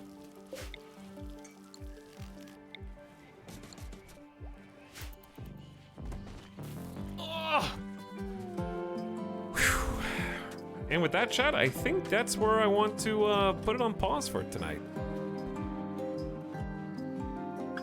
We survived again, and today was spicy. Toxic fallout, had to learn about making masks, have a thunderstorm, had a couple raids, or animals going crazy.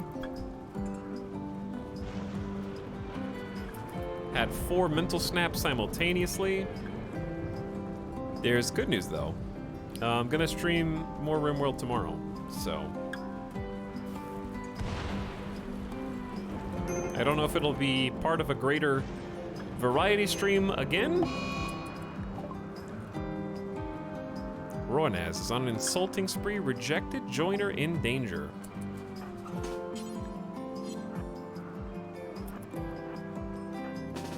Well, actually, I might just let this one play out, because if everyone goes to sleep, they won't have a target.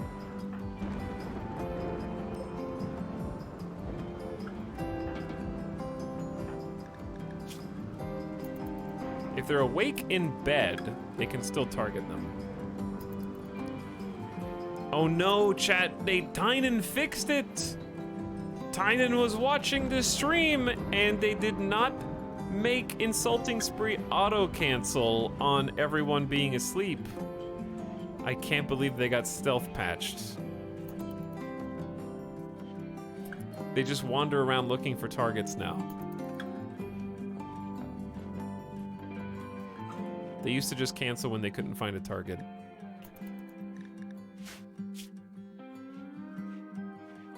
I'd really like to avoid arresting you and let you get your catharsis. There you go. No longer on Insulting Spree. Okay, that's still easy. Hello, Popson, what's up? We're just wrapping up here, if you just got here. We're just wrapping up. But yeah.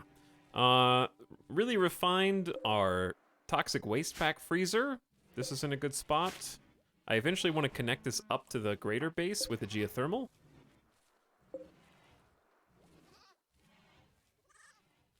So that's going to be something in progress. We got farms. I would like to also kind of allow them to use slate to build these fences. Been wanting to do that forever. The electric grid is looking solid.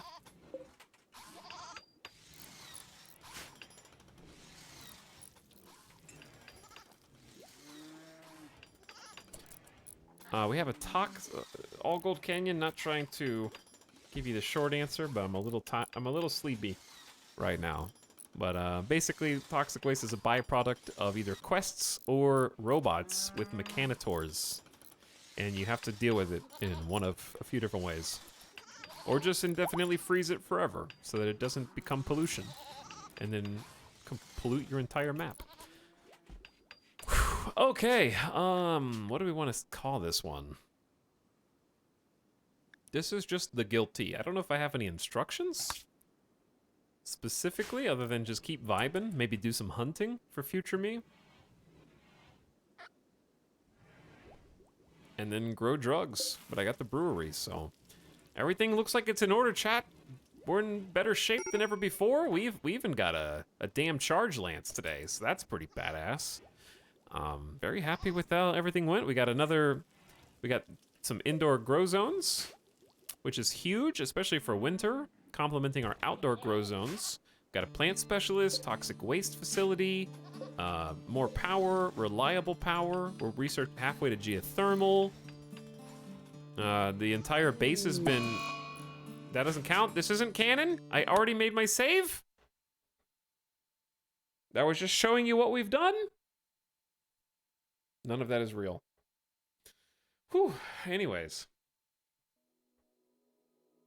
Don't worry. There'll be something worse tomorrow. Anyways, chat. I will see you guys again, probably around the same time, like 2 to 3 p.m. Pacific, for the Thursday special. And then I need a day off at some point, because that'll be 7 days in a row. 7 days in a row is a lot of days. But I'll see you then. Okay. I guarantee you we'll play Rimworld. I make no promises on how long we're going to play either Snap or Victoria 3, because I still am enjoying Vicky 3 too. So I'm not going to guarantee it's going to be 8 straight hours of Rimworld. But we got 2 hours of solid Rimworld action last night, 5 hours today, and you got 3 straight days, Friday, Saturday, and Sunday of only Rimworld. So you're getting a lot of Rimworld. I actually think Vicky 3 is worth the price. I haven't played far enough to know I haven't even finished a campaign, but it's $50. So I think you either like economics or you don't. And if you think numbers are boring and you want more roleplay, you probably enjoy Crusader Kings more. But if you like the idea of trying to like be the #1 producer in the world of specific goods and beat everybody else on the world stage, then I think you'll enjoy that. It's definitely a lot. I think Vicky 3 is more data-driven, which I enjoy. But I also enjoy the roleplay drama of Crusader Kings. But that's not really what the gameplay is about. So it's just a different vibe.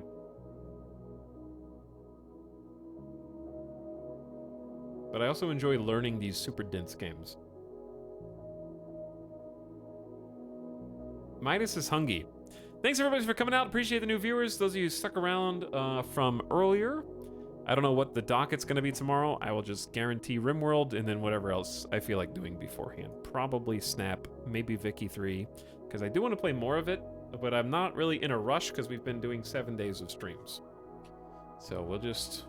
The games aren't going anywhere now. They're ours. They're out. We've been anticipating their releases for months in some cases, 2 weeks in others.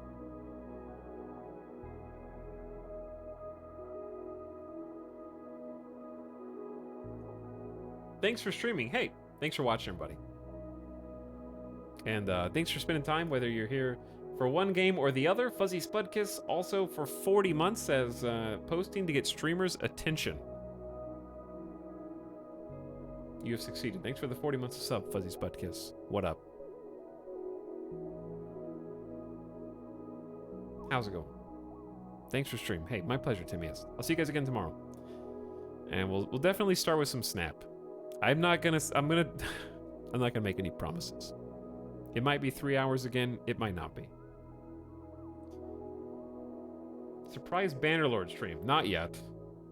Not yet. Once all this hype dies down, I want to play some Bannerlord mods. That's what I'd like to do. All right, I'm gonna see you guys on an end of stream raid. An end of stream raid. I'm gonna send you guys. Let's go Rimworld to Rimworld. Shall we?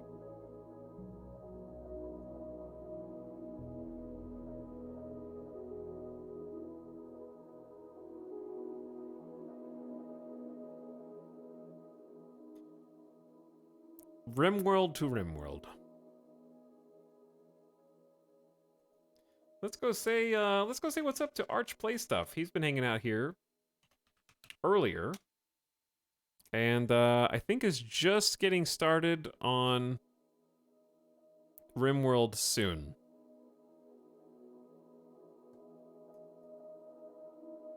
So let's go say hi. Yeah, yo, pump it. Good energy, chat. Good energy. Okay? Have a good night, and I'll see you guys over there. I'm gonna go get some food. Why am I so red? What's wrong with the white balance? Help me out. We received the toxic waste as part of a quest. We did, it's true. Now get out of here, I'm tired. Good night. Good stream. Other than the losing it snap. Good stream. I'm gonna go make a new deck. It's new deck time. I'm gonna eat food first and feed Midas. Then make a new deck.